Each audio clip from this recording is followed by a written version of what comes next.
submit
Good morning.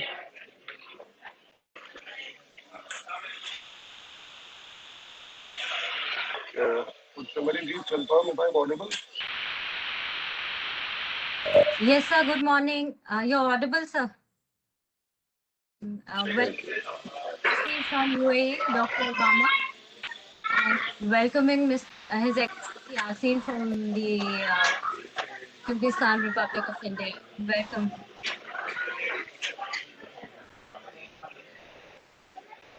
Thank you so much.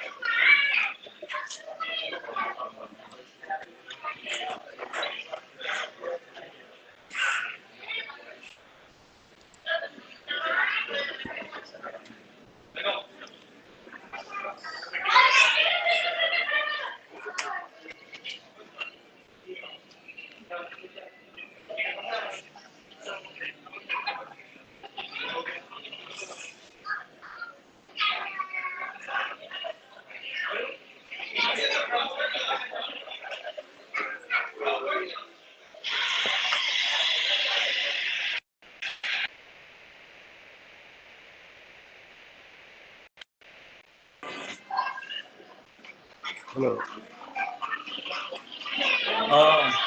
Morning, everyone. We have been joined by Mr. Sanjay Agrawal, President, Chamber of Commerce and Industry. Also, Mr. Rajesh Arora, who is the chairman of our Civil Aviation Committee, and other dignitaries have also joined us. We're just going to begin immediately when Secretary MOC has also joined.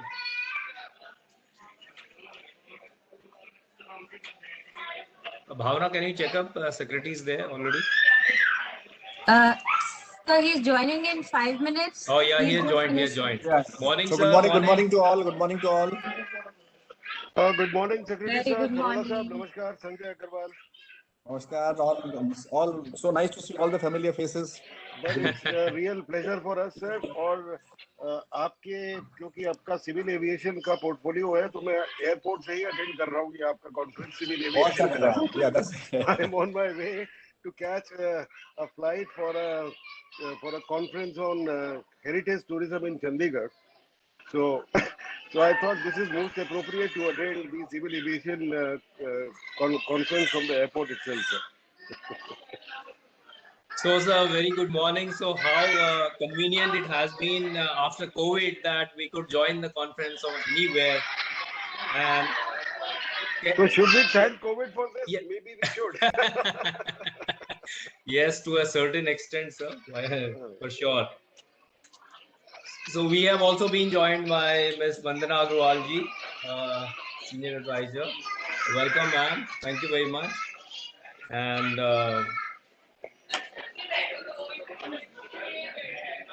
so very good morning to all of you. Very good morning to everyone. Welcome to this 7th PSD Global Aviation and Air Cargo Summit 2021. And we are privileged to have a galaxy of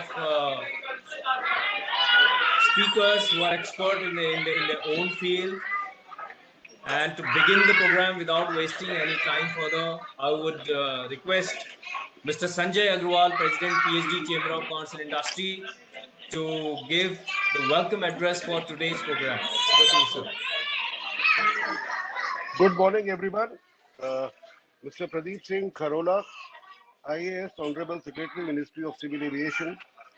His Excellency Dr. Ahmed A.R. Albana, Honorable Ambassador of the United Arab Emirates to India. His Excellency Mr. Asim Ashev, Extraordinary and Contemporary Honorable Ambassador of the Kyrgyz Republic to India. Mr. Glenn Hughes, Director General TIACA, the International Air Cargo Association. Ms. Vandana Agarwal, Senior Economic Advisor, Ministry of Civil Aviation. My colleague, Vice President of PSD, Mr. Saket Dalmia, Mr. Rajesh Arora, the Chair of PSD Civil Aviation Committee, and our co-chairs, Mr. Vipin Bora and Mr. Michael Jain, Mr. Saurabh Sanyar, our Secretary General, and Dr. Ranjit Mehta, Deputy Secretary General, PSD, Honorable Diplomats, Airline CEOs, honorable CEOs of airports and industry heads, experts of aviation, air cargo and logistics and allied industries, distinguished participants, friends from the media, a very warm welcome to all of you. As you might have noticed, I am myself attending this webinar from the airport very appropriately, and I am on my way to catch a flight to attend another conference which is on heritage tourism in Chandigarh. So I thought today's uh, day I am dedicating to tourism and to aviation. We are extremely honored to extend a warm welcome to our Honorable Chief Guest, Mr. Pradeep Singh Kharola, the Honorable Secretary Ministry of Civil Aviation, to the two-day 7th edition of the PSG Global Aviation and Air Cargo Summit, themed Aviation, Air Cargo Industry's New Growth Blueprint and Business Resurgent Parameters. It is a pleasure to have him amongst us and his gracious presence. And expert views have always been a guiding force which definitely add a deeper perspective to our endeavor. We are also very honored to have His Excellency Dr. Ahmed Al Bana, the Honorable Ambassador of United Arab Emirates to India, and His Excellency Mr. Asin Aisev, the Honorable Ambassador of the Kyrgyz Republic to India, with us today. We look forward to hearing their views on the collaborative ways for future growth of the international aviation sector.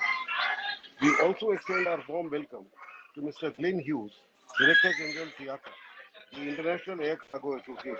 We are grateful to him for having graciously accepted our invitation and keenly look forward to hearing from his vast experience. It is also a pleasure to have Ms. Vandanagwa, Senior Economic Advisor, Ministry of Civil Aviation, with us today. Her commitment towards the growth of air cargo and allied sectors and streamlining of this vital industry is commendable.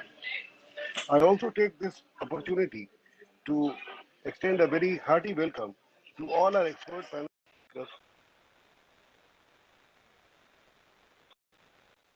and distinguished guests who are all experts in their areas and whose presence and views will definitely add further impetus to the discussions. We look forward to learning from their vast experience. Friends, for the past more than 100 years, aviation and air cargo sectors have played a key role as an engine of connectivity and as an enabler of growth worldwide for international trade. But in what has been the most challenging year for the whole world, the COVID-19 pandemic has almost universally brought air travel to a standstill, with global airline industry being among the worst hit and faced with unforeseen challenges. COVID-19 has changed the way we travel, at least for the foreseeable future.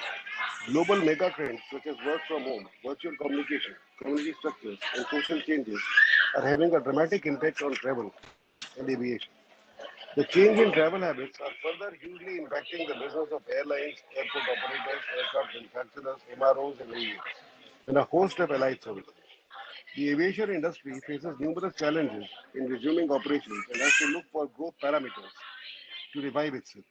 With accelerated airline and airport digitalization efforts, new technologies have seeped into the airports and are dynamically changing the passenger travel experience. The pace of innovation adoption sets the scene for rapid industry transformation over the next few years and will force the aviation industry to reset, rebuild, reinvent, and become resilient. As we move forward, many airports, airlines, aircraft manufacturers, MROs, and OEMs are pressing ahead with their new business strategies and ventures, despite facing market conditions which remain incredibly challenging in many geographies. Though a silver lining amidst this global pandemic turbulence is the resilience of the air cargo sector, which is definitely a great silver lining because this sector has been operating and earning revenue while also being instrumental in transportation of essential supplies during the COVID lockdown worldwide. In the absence of passenger traffic, some passenger airlines have also transformed their passenger planes into cargo-ready cables, which has of course helped the transportation and the logistics supply chain across the world during this pandemic period. Currently, the air cargo sector's role is critical in transportation of COVID-19 vaccines. Upscaling and the capacity required to address global distribution of COVID-19 vaccines, adapting infrastructure, processes, and resources to the global logistical challenges. Mega changes in the allied industries with automation and digitization becoming vital for aircraft manufacturers, MROs, and OEMs. new parameters for skilling for future growth, and drones becoming the new normal are all impacting in a positive way the growth of aviation and air cargo sector. With the development and availability of vaccines, people's willingness to undertake travel for business and leisure post-vaccination, recovery in the macroeconomic growth of domestic air traffic, the civil aviation market is expected to see a further surge. The government's strong emphasis on infrastructure under Atmanirbhar Bharat Make in India initiative in the aviation industry and giving a push to the aircraft leasing market are also providing a big push.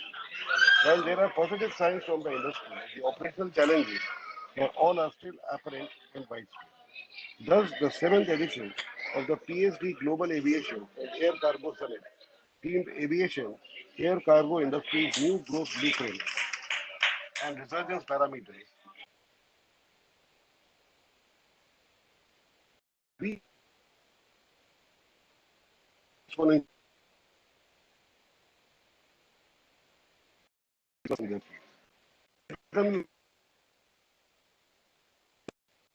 Thank you so much. Thanks a lot. Thank you.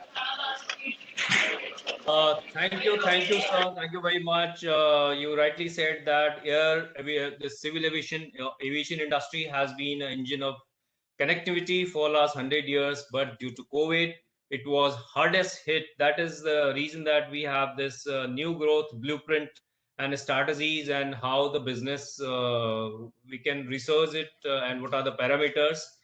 We have a galaxy of speakers. Thank you very much for the welcome address. Now, ladies and gentlemen, I would like to invite Mr. Rajesh Arora, who is the chair of PSD Civil Aviation Committee. He's from GMR Group for his address.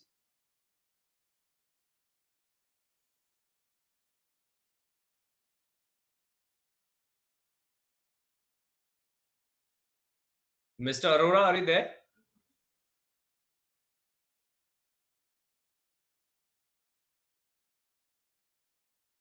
I think somehow we lost Mr. Arora. Are you there? I think he's not there. Somehow we lost him. Hello. Yes, we can Mr. hear. Arora. Yeah, sorry, I was on mute, Ranjit ji. Thank you. Ji. So, yeah, sure. We invite you for your address, please. Yeah, thank you. Shri Kharola ji, Secretary Civil Aviation, His Excellence Mr. Dr. Ahmed A.R. Albana, Ambassador UAE, His Excellence Mr. Asin Asif, Ambassador Kyrgyz Republic, and Mr. Glenn Hughes, Director General TICA, and Ms. Vandana Agarwal, Senior Economic Advisor, Ministry of Civil Aviation, President, Vice President, Secretary, PSD Chamber of Commerce, my other colleagues and distinguished guests. Good morning to all of you. As the Chairman of Civil Aviation Committee of PSD Chamber, it's my pleasure to welcome you all for this very important and timely seminar, which is appropriately named as New Growth Blueprint and Business Resurgence Parameters. COVID-19 has tested the entire humankind and businesses alike. Our civil aviation industry is one of the worst hit ones. However, as an industry, we have adapted quickly, responded strongly. Whilst we are still not completely out of woods, we are starting to witness the green shoots of turnaround emerging. Also, we have navigated this crisis in a manner which makes us immensely proud. On the call of the government, we took immediate action, which was painful yet necessary. Amidst tough working conditions and safety concerns, we redefined the way and operated to ensure highest level of biosafety. We collaborated as a team to restore the trust of our travelers in air travel. The credit goes to all of us, especially the Government of India, for providing their leadership and guidance during these troubled times. There are many positives to be happy about now. From its standstill a few months back, we are now witnessing over 70% of capacity being back in the domestic skies, successful international operations of air bubble and Vande Bharat flights, robust performance of cargo business travel is gradually coming back, leisure travel is also bouncing back. We have seen destinations like Maldives, where we have seen the pent-up demand, and even the consumer spending at the airport is showing signs of recovery. In fact, the pandemic has left us with few important learnings, and I would like to share a couple of those learnings. Agility and flexibility is one, I think, which all of us we realize that whatever hard we try and be proactive in risk management, but there are certain risks which you can't even foresee, and COVID was one such risk. And agile management and decision architecture is critical to fight such unprecedented risk. And this has been evidenced by the airlines, by converting some of the passenger flights to cater to cargo demand, and which is also now helping in terms of vaccine transport. Digitalization, contactless self-service industry, the aviation industry, which thrives on personalized service through human interactions, has learned the importance of how important is the contactless self-service. This transformation is likely to yield efficiency and cost saving as we'll go along. We are lucky to have a very progressive government which is taking several measures to help the Indian aviation industry grow to its potential. Some of these recent steps taken by the government is focus on developing aircraft leasing industry at International Financial Services Center in Gift City, focus on monetization of airports in Tier 2 and Tier 3 cities. This investment and strategic sale being targeted for Air India and some of the ancillary companies.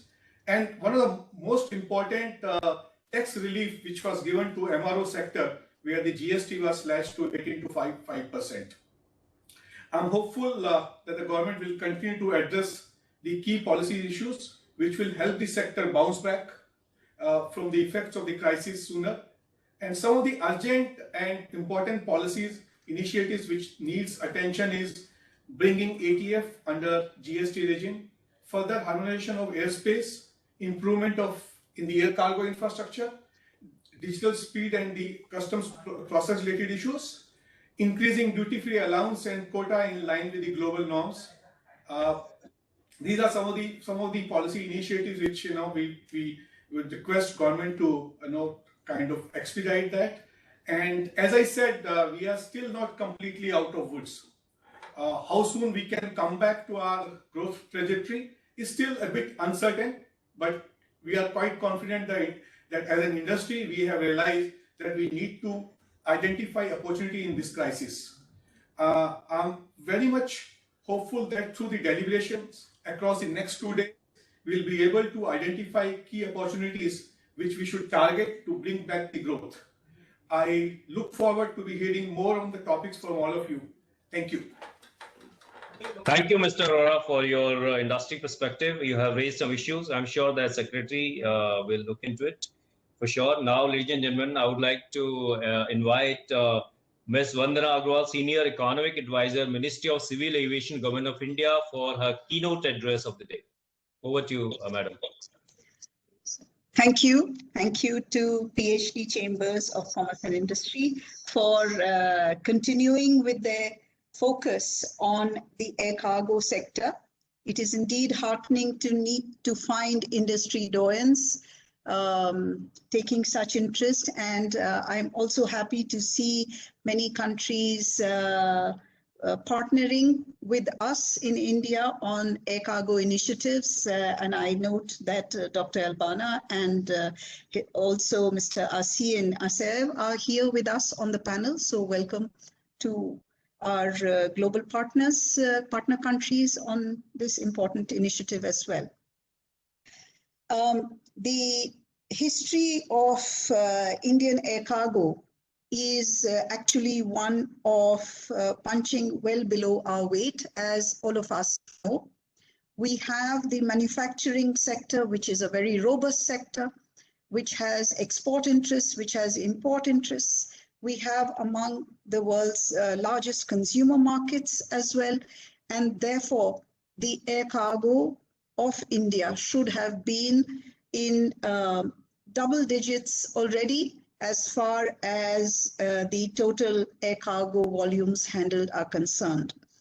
But without looking at what has been the impediments, what have been the impediments to our growth so far and our reaching numbers which are worthy of a country of India's dimensions, we cannot march ahead. I used to think that physical infrastructure and lack of investment is perhaps one of the most compelling reasons why Indian air cargo has not done sufficiently in terms of the volumes handled, but that is a lesson I learned very well during the movement of the vaccines. It is not so.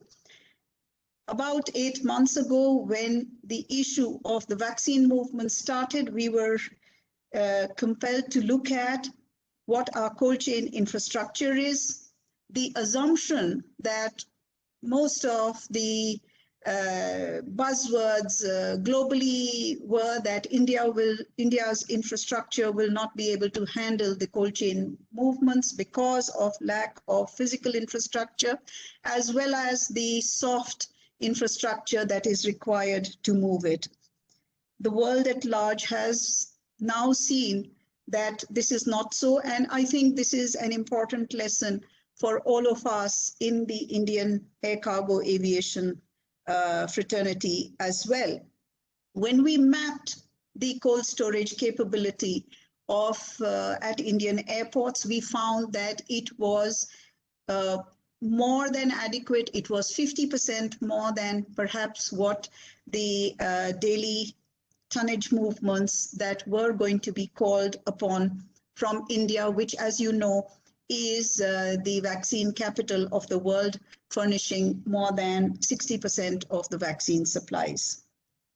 On the softer side as well, we have seen performance efficiencies of India air cargo, which again belied many of the naysayers who said we will not be able to handle it and that much more needs to be done.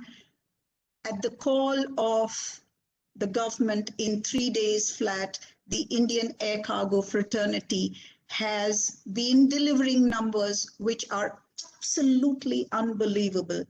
Today, when I look at our operations control room and the information that is being given on a real-time basis, every shipment that is being picked up for domestic distribution, either from Pune or Bombay or from Hyderabad for, as I said, domestic distribution or even international movement of vaccine, it is recording 2 minutes to uploading, 3 minutes to uploading. I have not seen a single message coming to us which says it took more than 20 minutes to upload the cargo. We have not seen a single statistic which says it took more than an hour to download even 100 boxes, 200 boxes that are being sent out at destination points, both internationally as well as domestically. So clearly, the hardware or the soft hard infrastructure, the hardware in position at our airports and with our airlines, the capability to perform very efficiently has all been proven. And I think it's time for India Air Cargo to go way beyond the role that we have seen till now, which is a dismal less than 2% of the revenue ton kilometers, which is the share of Indian aviation or Indian carriers in global cargo movements. I think it's time to for India to aspire for a more equitable role in this, and I'm sure that all the manufacturing industry doyens who are listening to us and our exporters and importers alike, as well as who participate in domestic movements of their inventories, are going to use the air cargo system more and more.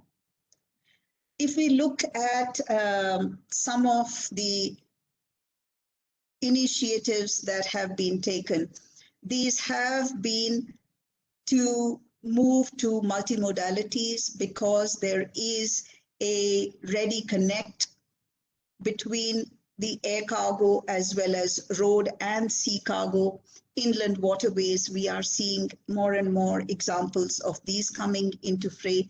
We have seen India engaging in transshipments, which are land and air combined. We are in the process of working on land,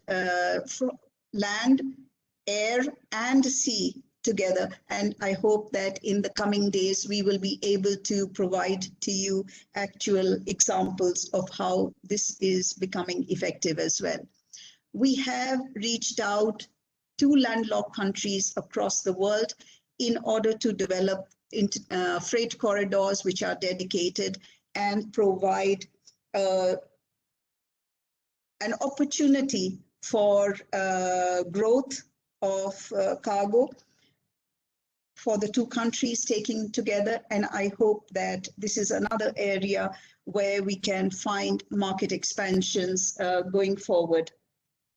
There are some areas that we will naturally have to go with, and I agree that as drones become the new normal, the traditional air cargo movement has to dovetail itself with the last mile or first mile connectivity using drones as well. So this is another exciting gateway. I'm sure that you will hear from the Ministry of Civil Aviation very shortly in putting in place platforms as well as rules which will ease such matters for us going forward. Not just ease, actually, make the air cargo grow as well. As I'm fond of saying, I don't like any words which show curtailment, but whenever I get a call saying, I want to grow air cargo, there's a sudden smile that comes to my face, and that's how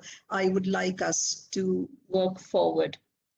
I know there have been many positives that we have seen, whether it's in terms of the soft infrastructure, I don't want to use that word anymore, but in terms of IT-based infrastructure, whether it's the blockchains, or now we are also working on the unified logistics interface platform, and also the national logistics portal, which will integrate and provide advanced information to the regulators so that the dwell time for you is lower, so that all your performance metrics and costs which are associated with regulatory clearances are reduced. We will be moving far more forward on that. There are certain regions of this world which remain unexplored for India air cargo. And it is with deep disappointment that I say this, because when I look at the growth numbers of these regions, there is no reason why India should not be participating more in these areas. And these are all south of the equator, and we need to work with them far more diligently, and with business plans and models that take us to further interactions with Africa, with Latin America, with Southeast Asia, with Australasia, and so on. We need to work on these areas as well in a concerted way. So I would urge all of you to develop your business strategies, again, to reach out to these areas. In perishables, we have put in place some schemes which are now beginning to pick up. We have a valuable initiative under the Krishi Udan scheme. This has important synergies for schemes of Ministry of Agriculture, Ministry of Food Processing Industries, Commerce Ministry for the export initiatives that you might have with animal husbandry, fisheries, the Northeastern Ministry, and so on. And there are valuable incentives arising from each of these schemes, the schemes operated by these ministries, which all of you need to partner with And I'm happy to say that we are having valuable pineapple movements from the Northeast. And I know that the UAE has been a big champion of the queen pineapples. And I'm sure that I myself had the benefit of eating the Tripura queen pineapples when I was last in the UAE. And I'm sure that we will see a far bigger growth of that now that Dr. Albana is here as well. As you know, this is largely chemical-free production. So it's again, a health benefit as well. I won't, most of you have heard me speak on many of these issues, and there is a big roadmap which is in place to help the Indian air cargo grow. Our freighters are being inducted. India is among one of the few countries which has added air freight capacity in no unmeasurable terms.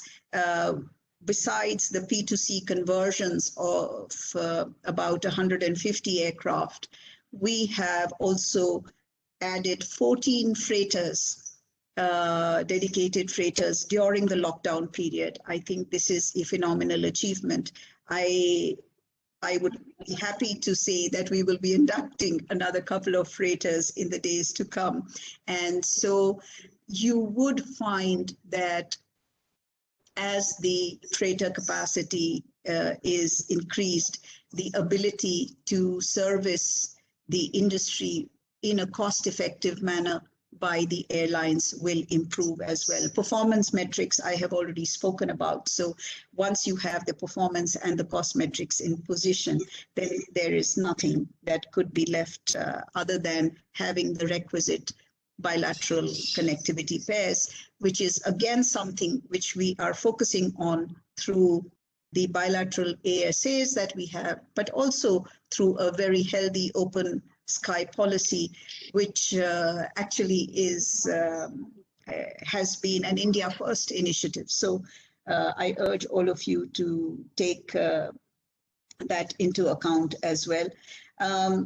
The regulatory challenges of customs, of other PGAs, as you know, all of them are also coming online, and these are being addressed in a very important manner under the National Trade Facilitation Action Plan, where India has gone WTO plus. That means the commitments and the action plan of India is far more in advance than that of any other country in the world, and I'm very proud to say that we have taken that initiative.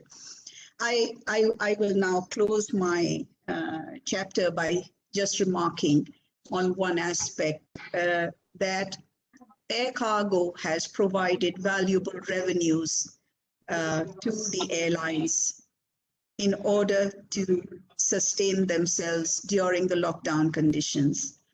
But one thought I would leave to the world, and that is air cargo has been the humanitarian belly of this pandemic.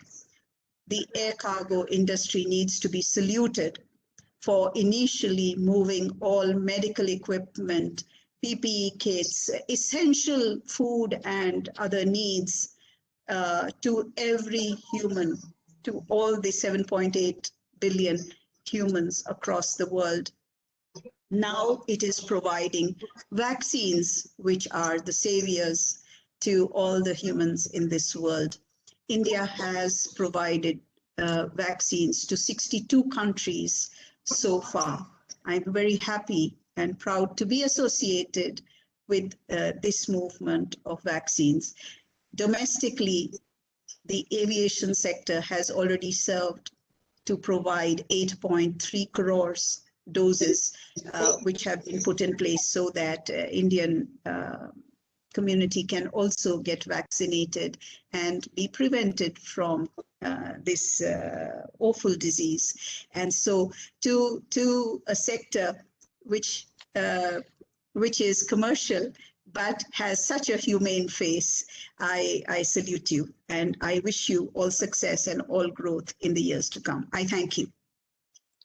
Thank you very much, Madam, for your illuminous address. And also, this is the time to thank you on behalf of PhD Chamber, because we know that how efficiently you had handled each and every problem of our members, which was there during the lockdown. And we are really thankful to you. And now, ladies and gentlemen, it's my pleasure to invite Mr. Glenn Hughes, Director General, TICAA, the International Air Cargo Association, for the special address for today's program. Over to you, Mr. Hughes. Thank you very much, Dr. Ranjit. Mr. Pradeep Singh Karola, the Honorable Secretary of the Ministry of Civil Aviation, His Excellency Dr. Ahmed Albana, Honorable Ambassador of the His Excellency Mr. We can't hear the... Mr. Hughes, can you speak a bit louder because it's not audible? Thank you. Sorry, okay. Can you hear me now? Yeah. If I bring closer here? Yes, Thank you very much. Okay, I will repeat my salutations to Mr. Pradeep Singh Karola, Honorable Secretary, Ministry of Civil Aviation, His Excellency Dr. Ahmed Albana, Honorable Ambassador of the UAE, His Excellency Mr. Ayasin Esayev, the Honorable Ambassador from the Kyrgyz Republic, Ms. Vandana Agrawal, Senior Economic Advisor, Ministry of Civil Aviation, other dignitaries and esteemed panelists and guests on your event today. It gives me great pleasure to be able to speak to you on what is an important topic of new growth and the new blueprint required for aviation and air cargo. And I think, as your previous speakers has already alluded to, the experiences of the last 12 months, whilst been very sad and tragic for those impacted by the COVID pandemic, we need to also take some of the lessons that we've learned from a logistics perspective and transfer those through into the new blueprint. And if I may take a few moments just to highlight some of those that we, as the International Air Cargo Association, TIACAA, have been working closely with all of the industry participants from around the world, as well as governments, ministries, civil aviation authorities, and in more recent times, health authorities around the world as well, with regards to UN agencies and other matters. First and foremost, we've learned as an industry that collaboration and communication is absolutely key. It's critical that we all work together and we all have a shared common vision of how we are actually serving the greater society. And again, as often is the case, I'm agreeing 100% with Mrs. Agrawal's comments. That air cargo is not just about moving boxes anymore. We've learned over the last 12 months that we need to look at what's inside the box because of the impact that it has on society. We all know that air cargo traditionally transports about 35% of international trade by value, but over the last 12 months, we've also learned that what's inside the box is actually saving lives. Whether or not that was PPE that was so required when the world was going into lockdown, when the pandemic first struck, to moving food and vegetables and other essential items as people were at home and normal consumer behavior was impacted. And of course, more recently, with the commencement of moving vaccines around the world. And I have to congratulate the entire country of India for the role it's already started to play with regards to vaccine production and distribution. And of course, that'll be increasingly more important as the ramp up commences over the next 6 months to ensure that each and every one of us is vaccinated, because that's the only way you can truly protect the entire society, is by protecting each and every member of that society. We've also learned in the last 12 months to work differently. This event is an illustration of that, of how we can connect the globe through technology and how we can actually work remotely yet stay connected. And obviously these are aspects that will remain with us as we go through into the new blueprint that's actually required. Similar to that is the reliance on digitalization and data interfaces. It was critical when we had such a situation where we were needing to move cargo at record speeds across borders. And it was imperative that governments, producers, supply chain partners, and customs organizations work together to process the cargo based on the information that was received in advance of the cargo, to ensure we have these situations as we are experiencing with the vaccine, where the cargo can move as seamlessly and as quickly through the system as possible. One of the other lessons that we've learned, and again, Mrs. Agarwal has already mentioned this from an Indian perspective, is the fact that as an industry, we can no longer rely on the status quo. Traditionally, air cargo moved about 50% in the bellies of passenger aircraft, but with about 75 to 80% of the global passenger fleet grounded during the height of the pandemic, yet cargo demand was running at near record levels for PPE and other important commodities, the industry had to innovate.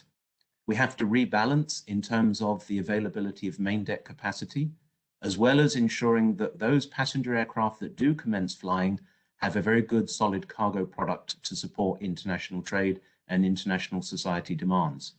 This is something that's going to be very critical, particularly with the movement of vaccines, because there is still about a 50 to 60% reduction of those passenger networks. And in countries such as Africa and the continents such as Africa and Latin America, which traditionally rely on the bellies of passenger aircraft to move cargo, they have a severe shortage of capacity to move vaccine into those countries. So new innovative solutions will need to be found. The world has also learned a lot more about the community, about each of us, and about how we can protect ourselves both from a health perspective and from a planet perspective. So we expect going forward, the new growth blueprint will also feature very heavily all of the aspects of sustainability, which means we must look after our planet, we must look after our people, but we must also look after our businesses so that they can actually prosper in, as it were, a respectful way for the industry and the environment. And my last comment, which is, I think, something that, again, I'd like to give a lot of credit to India as leading the way, is how we've learned that the role of governments is critical. You need a supportive government, you need an educated government, you need a progressive government, and you need a government with a vision to ensure that working collectively with the manufacturing sector and the supply chain sector and all modes of transport. This is not just about air cargo, but this is about a healthy logistics industry, which includes an effective ocean, rail, road, and air community working together so that the manufacturers can have adequate numbers of options to move their product from point of production to point of consumption. And I have to again commend the achievements of the government of India of having a very progressive plan in place and a government that's engaged. And we hope this acts as a role model for other governments around the world, because it's truly through collaborative exercises and activities can we achieve what we want to achieve as an industry, which is to support society both today and going forward into the future. So with that, I will close our remarks. I wish you a very successful remainder of the event, and I look forward to the subsequent speakers. So thank you very much. Thank you very much, Mr. Hughes, for your views, and it must be quite early for you over there. So thank you very much for joining. Ladies and gentlemen, I would like to invite His Excellency, Extraordinary and Plenipotentiary, Mr. Asian Isaev, Ambassador of Kyrgyz Republic to India, for his special address on today's program. Over to you, Excellency. Namaste, good morning, Assalamu alaikum, dear participants, distinguished Secretary Mr. Pradeep Singh, Mr. Sanjay Agarwal, leadership of PhD chambers, leadership of Ministry of Aviation, dear participants, I am very pleased to be here. For us, for Kyrgyzstan, aviation has a vital role. Madam Vandana Agarwal mentioned about role of aviation to deliver vaccine, and I'd like to mention that period pandemic, India did for us vital input to overcome this crisis of vaccine, crisis of COVID, because of after Germany, France, India for us third supplier about pharmacy. And in this period, it was big mission to deliver drugs from India to Kyrgyzstan in that period. And it, of course, it was done through aviation. And our country, a large territory of which occupied by mountains.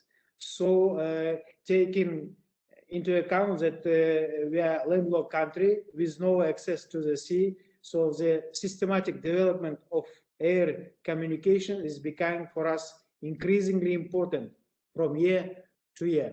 And in this case, our government doing permanent job. For example, it was announced 5th degree of freedom. What is it in this? Other words, air carriers have the right to unload and take on board in the territory of Kyrgyz Republic passengers, mail, and cargo coming from or to the third countries.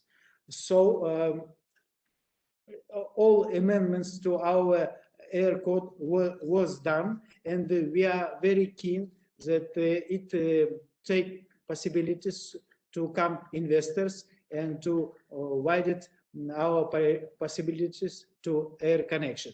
And what about Kyrgyzstan? A few words. And just small remark. You know that one, it was maybe not very good example, but it's very visible example.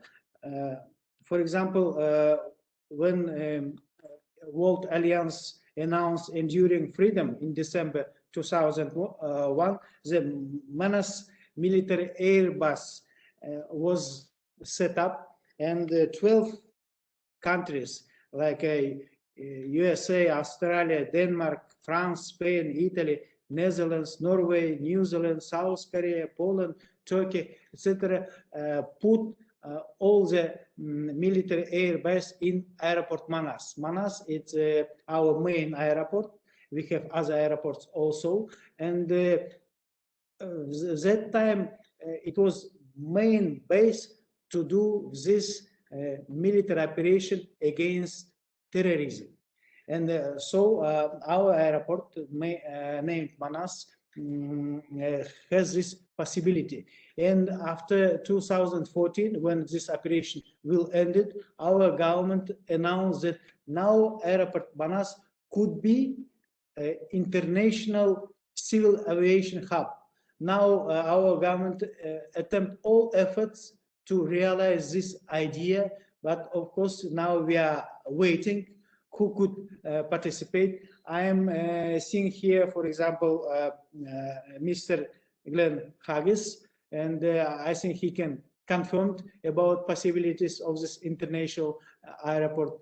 And about connection between Kyrgyzstan and India, air connection not just some kind of transport connection. It's for us a vital connection. It's our avia connection does cultural, diplomatic, trade, people-to-people contact, all contacts between Kyrgyz Republic and India doing through air connection.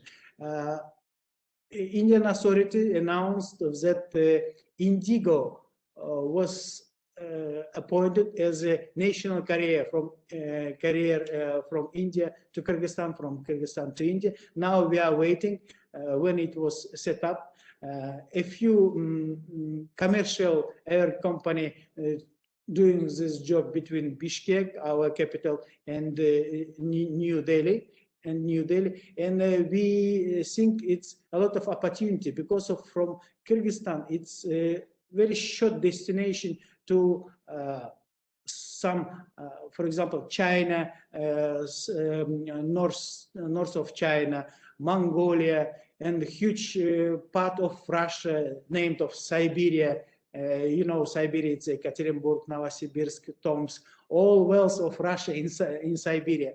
And for example, I am seeing here His Excellency Ambassador Ahmed Albani. Thank you very much.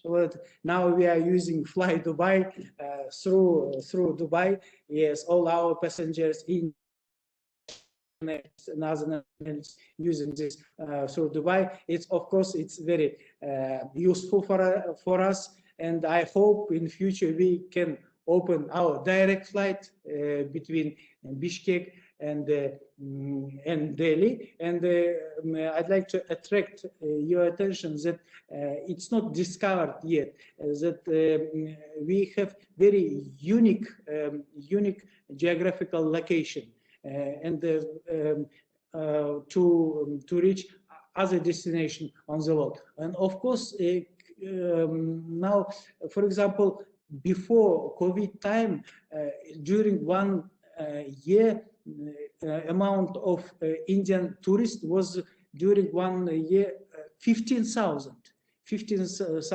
And our airlines couldn't manage with this amount because of its mountain countries. It's a huge tourist resort, and even in Istanbul region we have our own airport, and which can access big other. So it's possible to organize direct flight from India to Istanbul. Istanbul, it's how I can say, it's largest mountainous lake, second largest after Titicaca, but the depth of this lake is 700 depths. It's a unique place and very good, and we are very keen when our Indian friends could come to Kyrgyzstan and take rest. And in this case, I'd like to, using this opportunity, to give our respect and our thankful for real stakeholders who doing this practical job. I have seen here Mr. Rajesh Arora and Mr. Glenn Harris, who doing this this practical job every day. And I'm very agree. It's not just a transportation one box from other box. It's vital job. It's vital job, and of course it's very important. What in this box now, for example, between Kyrgyzstan and India, it was pharmacy product. It was vital for Kyrgyz people. So thank you very much for aviation, for people who involve this aviation, for this business. It was possibility to save, to live. And also thank you very much for PAG for organizing for this summit, and we are very happy to participate in this case. Thank you very much. Thank you very much, Excellency, for your address. Now, ladies and gentlemen, it's my pleasure to invite His Excellency Dr. Ahmed A.R. Alabama, Ambassador of United Arab Emirates to India, for his address of the day. Over to you, Excellency. Thank you very much. Bismillah ar-Rahman ar-Rahim. Assalamu alaikum wa rahmatullah wa barakatuh. Namaskar. Good morning. And first of all, let me start by thanking the PhD Chamber of Commerce for organizing this platform and on Global Aviation and Air Cargo Summit.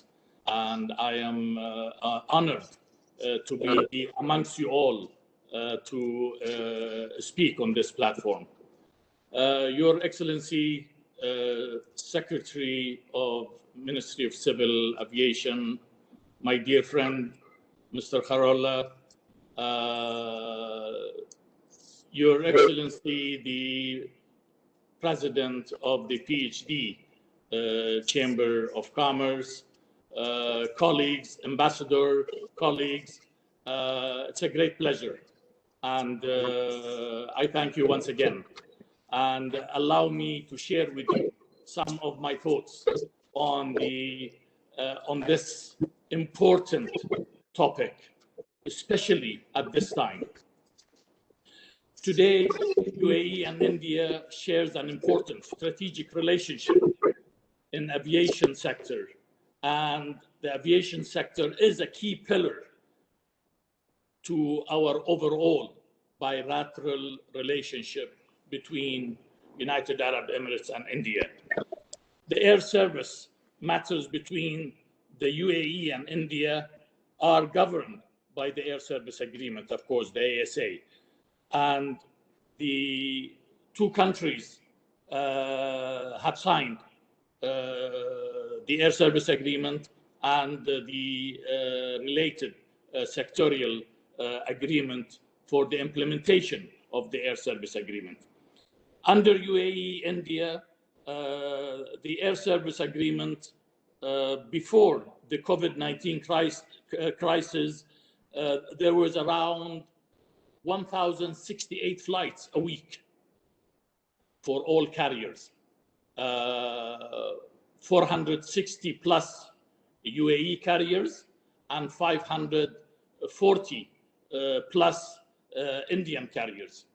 The UAE carriers had around 138,000 seats per week between all the airports in India and, of course, the 4 major airports in the United Arab Emirates. Currently, due to the COVID-19 related travel restrictions, of course, the air service agreement between UAE and India is not in operation. Nevertheless, UAE was one of the very first countries with whom India established an air bubble arrangement. The air bubble agreement is a temporary agreement and with intention to resume the air connectivity between the countries once the pandemic is over, and I hope very soon, inshallah. We are working closely with Indian side to further expand our strong civil aviation linkages and early resumption of the scheduled flights under UAE-India Air Service Agreement. UAE government attaches the highest importance to international cooperation, as we believe that international community must stand together to overcome the challenges presented by the COVID-19 outbreak and to recover from its effect. The aviation industry is one of the vital pillars of the global socio-economic opportunities, of the global socio-economic growth, and vital one for economic development, creating jobs, opportunities, supporting tourism and local business, and stimulating foreign investment and international trade. It is a priority of the UAE government, and it is on our list of priority of the agenda of the UAE government. I take this opportunity to highlight the importance of civil aviation and air cargo sector in our overall bilateral relationship by mentioning some of the key areas that played an important vital role. One, vibrant people-to-people connectivity. As you all know, UAE hosts the largest Indian diaspora worldwide, with around 3.3 million Indians living in the UAE. Today, the Indian population in UAE are from all major regions and states of India. In view of this, our people need strong, frequent, affordable air connectivity between those main cities, let alone the movement of cargo of all types. Bilateral trade and investment relationship. As you all know, 1985 total trade figures between UAE and India was about $185 million. Today, total bilateral trade is about $60 billion. That ensures UAE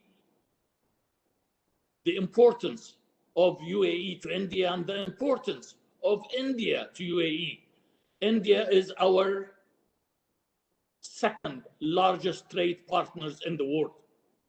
And we are the third largest trading partner to India after United States of America and China. Also, if you look at the investment sector, especially in key sectors of the Indian economy and the food sector, the total investment from the UAE in India has reached about over $7 billion.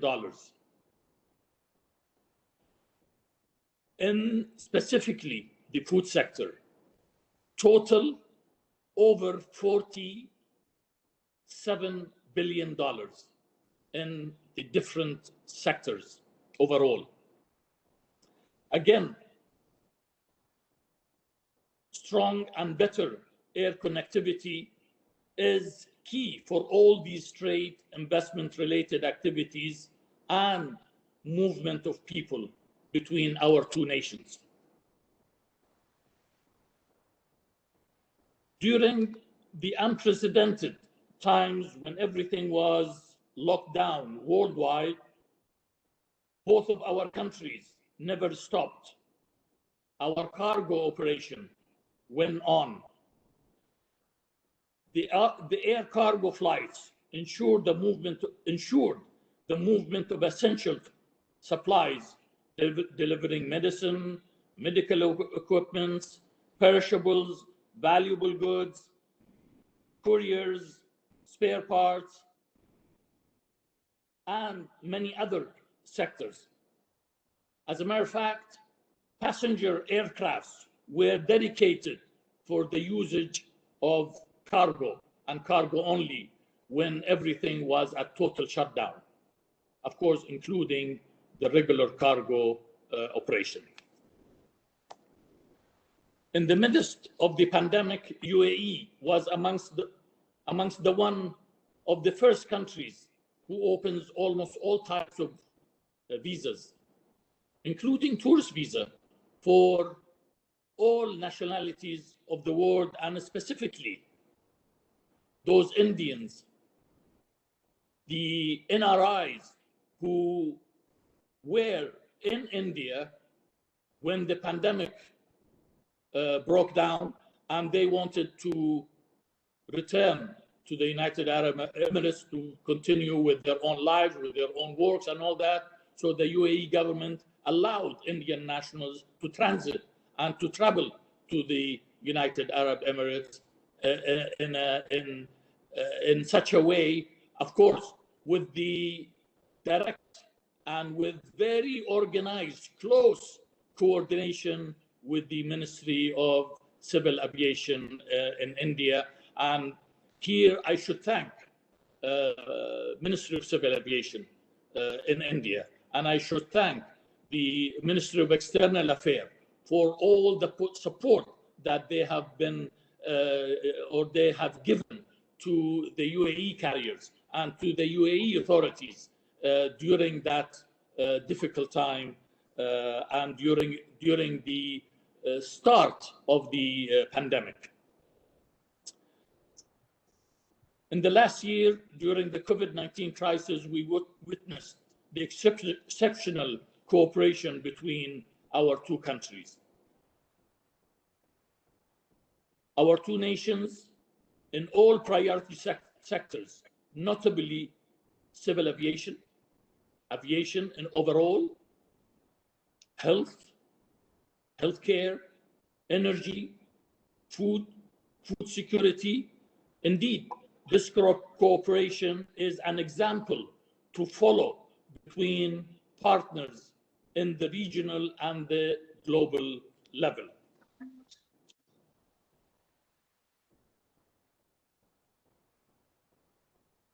Roads to recovery.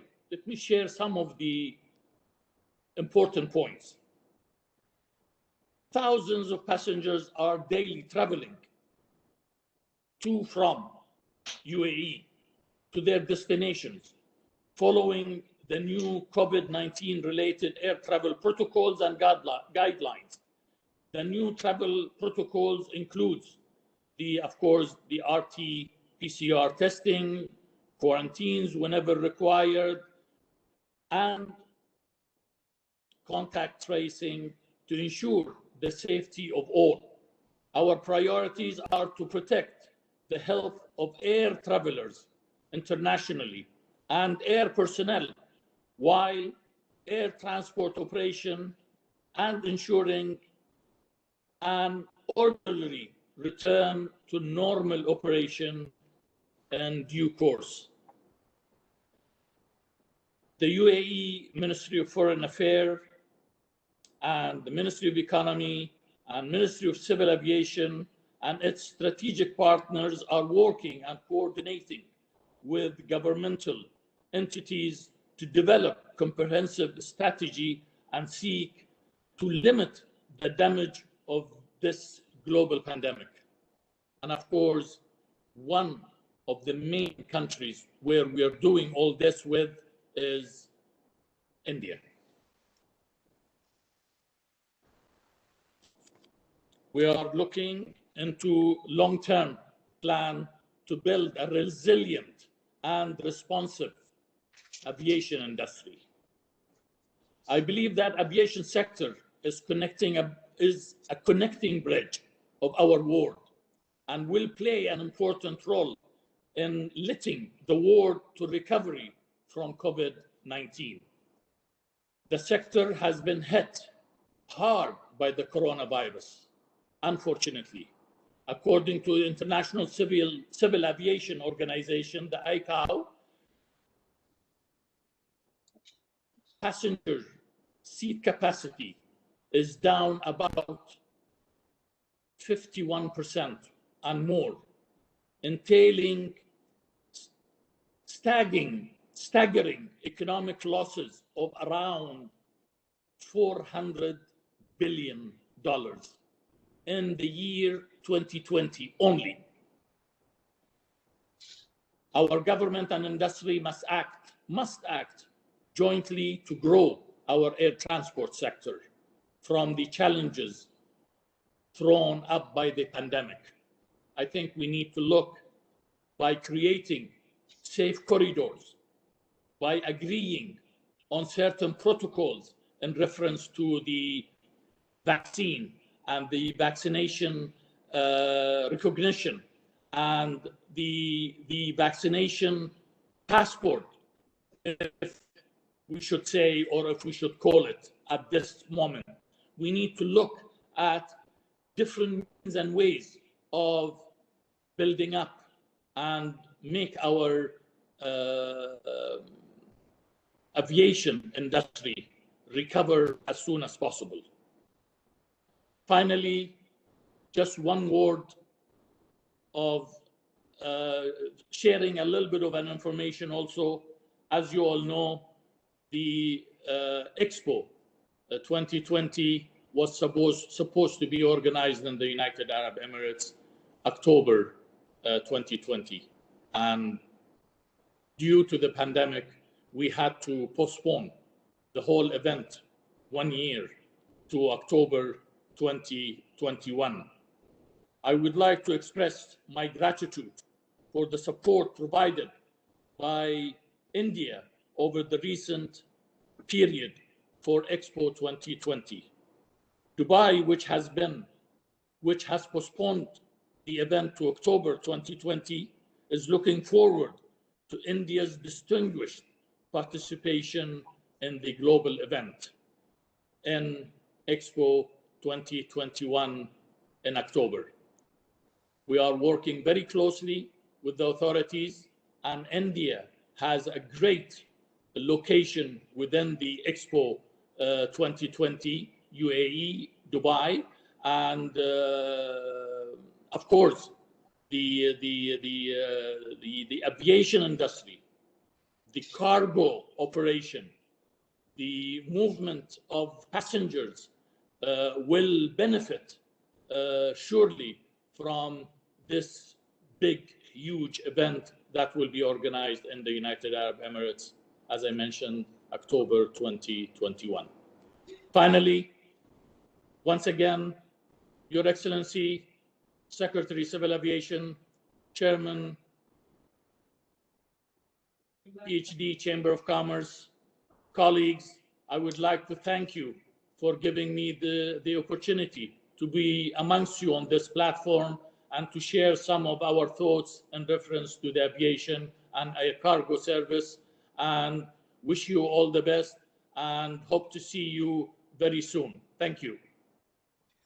Thank you very much for the wonderful address, very comprehensive address by Dr. A.R. Albana, Honorable Ambassador of United Arab Emirates. Thank you, sir. I mean, the kind of trade between India and UAE, which has enhanced from 185 million in mid-80s to around $60 billion as we talk today, talks volumes about the relationship that we have. Thank you very much for your presence.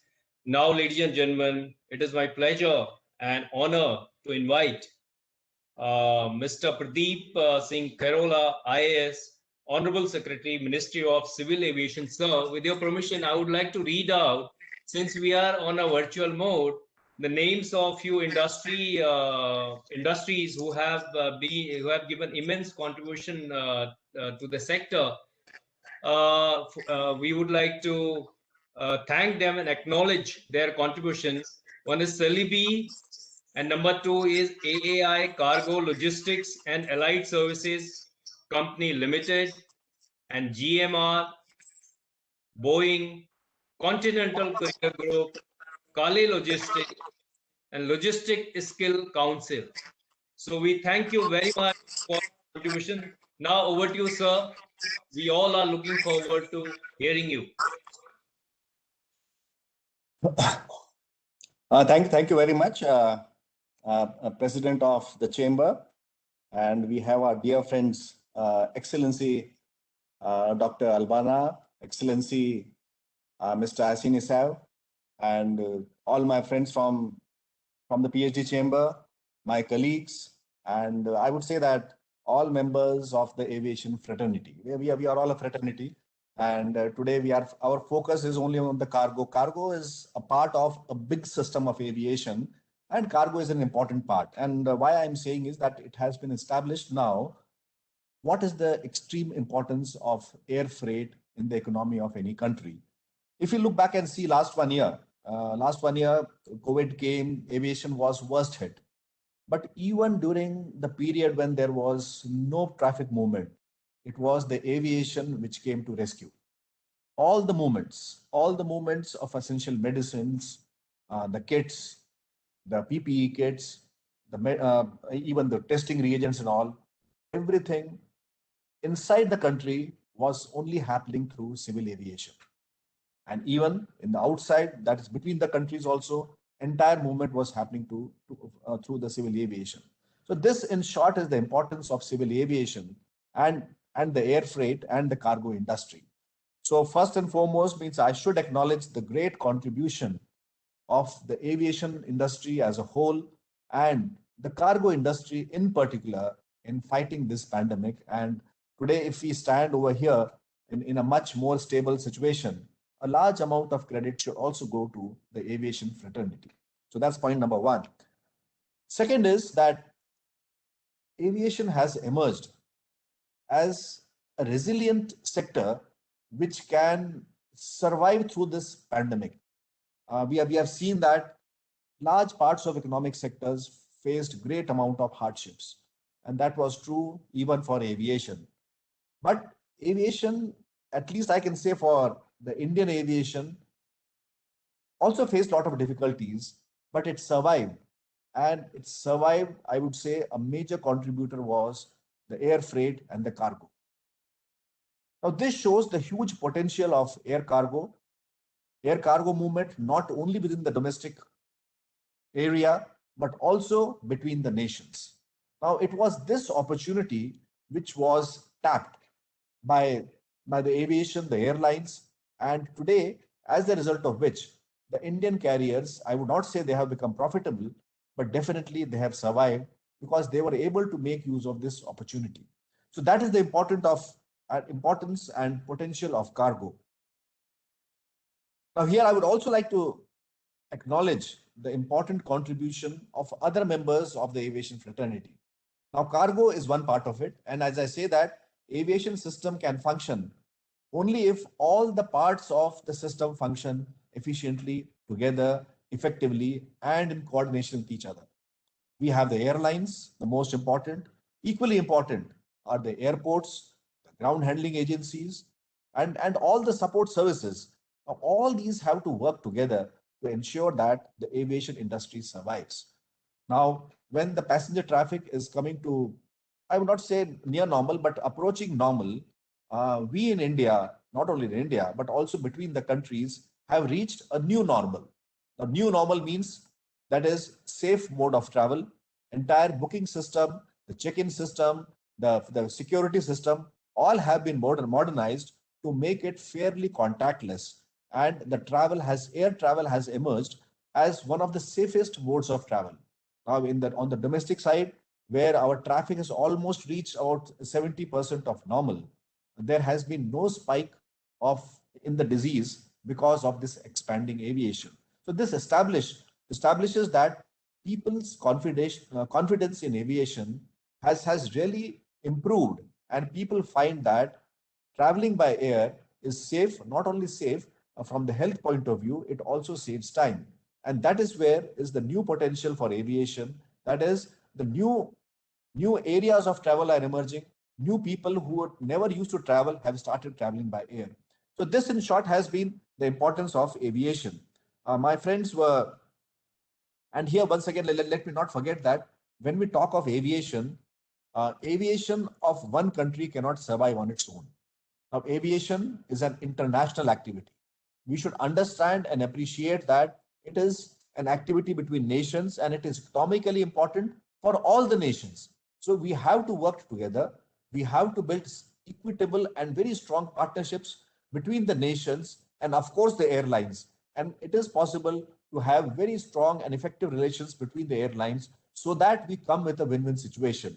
Now, here, once again, I would like to thank the excellencies present over here, and as well as all the international airlines who have played a very important role during the COVID situation, not only in the COVID situation, but also before COVID situation. And I'm sure that they will play the same important role post-COVID also in ensuring that our people and our cargo is transported all over the world in an effective manner.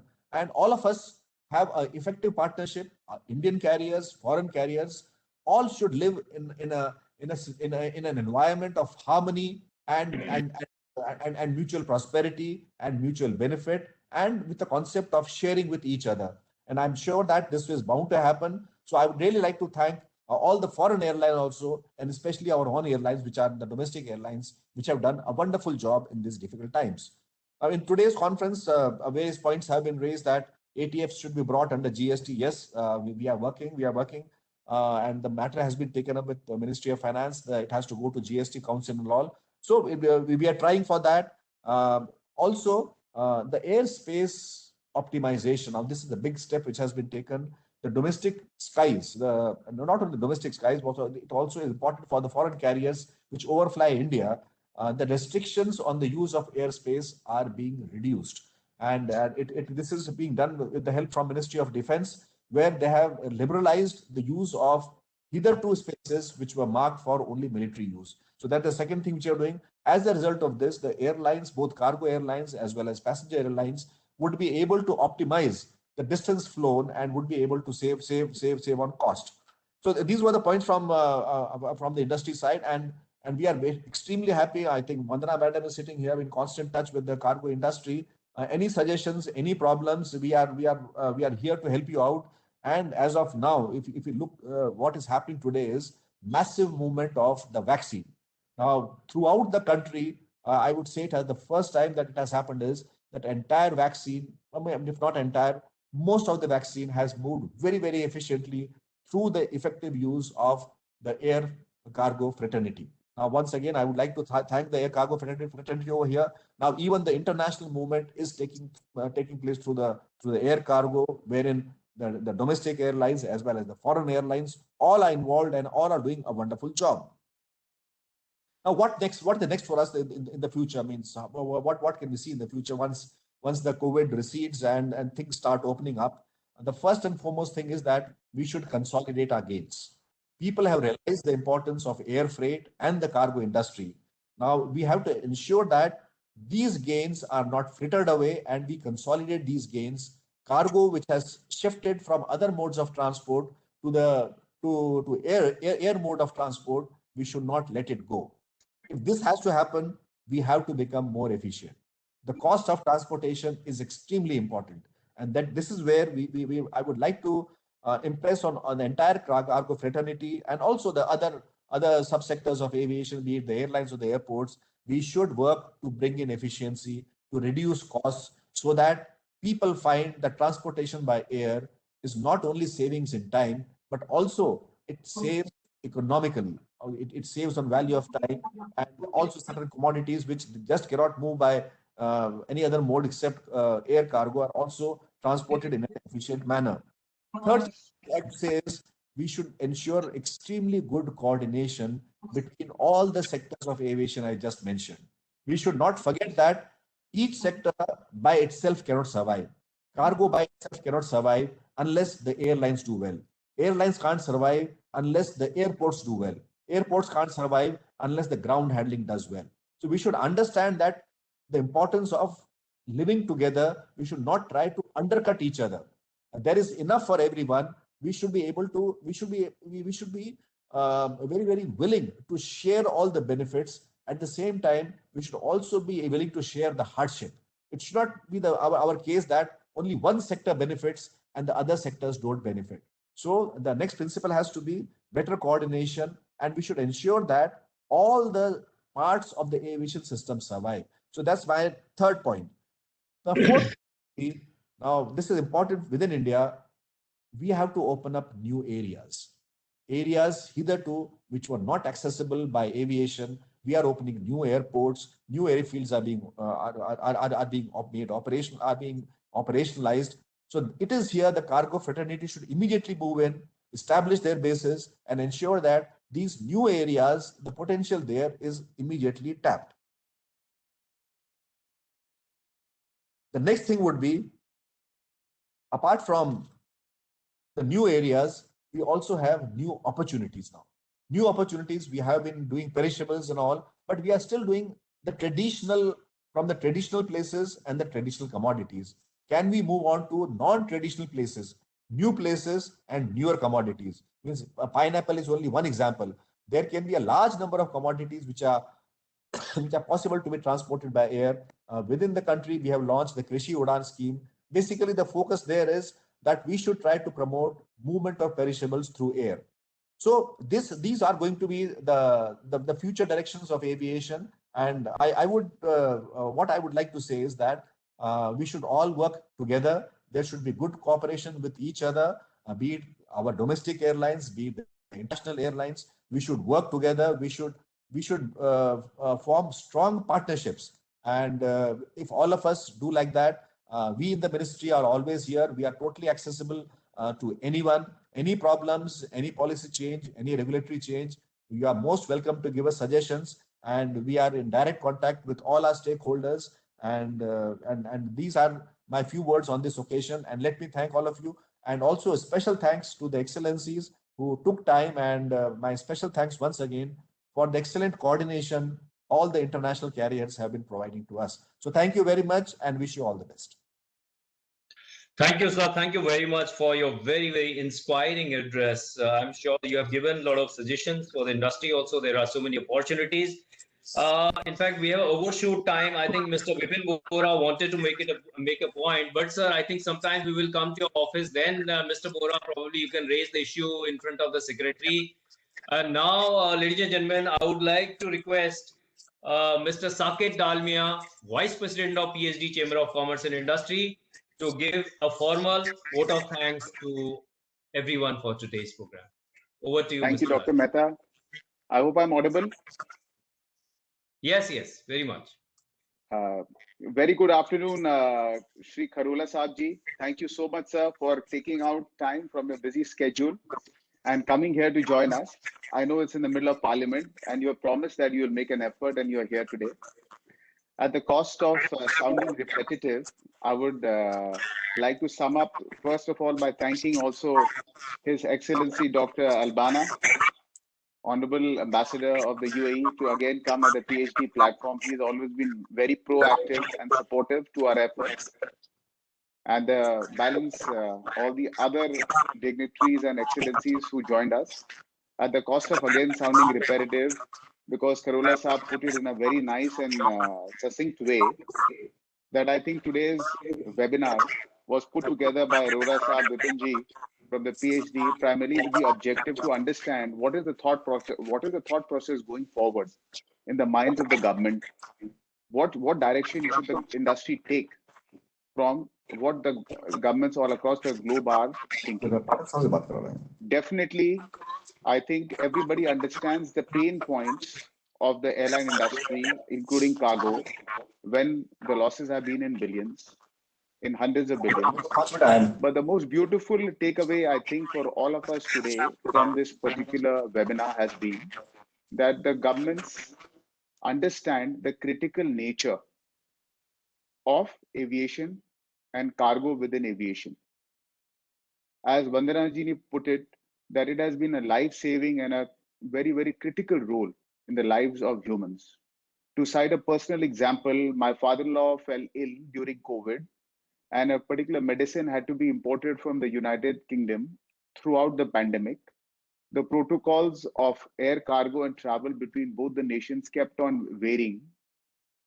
And the robustness of the air cargo system and of the governments was that when the medicine could not come on a daily basis from the UK to India directly, it was routed through UAE seamlessly. So people couldn't come, but the goods came. That just shows the robustness of the governments and the proactiveness of everybody involved. And more importantly, going forward, I think air cargo is going to become an integral part of our lives much more. And the industry should join hands more with the government to understand better as to how they can help us, because I can see open arms here to push forward with air cargo. With these words, I would like to thank everybody once again for being here on this beautiful platform to understand how we can all benefit by holding hands together in this global world. Thank you so much for being with us. Thank you very much, Mr. Dalmia. Thank you everyone for joining this inaugural session. Now we have another session which was to start at 12 o'clock, but we are slightly late.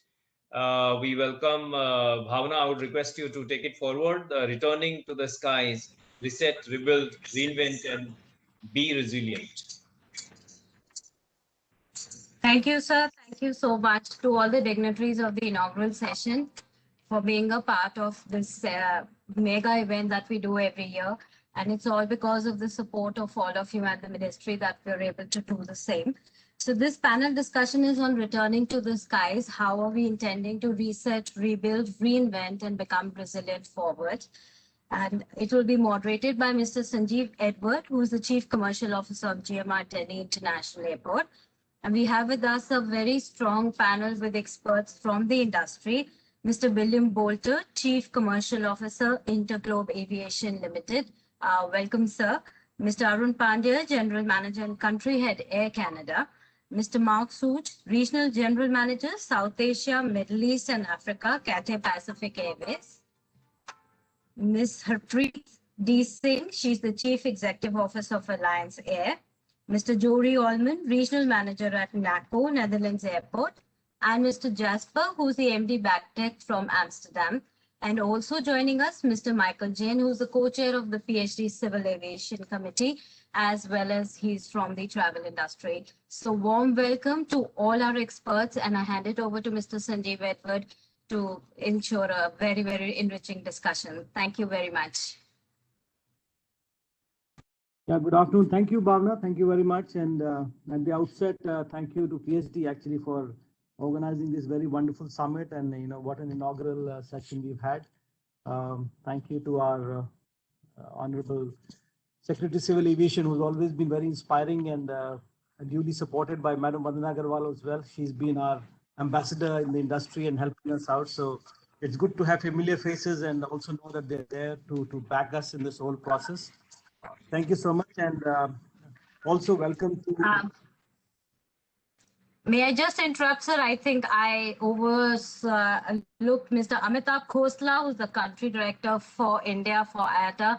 My apologies for missing out. He's the most important part of our panel, and I'm really glad that he's joined us. My apologies for missing him, sir. Thank you. Thank you, Bhavna, but I'm sure Amitabh will make his presence felt, as we go through the discussions. And good afternoon once again to everyone, our leaders from the government, our industry thought leaders, eminent speakers on this panel, and also ladies and gentlemen, welcome to this first panel discussion of the summit. Theme is very apt, returning to the skies, the 4 hours of recovery. And I think, as we look back, reflect a little bit where we are, the first case of COVID dates back to November 19. And since then, it seems that we are no closer to see a possible or a plausible end to the cases. In fact, if we look at South Africa, UK, Brazil, and some new mutants coming out. So where do we go from here? There are a lot of questions which are still in our minds. I think very soon we would be celebrating in India our when first year when the lockdown was announced. But still, there doesn't seem to be an end of this. So where do we go from here? For aviation in particular, if we see 2020 was a nightmare, almost 50% reduction in seats is what we've seen, almost 60% or about 2.7 billion pax reduction, operating revenue loss, some numbers which are, appalling, almost 371 billion USD worth of, revenue losses that we're looking at. But the biggest question for the industry leaders is, where does this stop? How will it stop? And I think that's something which is facing the leaders now. The vaccination drive is rolled out. Even if it goes as per plan, we're still looking at about 2 years for getting the global population covered. But how fast should we or could we run if we look at if this whole thing happening? And we've survived so long, but how long can we continue with this prolonged uncertainty, so to say? We are also, are we one side we're looking at vaccines, on the other side, are we investing, are we maybe, losing focus of some opportunities to maybe invest in prevention or even hastening towards, how do we reach the pre-COVID levels? So how do we optimize our behavior? I mean, how do we align, adapt to in this new kind of scenario that we're living in? And but if we look at from Jan 21 to Jan 20, globally, some numbers which affect our industry. I was looking at some footfalls. Germany, the shoppers' footfall is down about 97%. UK 78%. Italy is about 67%. Canada, France somewhere around 65%. Japan 49-ish, China is 46, US is 20%. But in this scenario, where will the cargo flow? I've been talking to some of my colleagues, friends in the shipping industry, and they're having challenges. So they are talking of now 2021 is something that a different year from what 2020 was. So how for the first time, but that's if you look on the positive side. We've got, the Jan 21 levels. If you look at really, air freight saw recovery up to the pre-COVID levels. I mean, on an India, if we see overall recovery has been about 65% or so for cargo. But if I was looking at the Delhi scenario, at least the month of February, our domestic recoveries is almost 100%. Imports is slightly higher than that as well. Freighters have grown almost 150%. So question is now, is this an aberration or is something turning now? And I think with that backdrop, it is very apt that we have this discussion on returning to the skies. The 4 hours of recovery, the reset, the rebuild, reinvent, and how we become more resilient. So I'll start off by actually just first thoughts for my eminent speakers on this panel. On your first thoughts on returning to the skies. I mean, what do you see as an outlook for Air Cargo 2021, and how do you see the road for recovery? I think we will just start with Madam Harpreet, and then we'll go across with our panels. Ma'am, over to you. Good afternoon, Mr. Sanjeev Edward and all the distinguished panelists, and thank you for this opportunity. I am heading an airline called Alliance Air, which is actually focused more on regional connectivity within India. And I see after the pandemic, just like any other operator, we definitely were badly hit commercially because there was no operation for so long. But let's look at the positive side.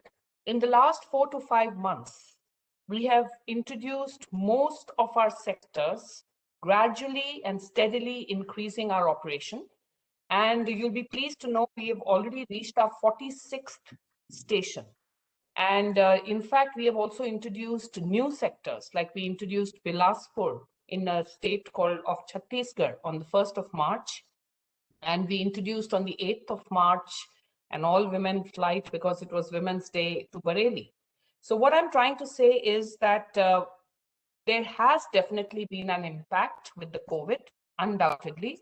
However, the resilience of the aviation industry is showing with the support of the Government of India and the RCS Udan scheme. We have actually tried our best to ensure that we can continue to get back to pre-COVID levels. In fact, operate to all the 2-tier, 3-tier cities, which actually need support. Because even from the context of cargo, to deliver those vaccines, to make sure that the immediate requirements like, are supported by an ATR 72 kind of an operation, we have taken that step forward. Having said that, we are also looking at future connectivity in remote areas, like we have just recently signed a MOU with the HAL to buy made in India aircraft and operate the Dorniers to the Northeast. So the point I'm trying to say is, yes, the pandemic has hit us hard, but we are spirited enough to rise and shine again. And we have to do the safety risk mitigations. We have to ensure that we are fully compliant, no doubt. But I've also seen now, with all the PPE kits that were introduced, the wonderful SOPs that were in place, all the web check-in, new policies, protecting the passengers and all the cabin crew and engineering related, additional SOPs which we had built into the system have worked well. If you look at the statistics, the aviation has come back with a bang compared to the other modes of transportation. If you look at the percentages, simply because we really were safety compliant. We really, as an industry, ensured that every activity conformed to the new requirements. We adjusted correctly. And even thanks to Ayada and the DGCA, the kind of guidelines that were being issued from time to time, we were very quickly adapting. Yes, it was challenging, but we have moved forward. So with these words, I would say I'm a positive person, and I believe that if we are going to live in fear for the rest of our life, we are not going to expand. We have to put mitigations in place, no doubt, but we really have to come back. And aviation is going to be the base, actually, of bringing people and connecting people together. And the cargo industry in particular has a big role to play in that. In fact, in my earlier function, I was the head of flight safety in Air India. And I remember the number of risk assessments we did to introduce the cargo operation, because when our aircraft were not flying with regular passengers, we were still sending so much of cargo up and down. And that has really given us an opportunity in disguise. The cargo industry, which was not that well noticed, believe me, I feel the pandemic has really brought in a lot of focus on cargo. So in a way, it is a big opportunity that can be cashed on. Thank you very much. Yeah, thank you, ma'am. I think you very aptly put it. I think the cargo industry was like the Cinderella staying in the back of the house. The pandemic has helped it come to the forefront, and be recognized as the real one which needs true recognition. Thank you for your inputs, and also once again, congratulations. We saw the Bareilly flight, with all the women powered launched on Women's Day. So once again, it was a great one for Lions Air under your leadership. Thank you so much. I'll just come to Amitabh because Amitabh can give us a more holistic overview of what's the outlook you're looking at, Amitabh, and on the road to recovery. Thanks, Sanjeev. Thanks a lot for having me here. And just like you, I also noticed right at the start the many R's which are there in the theme for the session. It's reset, rebuild, reinvent, and resilience.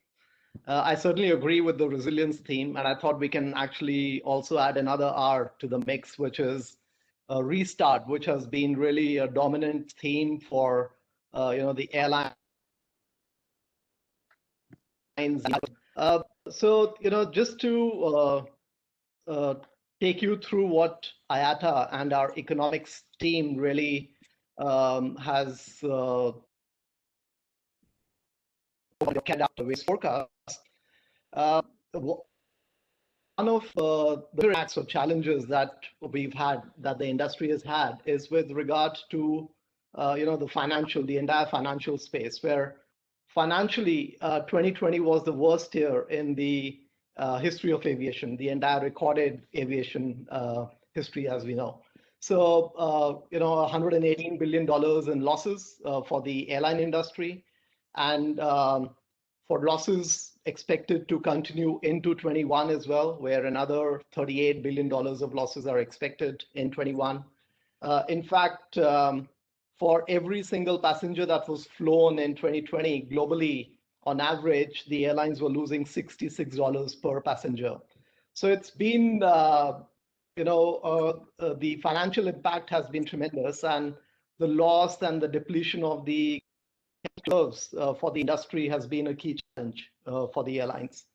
The other big challenge really has been on the operational front, which is all around airlines and crew having licensing and certification requirements. So training, recency of training, and for aircraft, how they are parked and how they need to come back into service. All of those have been great challenges.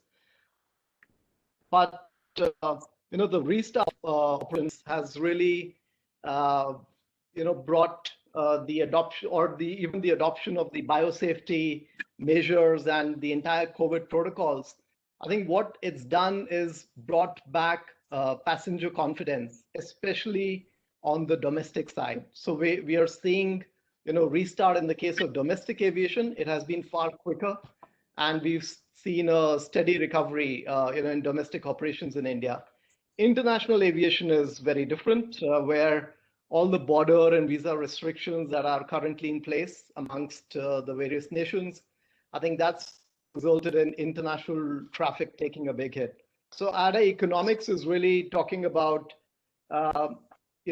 traffic coming back to the pre-COVID levels by around 2024. But it's, of course, within that, domestic recovery is projected to be far quicker. And within international, we expect short-haul traffic, to come back quicker, and finally would be the long-haul, ultra-long-haul traffic. And I would like to also talk about cargo, because I have you there and I see your cargo hat from earlier, Sanjeev. It's a great story coming out of the pandemic, which is the emergence of air cargo. So totally agree with you on that, which is that cargo is now being seen as the second engine for the airline business as well. Unlike passenger, where I just mentioned to you, we expect full-fledged recovery only by around 2024. Cargo is already back to its pre-COVID levels, as you also mentioned. And historically, cargo for airlines contributes roughly around 10% of airline revenues. In 2019, it was at 12%. But in 2020, 1/3 of airline total revenues came from air cargo. So this is, of course, due to passenger revenues having diminished tremendously in 2020. But certainly air cargo is starting to get the attention that it deserves. And not just for the revenue contribution for the industry, but also for the role that cargo has played in shipping medicines and vaccines around the world. So I'll stop there. Back to you, Sanjeev. Thank you so much, Amitabh. Very, very apt, and gives us a good overview of that. I'll just come to Willie. Willie, you are of course leading one of the largest carriers in the country, and how do you see your first thoughts on returning to the skies? You've already actually seen some of that happen on the domestic front. So your initial thoughts and the outlook for 2021 as you see it. Sure, Sanjeev. Thanks for the opportunity. I think, as you know, and we've been relatively consistent in it. I mean, we are very bullish on the future of Indian aviation, principally, of course, on the passenger side, so including cargo. And we think that there are still underlying elements for rapid growth. Obviously, the pandemic has been a huge sort of reset temporarily. But we do believe that growth will start up again in double digits, and that airlines are a great supporter of GDP growth and also obviously a beneficiary of it. So we think it's very important that we get back to basically 100% of domestic capacity as quickly as we can. We're currently operating about 80% in line with the government guidelines. But we're hopeful that there will be further opening up pretty soon. And this obviously will have a beneficial effect in terms of the amount of belly space that's available through the country for specifically cargo. It's been a funny year. We've been making plans for the next 2 or 3 months rather than what we're doing for the next 2 or 3 years. But we've been pretty consistent in the sense that we've been taking our deliveries of Airbus equipment, 320s and 321s. In fact, last year in 2020, we were worldwide. Indigo were the largest customer that Airbus had in terms of aircraft delivery. We took 44 last year, which is more than anyone else did. And this really demonstrates, our confidence in the longer term and in a recovery from the pandemic. Especially in India, domestic market, in pretty short order. And as I mentioned, we're back to about 80% now of what we were operating. I mean, the NEO aircraft, which we're taking, we now have about 155, I think, out of our total fleet of around 210 or 220 operating aircraft. Those 155 airplanes, give us between 10 and 15% of the fuel efficiency on the route. And we've introduced recently a large number of 320, which obviously goes for capacity. So you can tell, we are very confident about recovery coming out of the pandemic, especially domestically. International is another issue. I mean, obviously, we're very grateful what the Indian government has done in terms of fixing bubbles with countries like the UAE and Qatar. Bangladesh is another one.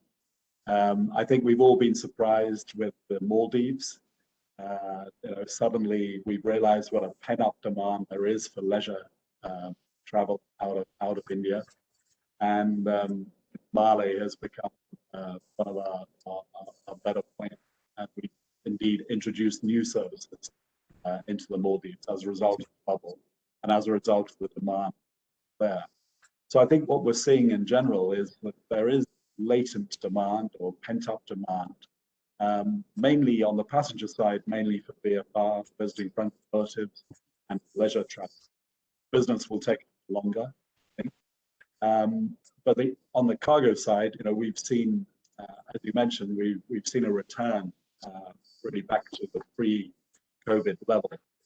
And I think as economic activity restarts in a big way, particularly sectors like the auto sector cover from the pandemic, I think the future for air cargo in India is also pretty bright.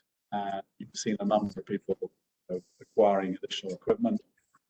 We've concentrated on our bellies thus far, and we're very happy with the results that we're getting out of it. So, without being overly thick, I think that we are pretty confident about the future, and we look forward to participating, as we always do, in the growth of Indian aviation.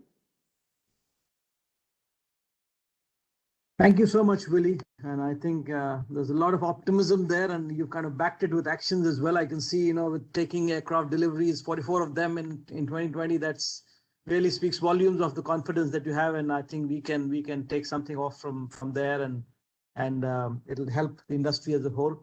So we've got a lot of domestic perspective. We've also got, Arun with us. Arun actually has been, running Canada. They've actually, through this COVID time, they've operated long hauls, also wanting to increase frequencies this year. So I'll just hand over to Arun and just get his thoughts on these returning to the skies.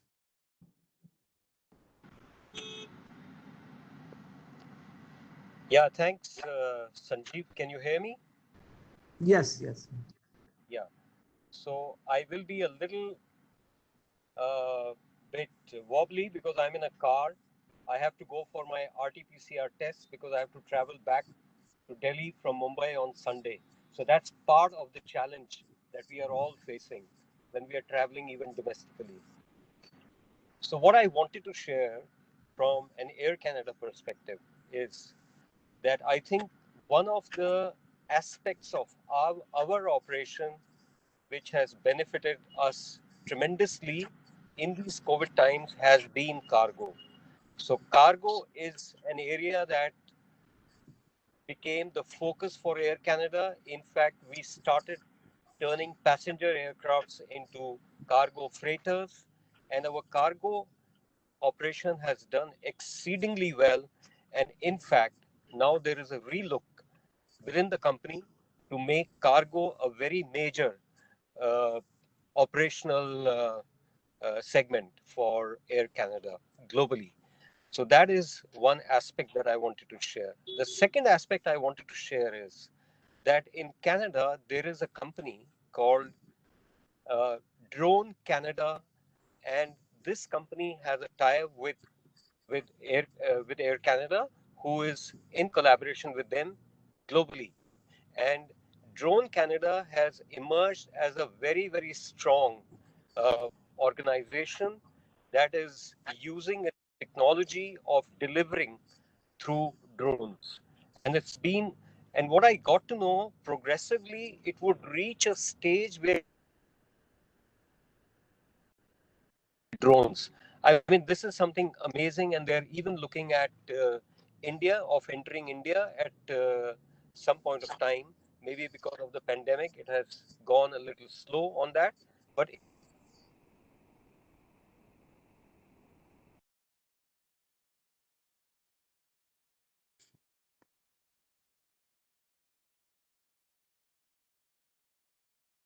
Arun, we can't hear you. Maybe we've lost. Arun, we can't hear you.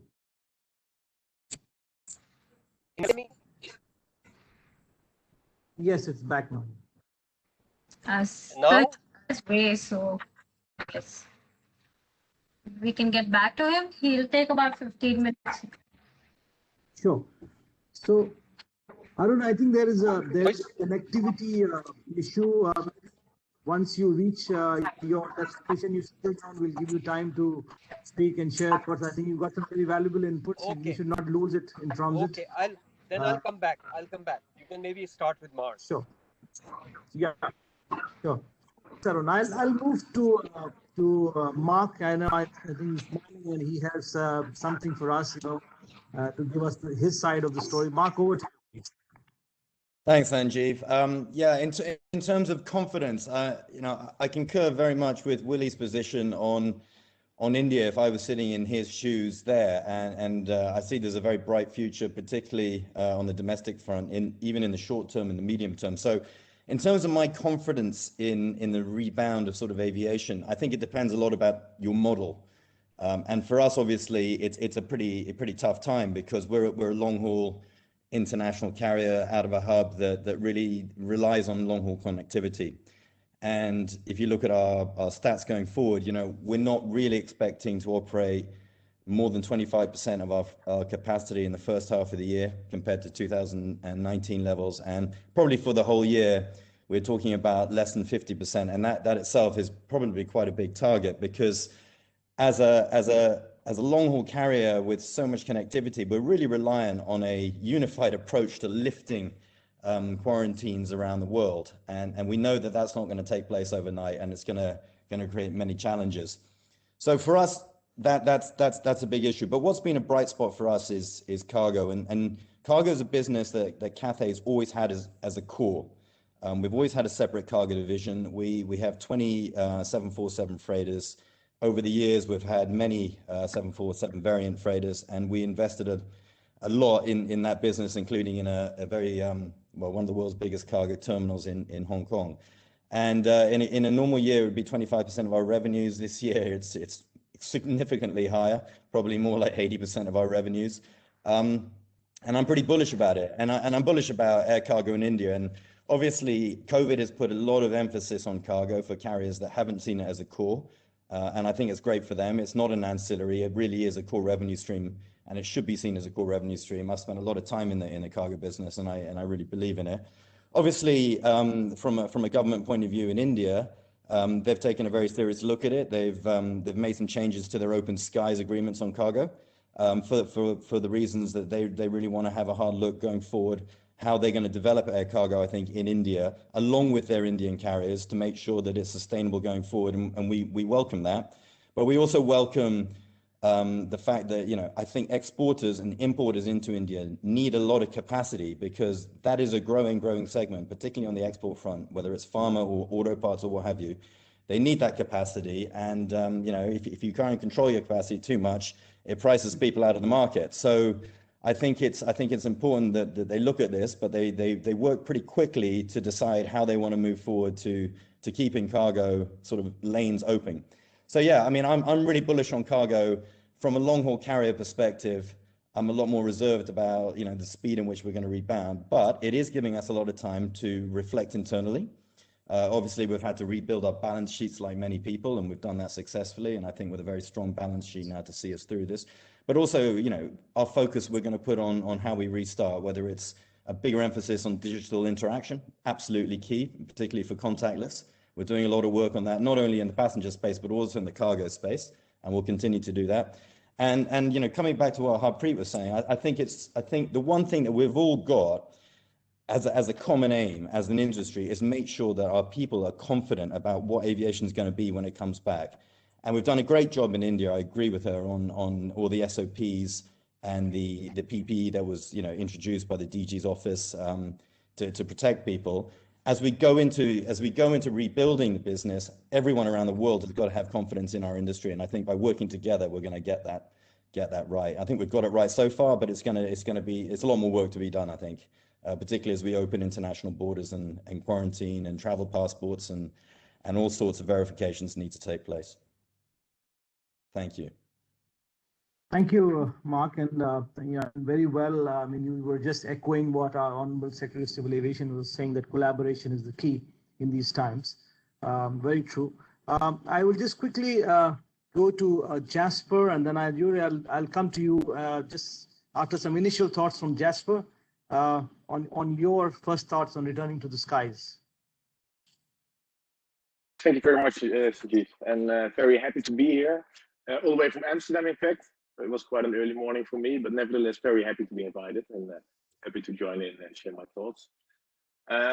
Well, I think that the message that we want to really present as an industry is one of positivity as well. I mean, we're going through the most challenging period we've ever faced, but as was rightly put previously also by Preet, is that we're in the business of connecting people, nations, and the world economy really as a whole. And as such, we'll always be under scrutiny, and we'll always be looked upon to innovate in order to reopen the world and have passengers and cargo safely resume traveling again. And luckily, we are an innovative industry. We adapt and we adapt and we adapt to keep fulfilling this important role that we play. Funnily enough, and talking about innovation, I was actually having a look yesterday in preparing for this session at a very old promotional video of my company, Backpack. And in this video, which is actually shot 3 years ago, showing the products that we make and offer to the industry, we saw that actually the technology that we've been offering all along is in fact allowing and enabling passengers to really travel in a touchless way. Back then, it wasn't much of an issue that people wanted to travel touchless. Right now, it's becoming more and more important. In fact, it's I believe of paramount importance for the industry to restart to offer passengers a safe way of traveling and thus will restore their confidence in what the industry is offering them. And I think this is very illustrative of what we see happening now during this great crisis. It shows that technology that has been there and that has been proven in different fields and in the industry for several years already has now become more relevant than ever. Whether that be the electronic backpack concept that my company is active in, or whether that be digital health passports, vaccination declarations, biometric solutions, everything that has already been there, but maybe with a different purpose, is now being repurposed and reused to allow people to travel touchlessly. And I think that this is exactly what we can use this time for. I mean, it's of course a horrible time and it's a challenging time, and we all sympathize with everyone that's affected. But at the same time, I believe this is a time for us as an industry to look back at what we've been doing and challenge the status quo that we live in. I mean, it's a bit of a cliche, and I've said it before, but people usually say never waste a good crisis, and I think that holds as well for the aviation industry. I truly believe that we can really come out of this stronger than ever before and have people hit the skies with more confidence than ever before.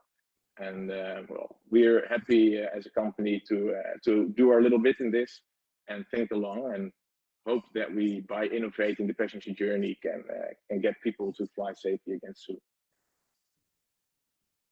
Thank you, Jesper. I think very thought-provoking that statement of never waste a crisis. Yes, we are in a crisis, but I think you very aptly put it.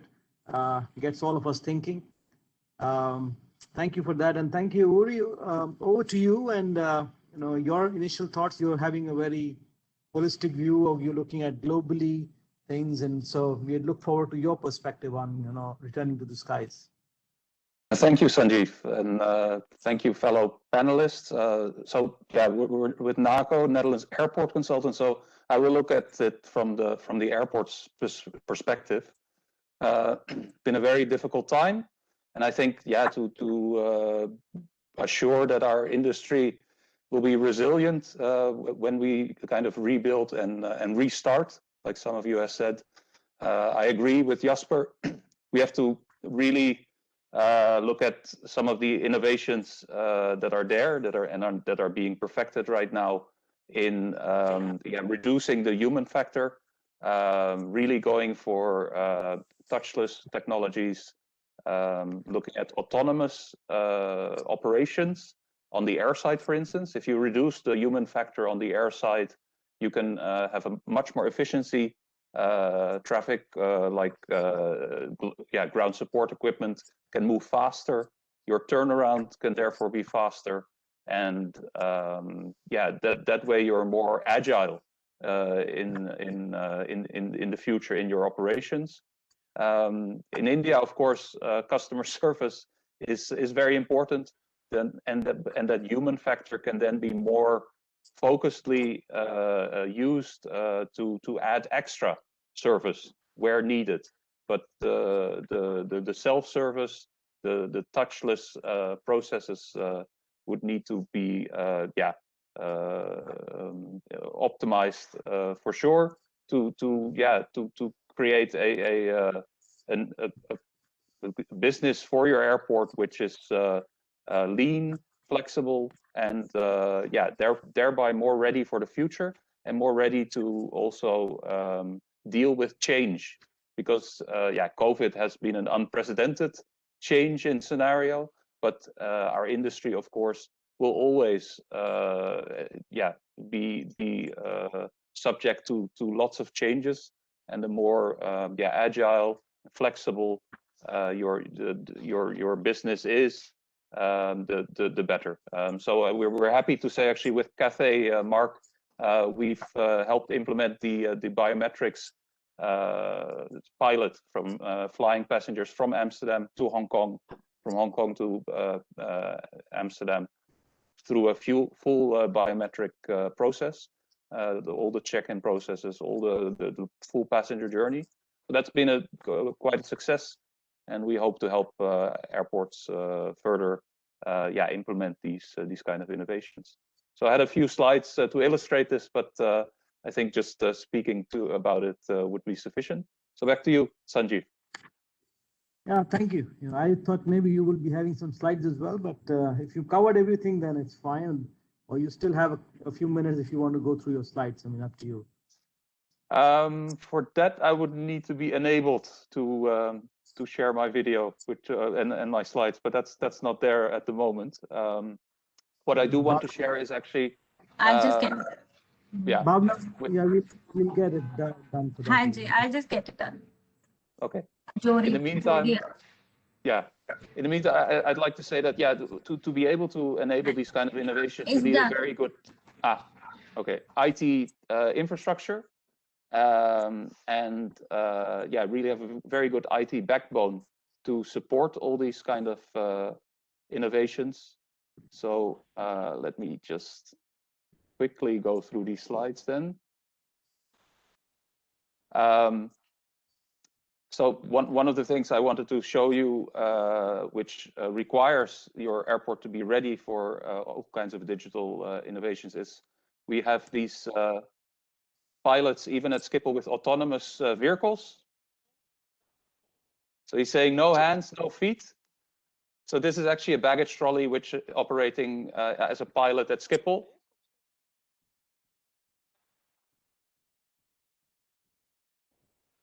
As you can see, his hands are off the steering. I just wanted to show you that quick video.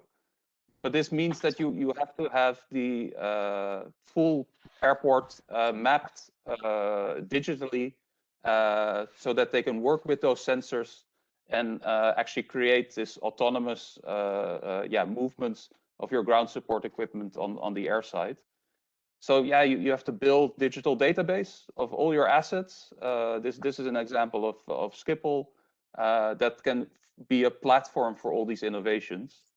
Then it will allow you to not just collect this data, but visualize it and really, you can use it as a platform for many of the development projects of changes that you need to do in processes. You can do these, generate these predictive insights through analysis. So this is an example of a dashboard where, all the different assets that Schiphol has tagged can be checked on, what was their status, when do they need to be maintained, etc. In India, we've been helping to build information management for airports also. We recommended when we were working on the cross-taxiway detailed design for GMR with Sanjeev and his team to also implement a pavement management system where you digitally record the status and the information, building information of all your pavements into a database. And that's now been successfully implemented by the team, by Sanjeev's colleagues.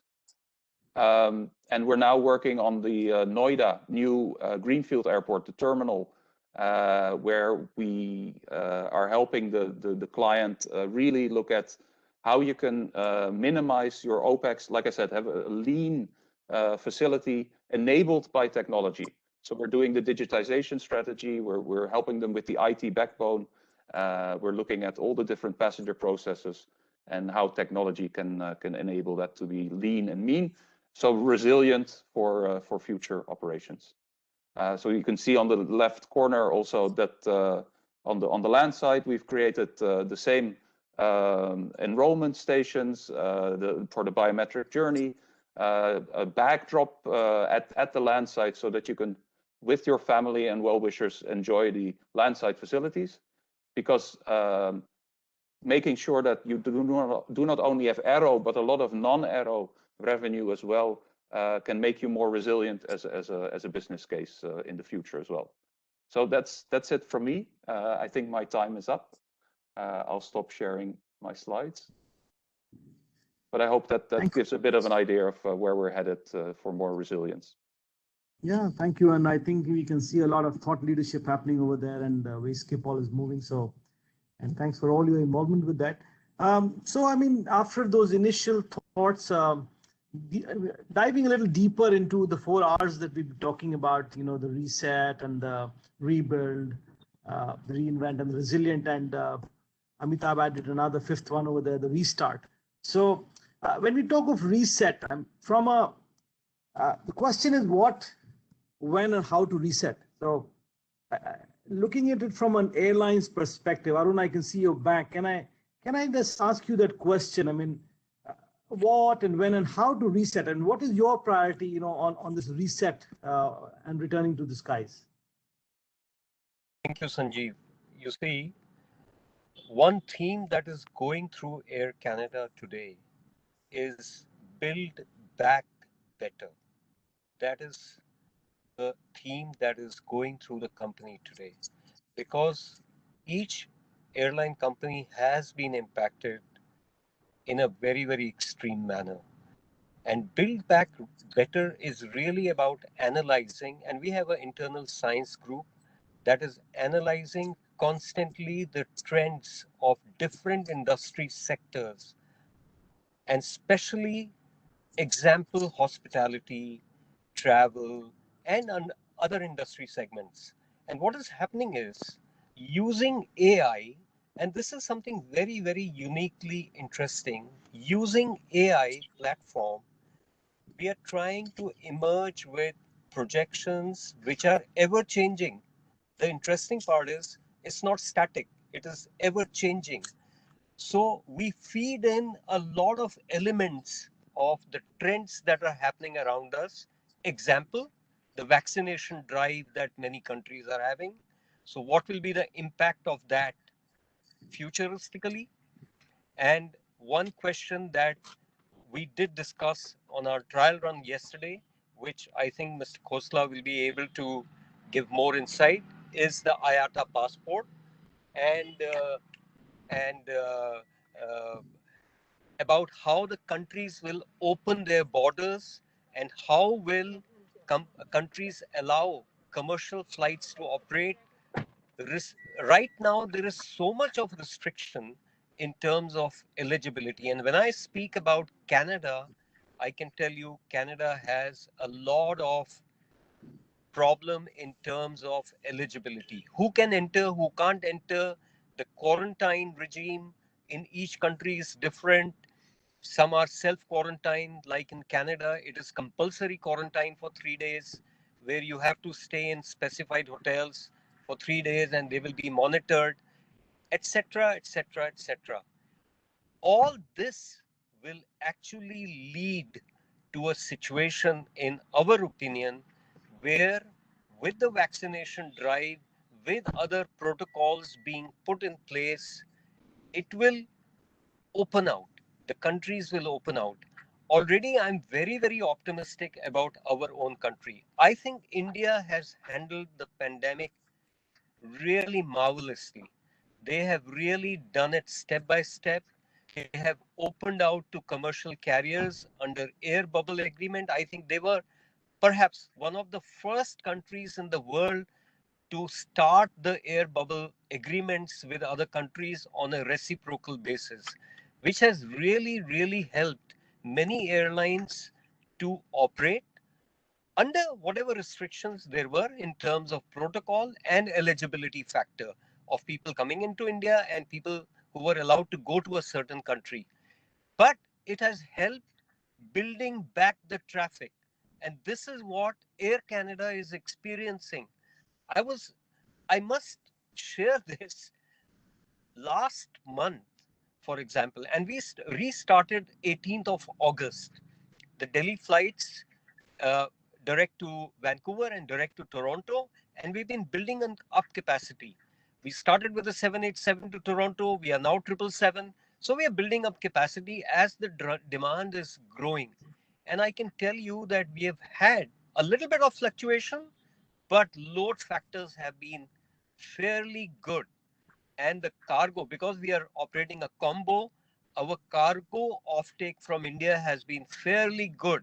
So a combination of both these factors is actually,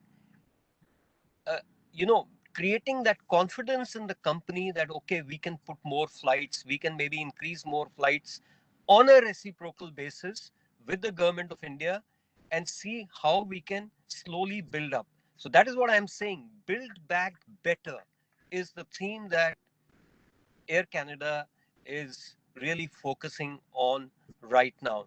And I think going forward, things will get better.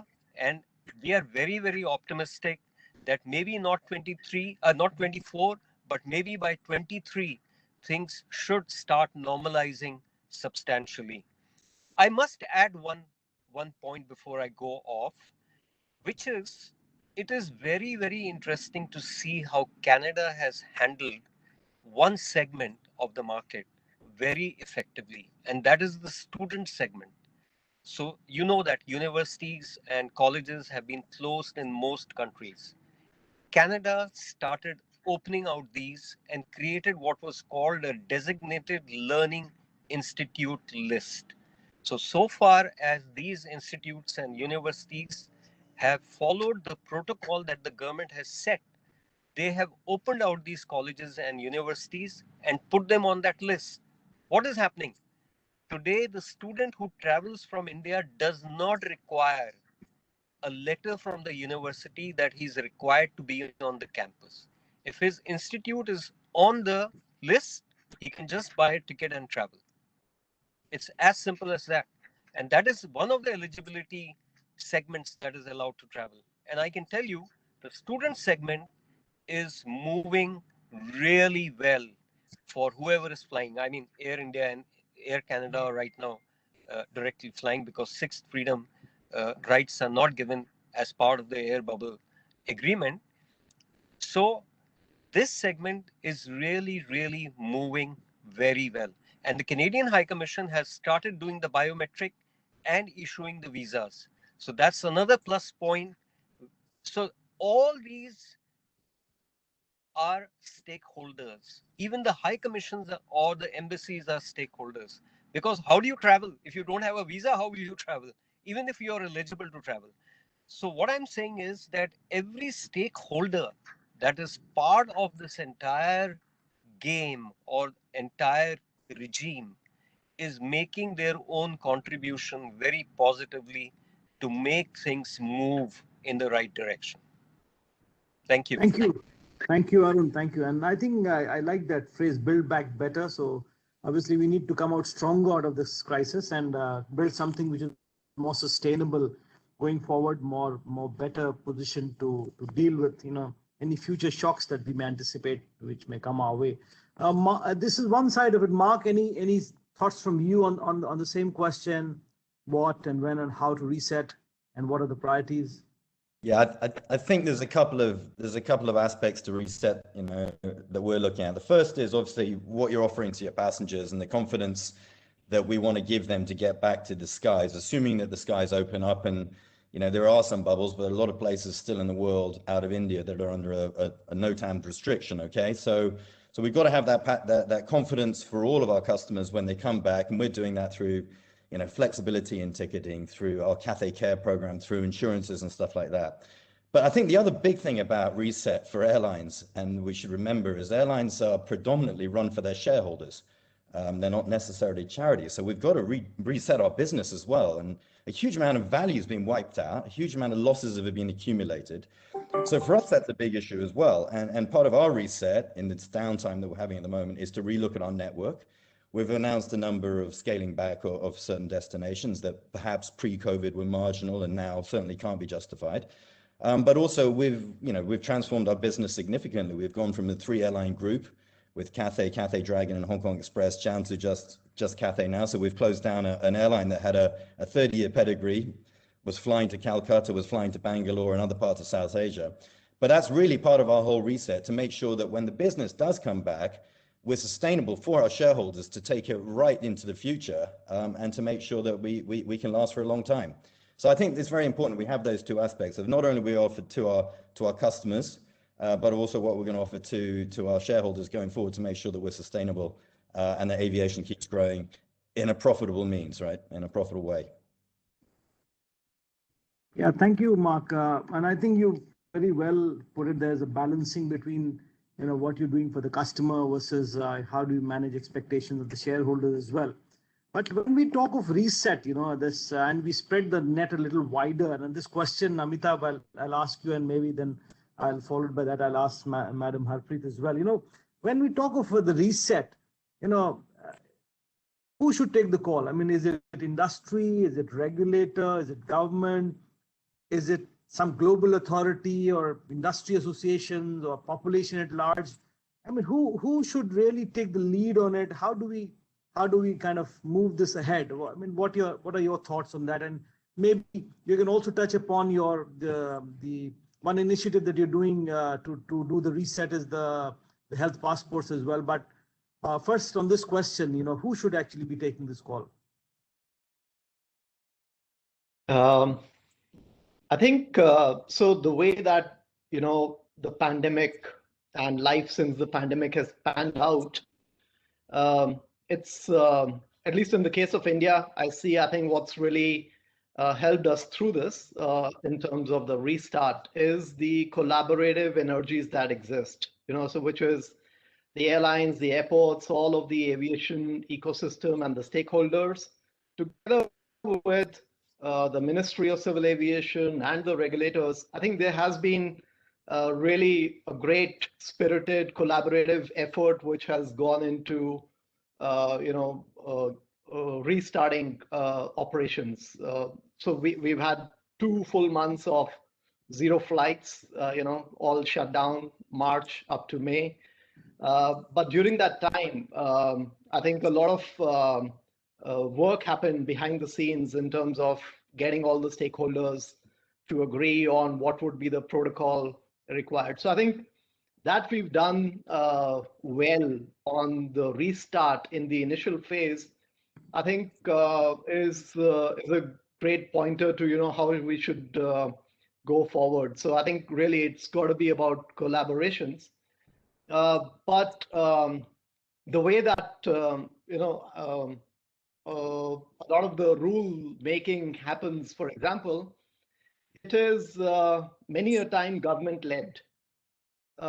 So industry would like to be in the forefront and be equal partners, but I think what we've realized is that we take what comes along and kind of work to change what may not work in terms of the operational practices and everything else, the way that the industry functions. So I think which brings me to this one piece which is on regulation. So we believe that aviation, and especially in India, it has excessive regulation.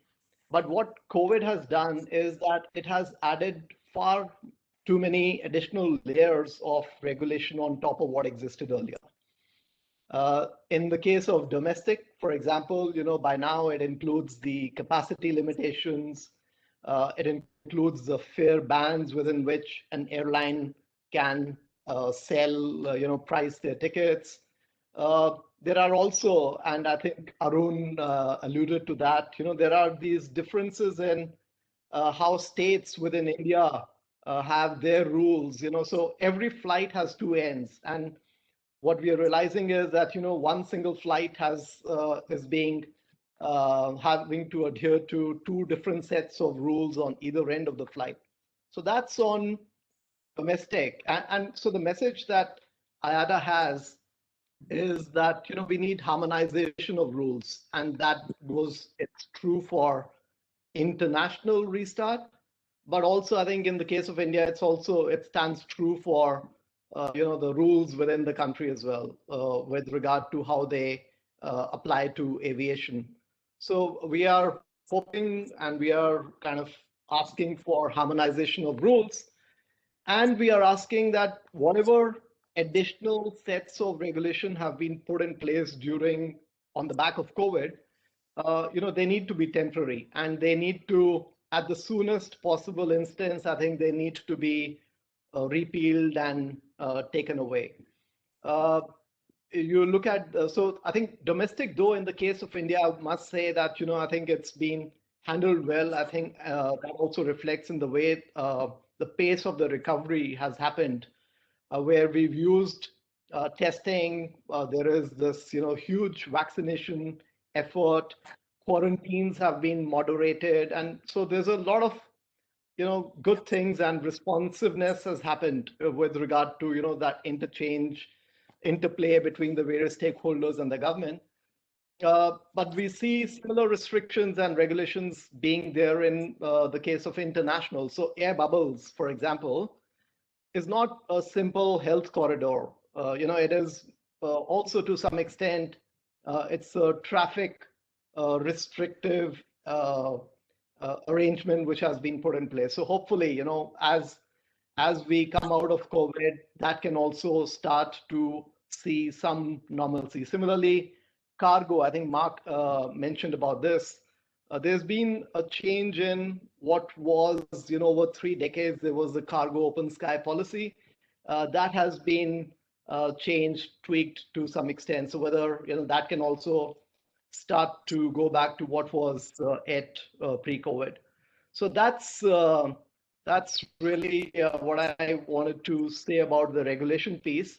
And just a short one, which you mentioned about the Ayada travel pass, which is, it's basically something, it's not a passport, it's not a health passport, but it's a digital platform which, can work with individual digital identities of a passenger and load on top of that the testing certificates, the vaccine certificates as they come about, and share that in a seamless manner with the government and the regulatory agencies, with the airports, and also exchange those with the labs, the medical labs as well. So I think that's something you would have seen. We've done a first pilot launch with Singapore Airlines in the past week. And there are a whole host of them which are coming on stream shortly hereafter. Thank you, Amitabh. That's very helpful. In fact, the two things that you mentioned, I can understand. Harmonization is a big topic these days, especially with looking at our structure of every state having their own set of rules. So I think there is, even domestically and more so internationally, there needs to be some harmonization around that. And yeah, you're right. Our industry has always been, with a lot of regulations and all that, more so few coming our way. But I'm only hoping, that you made a very apt point of saying that, in the industry maybe can be involved more upfront while the policy and the making is happening. We have seen our ministry being very progressive on certain fronts over there. So I think that's been a good start, but I think there's a long way to go on that. But I will also request, we've got Madam Harpreet, so she's actually looking at it from the inside, so to say. So we have got an outside perspective on this, who needs to take this reset call. And Ma'am Harpreet, I'll just come to you and maybe your thoughts on, as you see it, who should be driving this reset in the industry? You're on mute. I think we can't hear you, ma'am. Okay, I would like to say that the ministry has actually driven a great collaborative approach, including involving the airlines, the airports, the regulatory bodies, and everybody concerned together. So since everybody comes under that gambit, I can talk in the context of India, I would say that we should continue with this approach, because what happens is that since they are the government themselves and they are able to understand the issues of the industry through those various platforms where we have been giving feedback, they would be the driver for change and for collaboration. In fact, I can't imagine if we would have been successful for this COVID program if the government had not intervened and kept talking to all the stakeholders involved and evolving with consistent policies that all of us could follow. So I would put the role back onto their hands, and I think they did a wonderful job and they should continue to do so, at least for some more time. Yeah, thank you so much. We've been talking a lot about the policies and, who needs to take the call, but there's one important element, on actually, if you look at it literally, the reset button. So there's a lot that needs to be done on the technology side of it. Jasper, from a technology perspective, what are the reset buttons that you've been thinking about, and what's happening in the industry? If you can just tell us something on those lines, please. Yes, thank you very much for the question. A lot's happening. People are not grasping at straws, I'd say, but people are looking at anything that they can find. And what I'd like to say on that point is that we should also be a little bit careful about not being innovative for the sake of being innovative. And we should always be critical and see what kind of innovations are actually driving passenger confidence, safety, and I think, as Mark rightly put, we also have to take into account that in the end, it's a business that we're running, all of us are running, and business has to be profitable. So that's, I think, some of the key considerations to take into account when looking at how innovation can help us get out of this situation. In a more practical sense, what we're seeing at the moment is, so as I mentioned in the introduction as well, a strong tendency towards more touchless initiatives. Technologies that have been used in the past already are being repurposed if they fit the role that they need to play, of course, in order to help reset this industry and get people flying again. And we, as a company, we've seen a great peak in interest from many different stakeholders in the industry, all across the world, really, all looking to implement technologies to make the passenger journey touchless, safer, and restore passenger confidence in the process. And I think that there's a couple of different shades that we see in reasons for stakeholders to engage in these kind of innovations. I think that we can roughly differentiate between what I call the opportunity-driven innovation, where we say, hey, the industry at a low pace, we have time to innovate, we can look at new things, let's do it.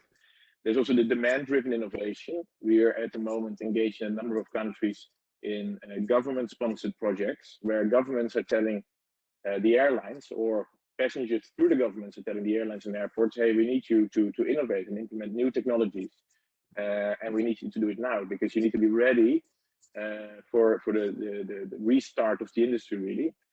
And last but most certainly not least, we see a more vision-driven innovation, in which we see stakeholders in the industry really looking at, and I think it was rightly put also by Runa, building back better. How will the passenger journey look like in the future? How will the industry look like in the future? And irregardless of where we are now, what can we do now to get to a certain point in the future where we believe that we need to be as an industry? And it's exactly this vision-driven industry vision-driven innovation that I firmly believe in, and really applaud in everyone that's engaging in it, because I think this is what yielding the best results. And long answer, sorry, but to conclude, I think that this crisis has brought the future closer, in a sense, because of everyone being more critical and more retrospective and introspective, really, on what we're doing. There's room for this vision-driven innovation, and I believe that if the innovation and technologies are applied in the right way, we can come out stronger, and we will.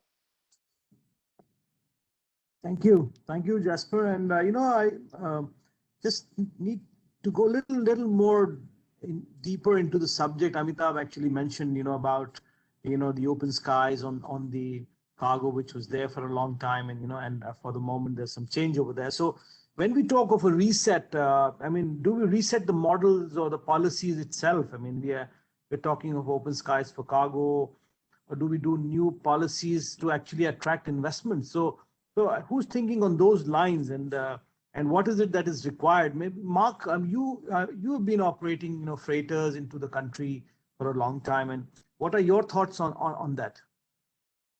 Yeah, I mean, look, we've had a recent change, as Mitma alluded to, in open skies on the cargo side, and I totally understand that, because obviously COVID has put huge eyes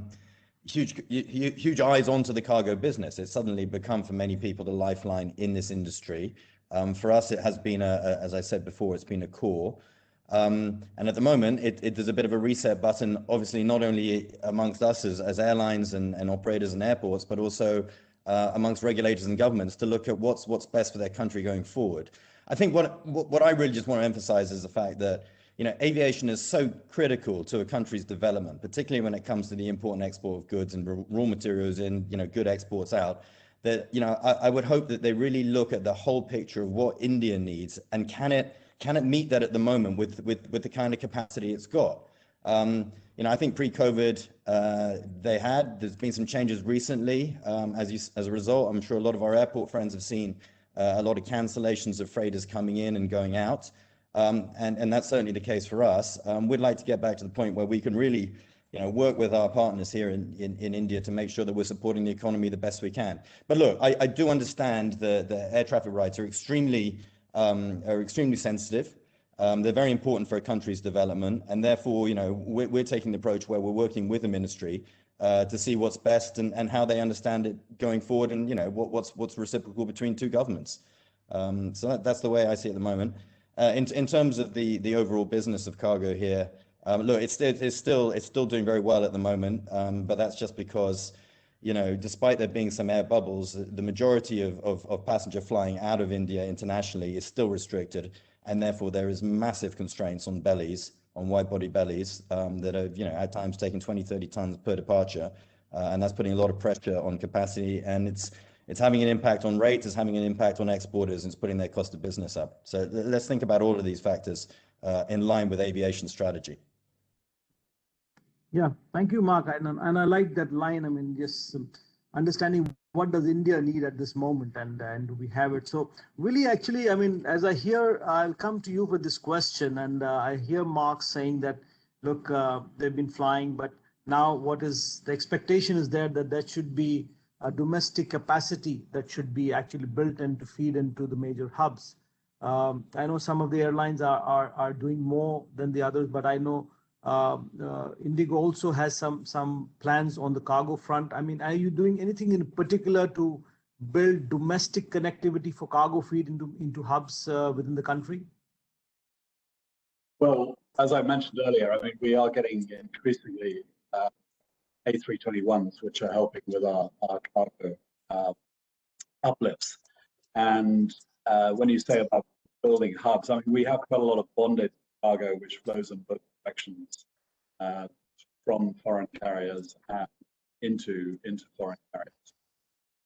And I think it's been no secret. I know there are a number of journalists on the call, so I'm not going to reveal anything new. But it's no secret that we have been studying the freighter market quite intensively. And if we have something to announce, we'll announce it. But at the moment, we have no plan to introduce freighters, because the amount of capacity that we deploy on the A320s and the A321 actually makes us still the biggest domestic carrier of air cargo. And I should mention, of course, through the pandemic, we developed this new business of cargo in, and this has been very successful. We've operated over 4,000 trips, charters for a variety of shippers, carrying a variety of equipment, of course, for PPE and so on initially. But then we went into perishables, foodstuffs going to the Middle East. We're into IT equipment, mobile phones and so on coming in from Asia. So that's really expanded our business. Like a number of companies, the cargo has become more important in our approach, and that's probably the biggest single effect of that lockdown for us, that we discovered that there was still a lot of cargo revenue opportunities. And so it's definitely changed our focus, I think improved the focus. I mean, because on my background, I always was very conscious of cargo, and I wanted to see Indigo growing on the cargo side as fast as we had grown on the passenger side. When I arrived, we only had about 28% of the market, but we had grown that pre-pandemic to in excess of 40%, and that's where we're sitting at the moment. And I'm keen that we should continue that, and I'm talking purely domestic at this stage. But obviously, as we start international services again, then we will be getting back very strongly into those markets. And again, with this cargo product, found that we've been operating to a number of new destinations, places like Cairo, Bishkek, Almaty, and a number of other new ones, particularly in Central Asia. So I think that that has taught us some new skills, and we've been dealing with some new shippers. So I'm sure you'll see Indigo put more and more emphasis onto the cargo side as we go on. Thank you, Willie. And I think when you say improved focus on cargo, that would be like music to ears to many of the industry players, because I think we can look for some domestic capacity getting created, and some more options. So I think that's great. Good news. Thank you, and wish you all the best for that. I'd also like to get some thoughts from Madam Harpreet on you mentioned Alliance has done a lot on the passenger front as well during these times. Any particular focus on serving the cargo connectivity within the country? Because I know you are serving certain places which normally many of the carriers even would not go. And I think it's good to have connectivity and cargo getting serviced in those places. So any thoughts from you, ma'am, on that? Yes, definitely, because with Alliance Air, especially besides the metros, we are trying to do regional connectivity to 2-tier and 3-tier cities. And when the vaccines had to be transported from one location to the other, of course, our mother carrier, Air India, did a lot of the work as well. But as a subsidiary of Air India, Alliance Air actually took out the challenge to get it transported to remote places, especially like Northeast, where it's difficult to get these vaccines to reach. Similarly, in the West and in the North, also in some of the smaller cities, we did a lot of work in liaison with the ministry and with Air India to make sure that the vaccines reach. And it is not only for the vaccines, just a side subject, but in the cargo side, we have also utilized the Alliance Air to transport human organs to the extent that, keeping our corporate social responsibility in mind, we have even looked at slight adjustment of timings to save lives. We did that 2 months ago. We saved 4 lives just by adjusting our timing, because those live organs had to be transported at a certain time to make sure that those humans can be helped. So Alliance Air is definitely looking at all these opportunities, because while we want to be commercially viable, of course, that is everyone's goal, but we're also looking at the humanitarian aspect and trying to make sure that we fulfill the needs of India, the needs of humanity. And I am always keeping my fingers crossed that slowly we also expand and start operating to neighboring countries. I mean, I wouldn't say that I would like to restrict myself only to 2-tier, 3-tier cities. Maybe I'm over ambitious. I don't know. So I look forward to actually coming back strongly. Thank you, and wish you all the very best for all the ambitions that you have. I think it's all going to help the country at large. So thank you. The second, the second theme on the R that we were doing was the rebuilding. But when we really talk of the rebuilding, so the question is, what are we rebuilding? Is it faith in air travel? Is it processes? Is it investment opportunities? Is it more collaboration, or is it a different financial model?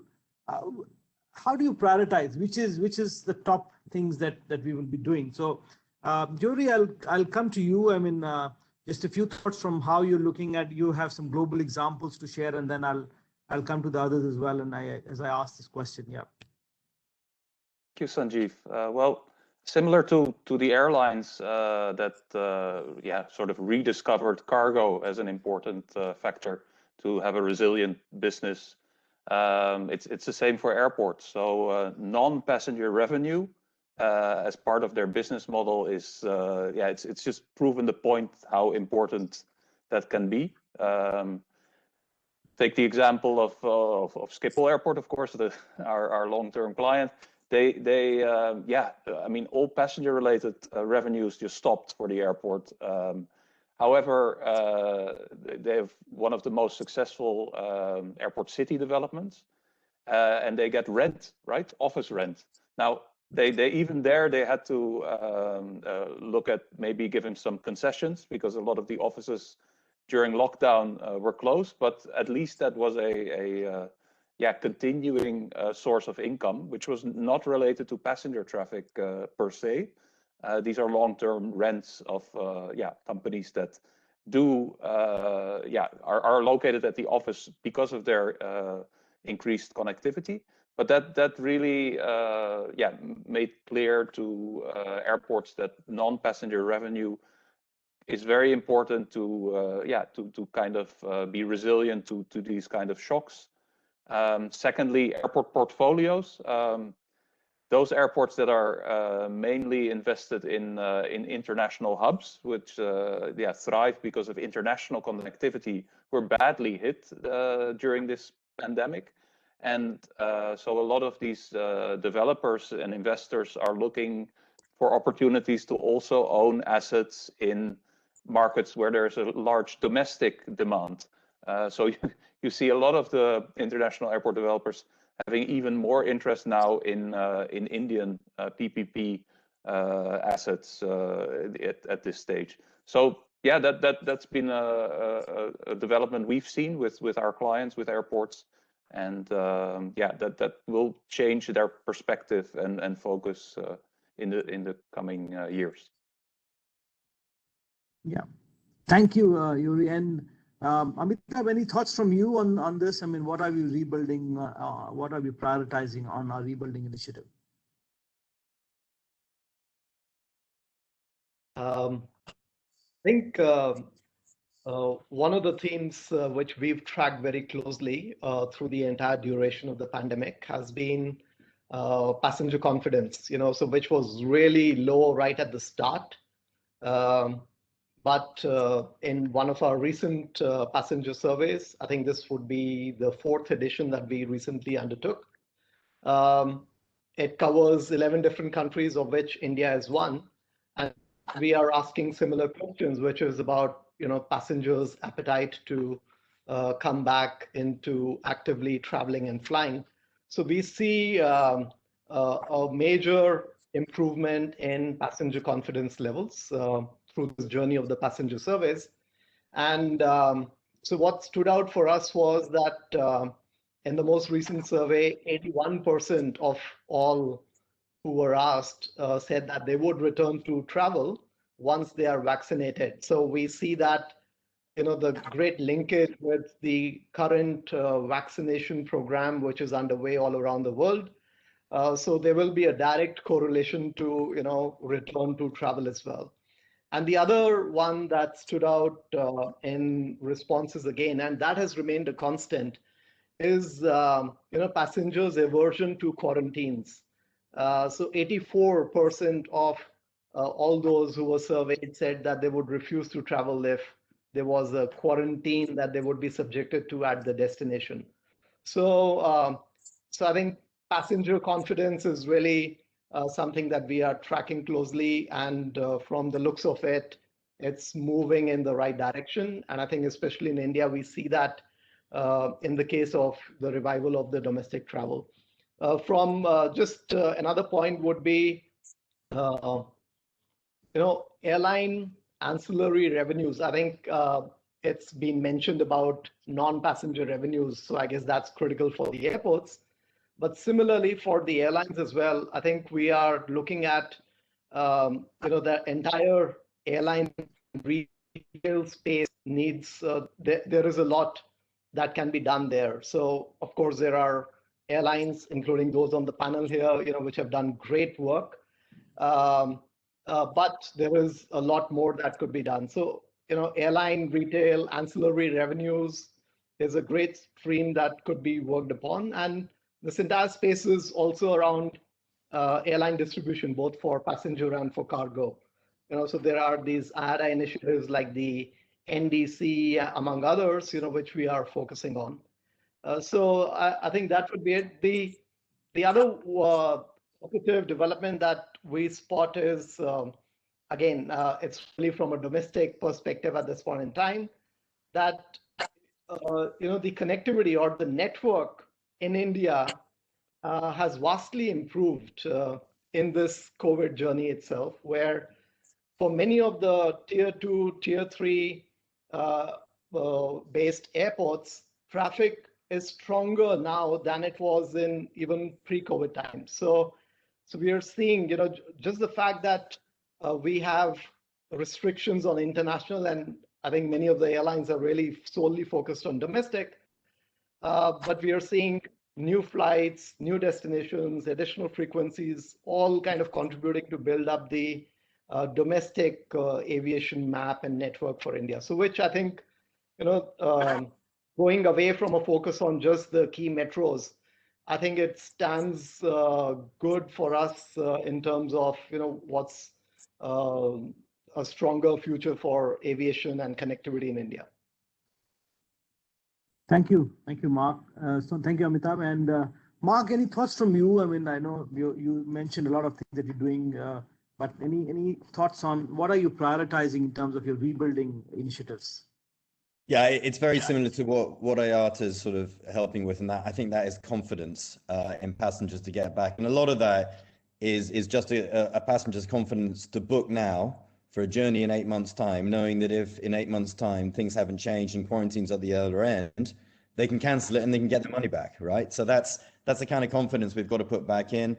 We've introduced now since late last year up to the end of May so far, a full free COVID insurance scheme whereby you're covered for COVID if you're traveling with us and that's what you're diagnosed. So there's things like that, but as I said on the rebuild side, as so much value is being cut off, so much I think of what airlines need to do, not necessarily in India, but in many parts of the world, is to rebuild their financial structures at the moment. And in the last year, you haven't seen the failures in the airline business that many people would have expected. I really believe that. There hasn't been huge failures yet. There've been some, but I think we're now entering a very dangerous zone where when governments stop, and we're an example of an airline that has never in our 7-year history taken a penny from a government, yet for the first time we've had a strategic investment for our government because they see how important it is for Cathay to the economy of Hong Kong and to the future of Hong Kong. Now, how long can people continue doing this? How long can governments continue doing this?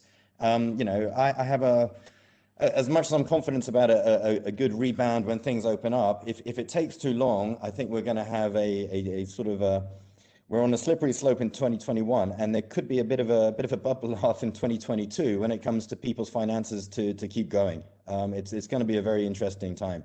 So yeah, so rebuilding one's finances and a strong balance sheet is just as important, I think, for our shareholders as on the other hand, that whole idea of confidence in getting people to fly. And I can tell you, I've flown a lot in India in the last few weeks on domestic, the biggest domestic carrier in India, I must say. I just their schedule was there for me, but I've always felt very confident. I really like the approach. The aircraft are clean. The crew, do enforce the PPE policies, and it's absolutely right they do. And I've felt very comfortable and no hesitation in jumping on a plane here again. Sometimes, you're a little bit sort of nervous at other parts of the process because of security and what have you, crowds and that kind of control. But by and large, I've been really impressed in the way in which it's been done. And if we can replicate that across the world, I think it'll be a great thing. Great, thank you. I'm just thinking this is a very interesting subject. I'll just probe a little deeper with Arun on this. Arun, any thoughts that you are thinking of, in terms of your rebuilding and what are you prioritizing? Because there's lots of good inputs coming in here. We can't hear you, Arun, I think. Yeah. So I will share the common thread that I see emerging, and that goes for Air Canada's priorities also, is rebuilding customer confidence.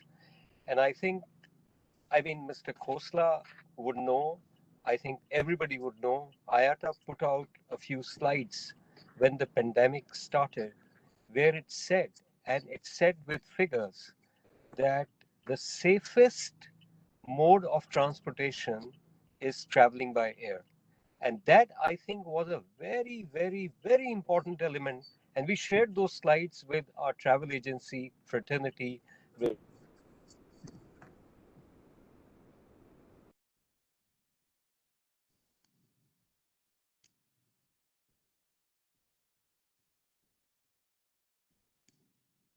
Arun, we can't hear you.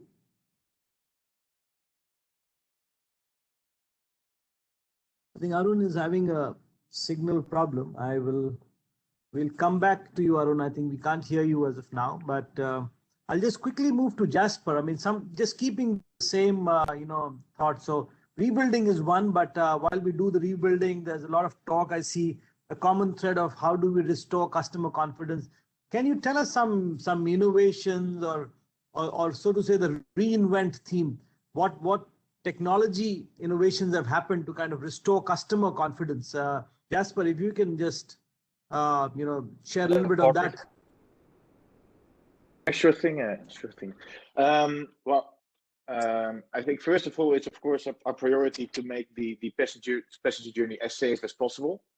And I think we've heard the word passenger confidence spoken a lot already today. And the reason is that it's one thing to make the passenger journey safe. It's another thing to make the passengers see that it's safe. I really believe that in any project, improving the safety means that also perception is key in doing so. We're not going to lie to anyone telling them it's safe. Well, it's not. It has to be safe, and people have to know that it's safe.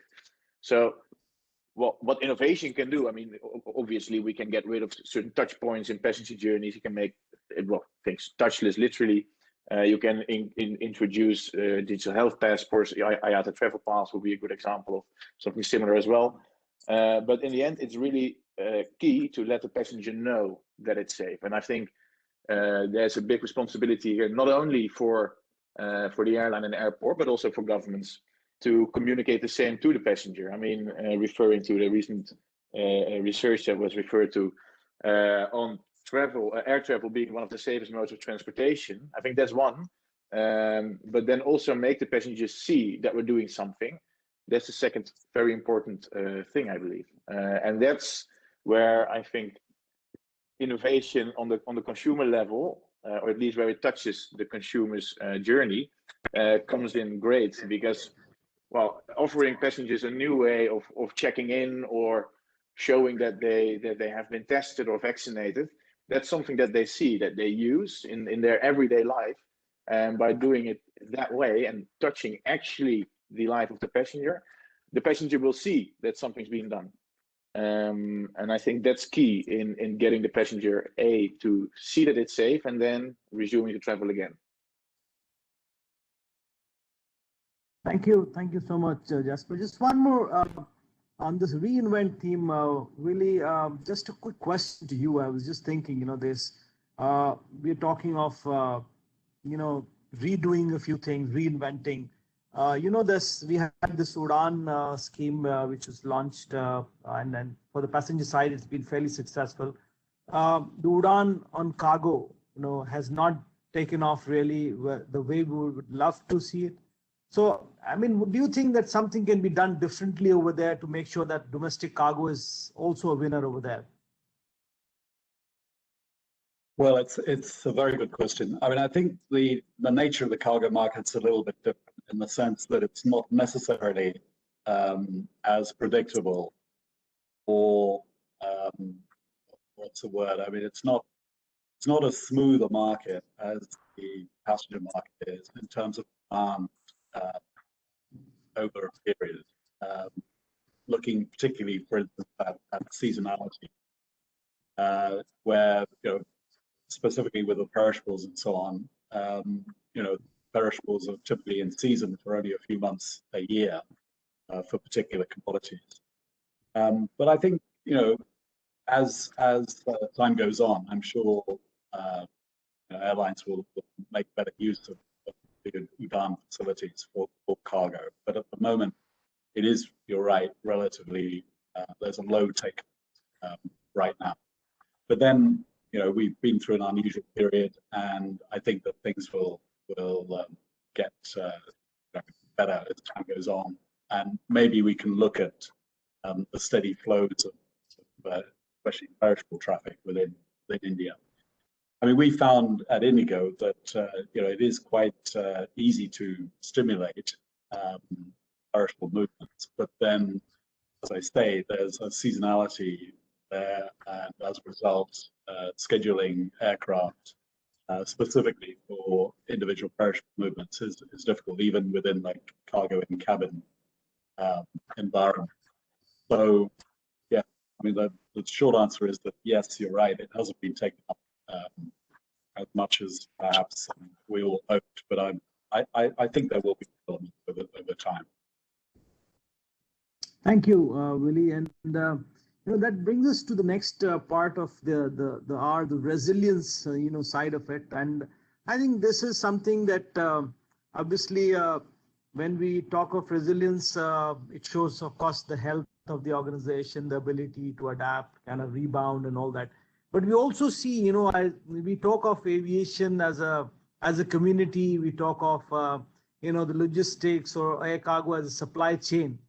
And you're only as strong as your weakest link. So the question I want to ask, and I'll come to each of you, one by one, is, and this is a little difficult one.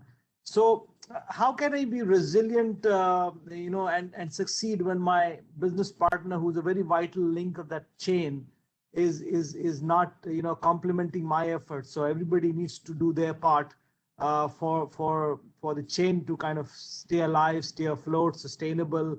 So how can we help each other in the short term so that not just individually we are resilient, but also as an industry we are resilient? And that is something that we need to be looking at if we need to come out stronger out of the crisis. So I'll just come with that question. Mark, I'll maybe start with you first. How can we help each other in the short term? Well, it's a good question, and I think a lot has been done already. I mean, look, here we are a year into a pandemic. We're still struggling through it, but we're managing to do it as an industry, which I think a lot of people are surprised and would have thought it would have fallen apart a lot more. I think airports have been around the world have been very understanding, both in some of the deferment of payments, but also the vital part of our future, which is in slot constrained airports. Giving us historical waivers on slots, etc. Now, how long that can continue, not forever, obviously, but I think it's been very important, and it's just an example. We've had certain examples around the world where we've had very good responses from our ground handlers, from our fuelers, to understand that a long-term partnership is something that is important for them and for us, and therefore to give us a little bit of respite at the moment means they're going to get some long-term return on it. Look, I think aviation, generally speaking, is very good at co-partnering, and now more than ever, we need to understand the importance of each other in this big pie to make sure that it's there to be eaten later on. But we've seen some good start in it. Thank you, Mark. I'll come to Arun. I can see you. I hope you can hear me and you have a good signal to speak to us. I hope to. Resilience, I think, is really the factor that has seen airlines through this very, very challenging time. And I think resilience is also because of the partnership of all stakeholders. For example, we've been extremely happy with the way around the world airports have come forward and helped Air Canada as an airline, and I'm sure they have helped other airlines too, like Mark mentioned. What is also important in this journey now starting on a positive note is what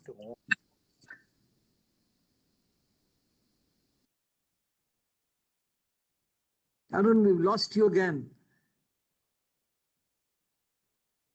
Arun, we can't hear you.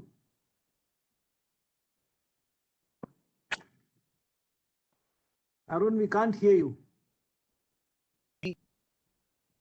Now? Yes, we can hear you now. Maybe you'd have to repeat because we didn't hear. You know, Yeah. we lost a lot most of what you So said. what I wanted to say is that this partnership that is there of the stakeholders of helping each other has become a very important aspect. And in this context, I would like to mention one example of where we need this partnership very, very strongly. Slots. Example is slots.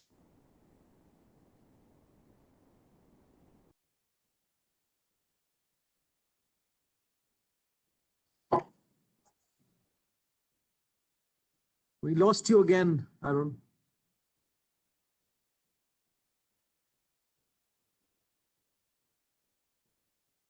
Arun, we can't hear you. So we can't hear you, Arun. I'll come back to you. We lost you again. We couldn't hear you. I'll come back to you again. I think I'll just take a few questions. You know, I can see Willie is also ready to, you know, say his bit on this, you know, question. Willie, over to you. You know, I mean, how can we help each other in the short term? How do you see it? Well, I think the Honourable Secretary actually earlier in the development talked about the aviation fraternity, and you know, I think that's actually very strong in India.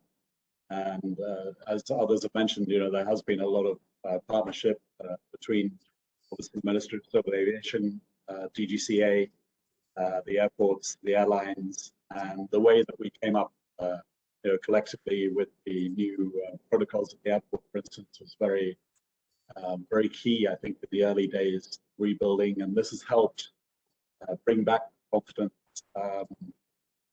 Mark made some nice comments about his flights in India recently. I'll have to buy him a beer sometime.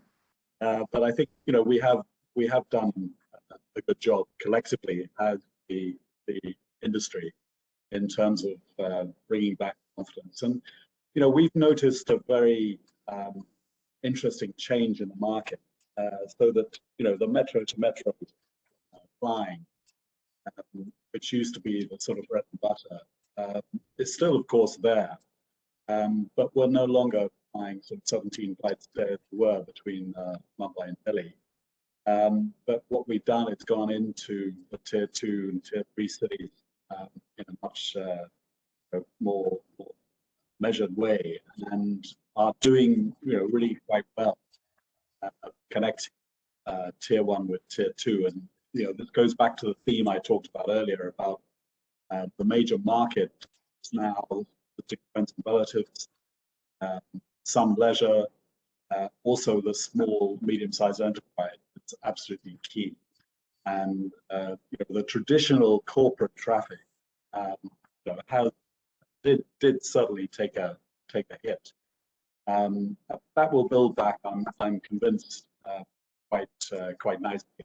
I mean, a lot of people say, yeah, but with Zoom and with MS Teams and so on, that's the death of the corporate meetings and so on. But I'm not so sure. I think, having been in the industry a long time, I remember in the 90s, you know, there was a great thing about video conferencing was going to do away with a lot of travel. Well, of course it didn't. In fact, I think it promoted travel. And I think you'll see what will happen over time is that the very fact that people can connect electronically, digitally first on Zoom or whatever, on one of these platforms, actually just intensify business. And it means that people can do business quicker. And that will bring forward the time when they actually want to go and meet the person and sign the deal, or you know, go and spend FaceTime together when they're putting together business deals. So I'm not such a pessimist about corporate traffic as some are. I do think that it will recover. What you won't see probably is as much sort of internal corporate meetings and so on. They will be done more on Zoom, I'm sure, or similar. But in terms of, you know, the critical, the export-led markets and so on, I think that actually you will see a good recovery in that as economic activity comes back, not just in India, but in other parts of the world. So again, I'm relatively optimistic. Thank you, Willie, for that. And I will, Amitabh, before I come to you, I'd like to just take some, we've had a few airline inputs. Yuri has been, working closely with the airports. Yuri, where do you see, I mean, how do you see this helping each other in the short term? Where could the priorities be? Thank you, Sanjeev. Well, I think definitely collaboration is key to come out of this crisis stronger. What we've noticed often, whether we do a air cargo master plan for an airport or looking at their more passenger focused development, stakeholder meetings, right? And we sometimes you need a third party, a consultant that sort of gives a little bit of that independence that allows your airline stakeholders to actually share their requirements, the ground handlers, etc., and use a consultant to actually get the airport's goals explained, and then have the consultant sort of weigh all these different requirements and issues and give a sort of perspective on it where to show that it's in common interest to make certain changes or innovations that may have originated with one of the stakeholders, but actually provide sufficient a plus side for others as well. And sometimes it takes a sort of referee to bring that about, where these requirements and demands have been communicated to and fro between parties, but sometimes it takes a sort of platform to help see the common benefit. So that's something we hope to continue doing for the different stakeholders in the industry. Thank you, Yuri. And before I ask Amitabh his thoughts on this question, how can we collaborate better? Just I know we've kind of eaten into the lunchtime, more so of the panelists, because I can understand you've been talking for more than 90 minutes now, and it's a high time you had some kind of refreshment. So the concluding question, I'll just come back to you. After Amitabh speaks, the concluding question is, in one line, if you were to summarize, what would be your priority in terms of the 4 hours? We're talking of the return to the skies, the 4 hours of recovery, or let me say 5 hours now with Amitabh's restart as well. So the 5 hours of recovery. But in one line, what would you say would be your priority and your contribution of returning to the sky? So I'll just be the final question or your summary, your conclusion of what you're saying. We'll come to that just before that. We'll just get Amitabh's view on, how can we collaborate better in the short term.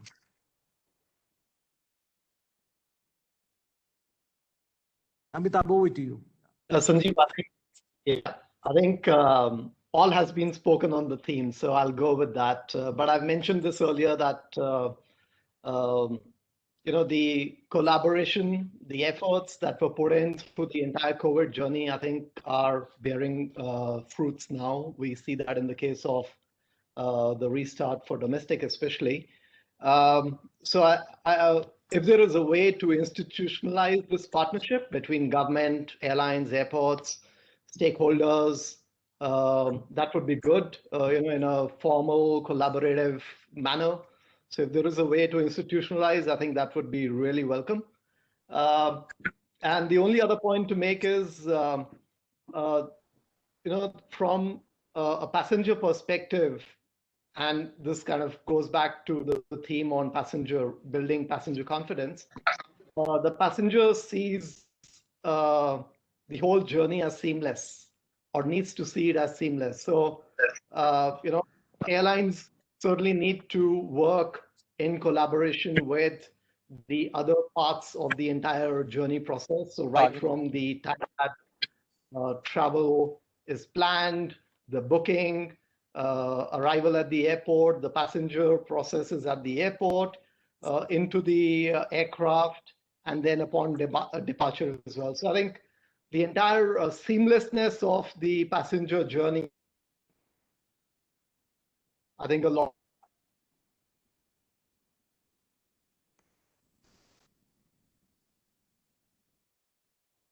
The only,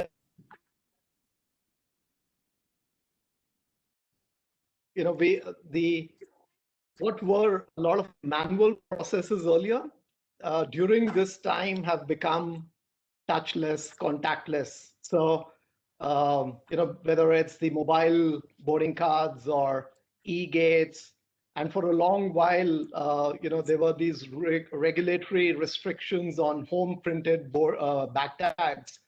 Some of those we've seen being chipped away at, so which is great. You know, just the energy that has come about into improving passenger processes, I think, is a great confidence booster. Thank you, Amitabh. That's very, very well summarized. I will just come back to the last couple of lines from each one of you, and just to rephrase and present my question. Returning to the skies, the 5 hours, including the one from Amitabh. I keep saying that again and again because I think that's an important hour that we need to have. So what's your priority and what's your contribution that you want to make to that? I will start with Jasper, and then I will probably come to ma'am. I can see that you're also got something to share with us. We'll just finish Jasper's inputs, and then I'll just quickly come to you. Yes, thank you very much, indeed. Yes, I think that in terms of looking at the industry as a whole, I think it's important and to realize, and we all do that there's a delicate balance. Everything that we do is interlinked. We're all vertically and horizontally interlinked, and everything one stakeholder does has an effect on the other. And I think our industry realizes that like no other, which is why I think everyone here is pretty positive and confident that we're really going to get out of this. Because everyone's doing their part. And that means all the way from governments, airports, airlines, all the way down to the passenger. Everyone's doing what they can, I believe. And I think that at least it makes me very happy to be active in this industry, looking at the way we're dealing with this together, and very confident that together we will be able to come out of this. Yeah. Thank you, Jasper. Thank you, Matt. Over to you, Harpreet ma'am. So thank you. I would like to conclude by saying we totally are focused on making Atmanirbhar India, which means self-reliant India. And definitely we are going to be confident. We are going to come back, and we are going to make sure that we are going to use the cargo industry more effectively than what we've done in the past. Using the COVID example in front of us, we realized that both go hand in hand, and cargo industry is really, really important. We need to build up on our cargo strengths along with the passenger, and I'm sure we'll be back not only to pre-COVID, to much better than pre-COVID. Thank you. Thank you so much. Arun, every time I see you, I'm tempted to ask you a question. I hope you can summarize, without any interruption this time. I hope so too. So from Air Canada perspective, what we are really focused on is building back our network step by step, wherever we are able to open. But the most interesting emerging thing that has happened with us is that we have identified newer destinations which we had not ever thought of flying to. I will just give you an example of Doha. We have started a flight Toronto-Doha, and it's been quite a success. So what I'm saying is that this is where Air Canada is focused on in terms of building back its network wherever the opportunities emerge, including newer destinations. So that's what will help us in getting back on track progressively. Thank you. Thank you so much, Arun. Thank you. You're welcome to you with your summarizing comments. Thank you, Sanjeev. Well, we just hope to continue to be and create platforms for collaboration of all the stakeholders. build resilience for our industry. And then, these platforms can be either IT databases or hosting these stakeholder meetings to bring all parties together and create solutions that are in everyone's benefit and to benefit of the industry. Thank you. Thank you so much. Mark, your summarizing comments. Well, look, I think I certainly believe, and we do as an organization believe, that aviation really enriches people's lives, right? Not only from a family point of view of bringing people together, but obviously commercially as well. It enriches our lives personally and country. So I think for me, it's more of an appeal that we all work together, which I think we're doing, to ensure that, you know, that customer journey that leads to this enrichment in their life is safe, is well managed through the airport, in the skies, in the boarding process, and in all aspects of it. So really, that's what we're looking at, and we've spent a lot of time during this downtime, as it were, to enriching that experience that we want our customers to have when they get back on board and up in the air. Thank you so much, Mark. And I know you've kind of said Amitabh a lot, but just any few final comments from you. Thanks again, Sanjeev. I think the one thing that Ayada does, we think well enough, is provide collaborative platforms. So we talked about the Ayada Travel Pass, for example, or the NDC. So these are platforms where industry players are working together to achieve common goals. So we will continue to do a lot of that, and our work around standards development and everything that is there in that space. One other thing that we have tried to keep up with is sharing experiences and stories through this entire COVID time period. So what's worked in one location, kind of making sure that those are also shared and can be used by other parts of the globe and other parts of the value chain. So thanks a lot. Thank you, Amitabh. And Willie, finally to you. I think everybody is very keen on what's happening. Thank you very much. Thank you. Is Willie? Yeah. Sorry, Sanjeev. Yes. Well, there's so many things to say, aren't there? And I think we've covered a lot of ground.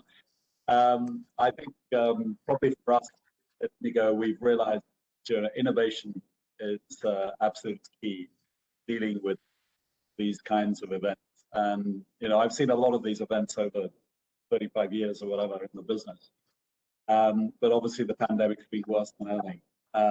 But coming out of it, I think there's been a lot of innovation across the industry, from the government to the player, the airport, and so on.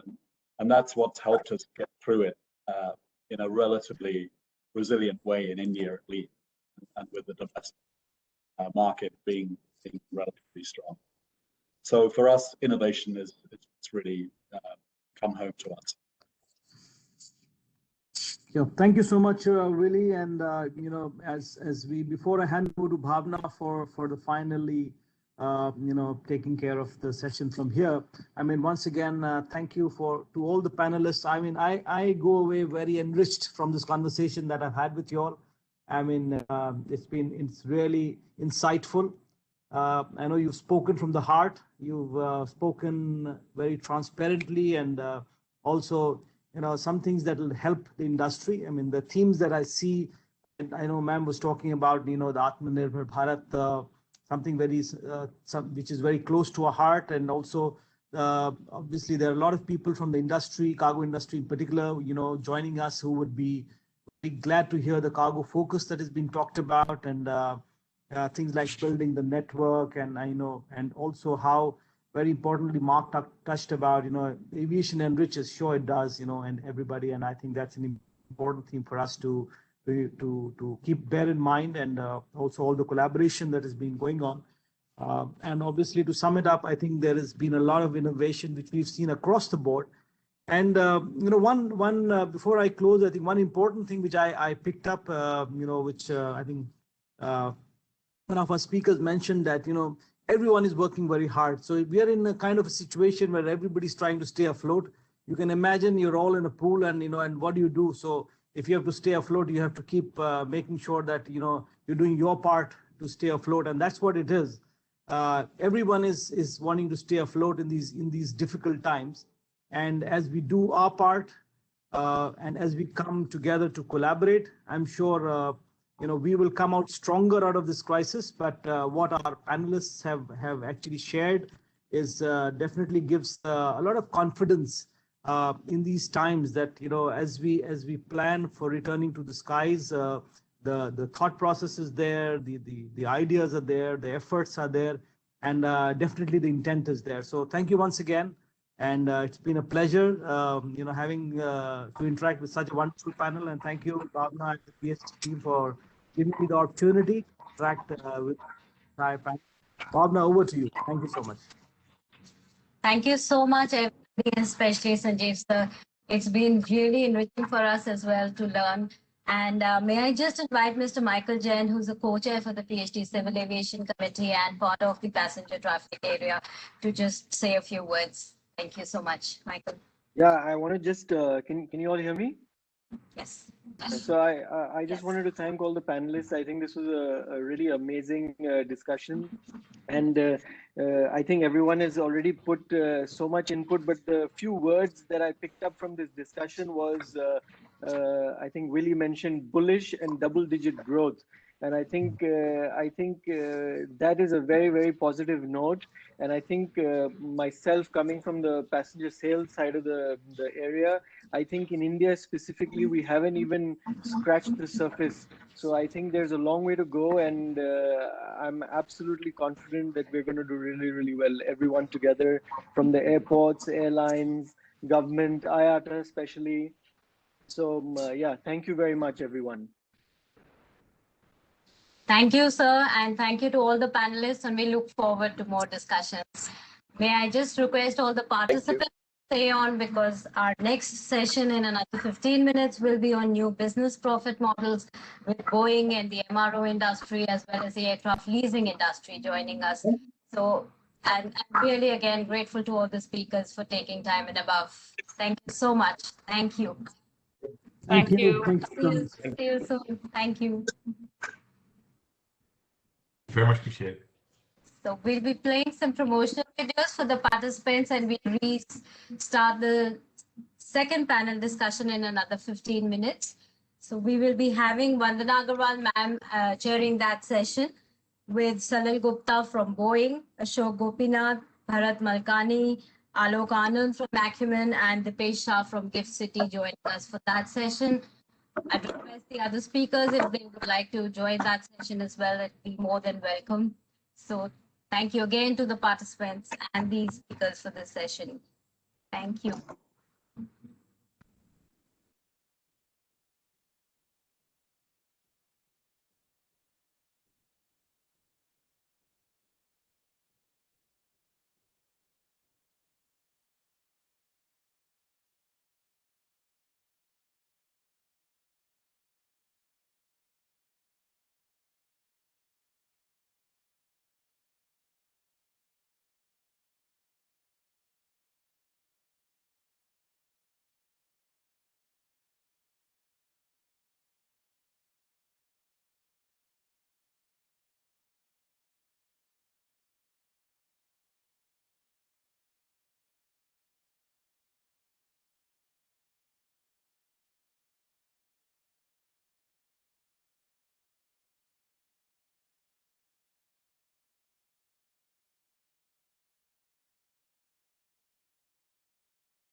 ऐसा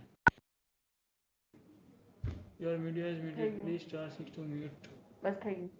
Sorry થઈ જો બતાવ્યું. શું બતાવ્યું? ઉપર જ બતાવતું હતું લેફ્ટ સાઈડ ના કોર્નર Star 6 only?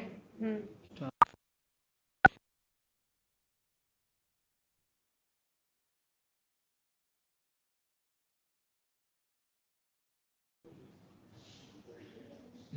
થઈ ગયું જો. સાડું.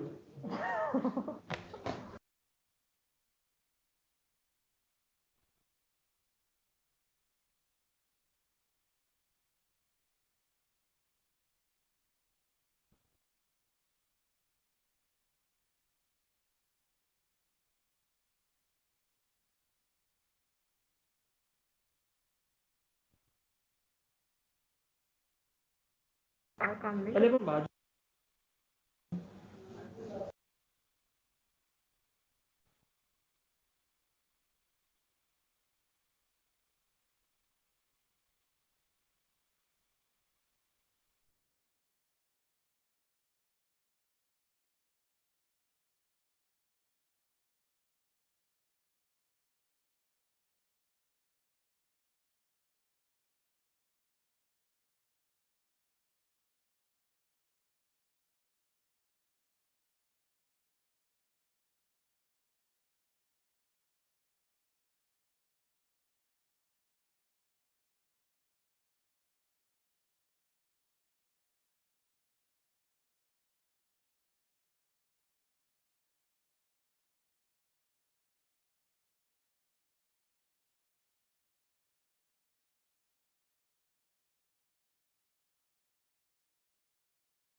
Welcome, Mr. Gupta. Welcome, Mr. Anand.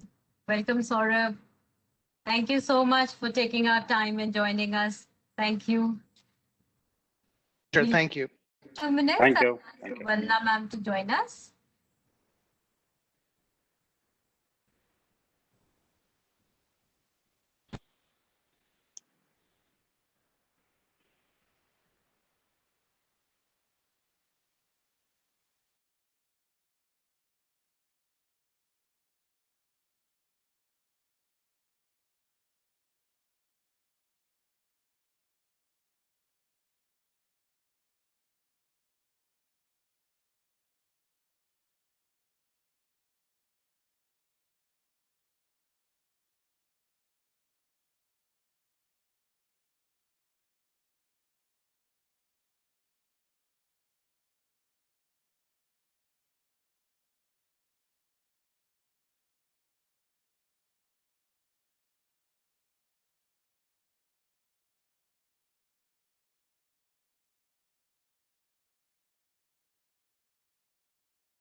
Yeah, good evening, ma'am.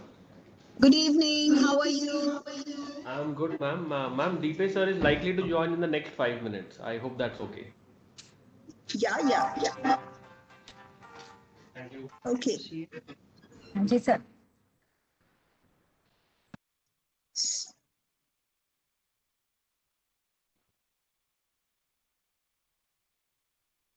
So Good afternoon, everyone. This is Bharat.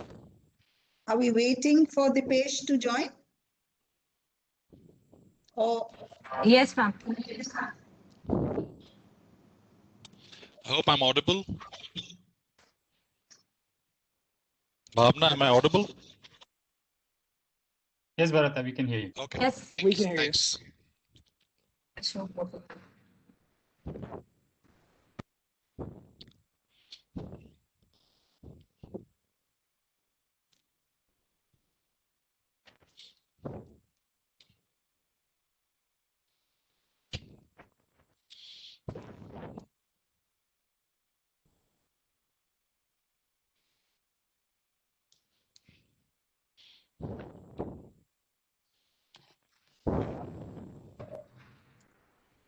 Ashok. Yeah, good afternoon. Sorry, I had a bit of a glitch. Am I audible now? Yes, Yes, sir. Yes. Okay, thank you. Hello, everybody. So, Good afternoon.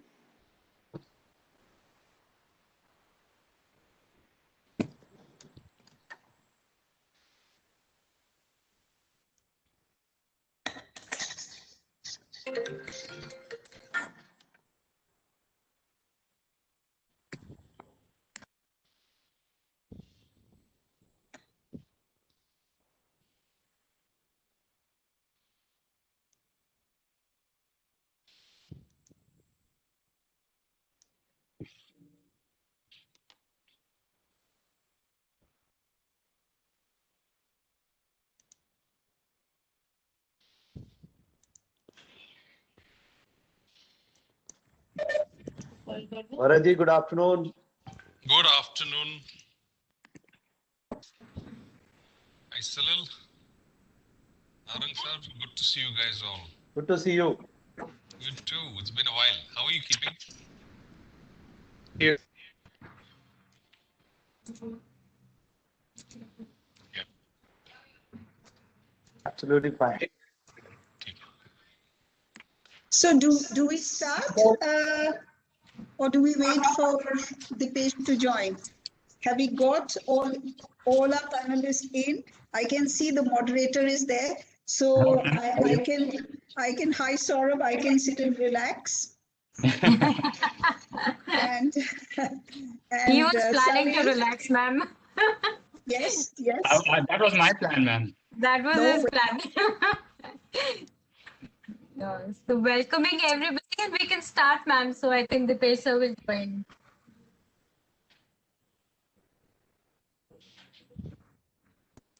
Okay, so Salil is there. Hi, Salil. Salil has been such a partner in crime on this aircraft leasing issue. Now I have to convert him into a partner in both manufacturing as well as in MRO. I'm hurt. Last time I checked, we already have $1 billion of manufacturing. I'm curious as to what more we can do for you, but we'll do it, whatever it is. For a 5 trillion economy, Boeing contributing 1 billion is not good enough. It's peanuts. Understood, ma'am. And especially when India has the largest aircraft order book in the world. So it means that if you were manufacturing out here, you were picking up more components in a real sense from here, then we would be much, much better. We'll be able to buy many more aircraft. Okay. So I just wish more of that order book was mine. Thanks, ma'am. So you'll get there. You'll get there. Okay, Ashok, Gopinath. Hi, Ashok. How are you? Ashok, has your investment taken place? Has it materialized? Your growth of the MRO capacity? Volume, voice. Ashok, unmute.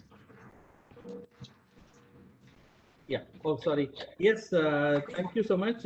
Yes, it is materializing. In the last stage of the hangar is also the additional capacity that we are adding is also coming up. It should be ready by end of this month, and probably sometime next month we will have the inauguration of our new hangar.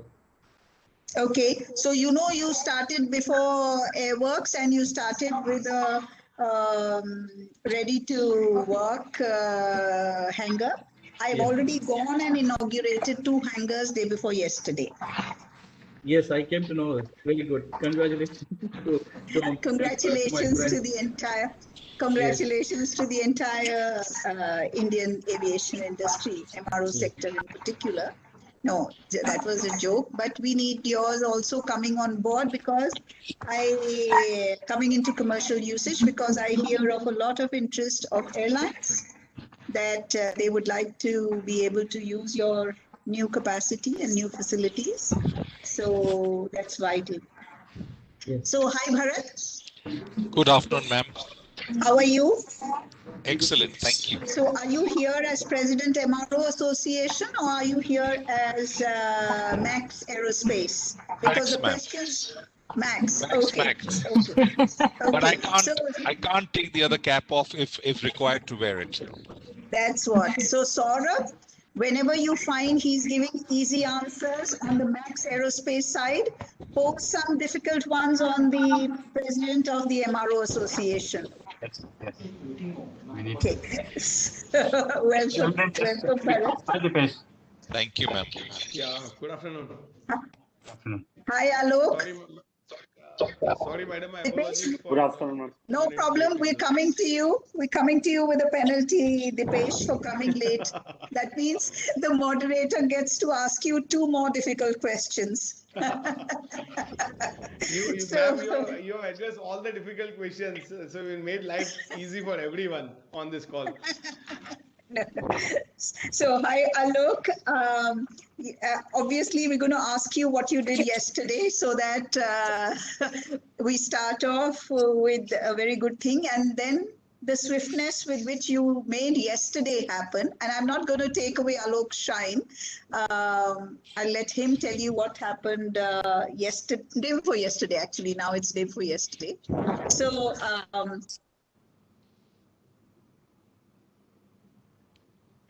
which tomorrows are going to happen.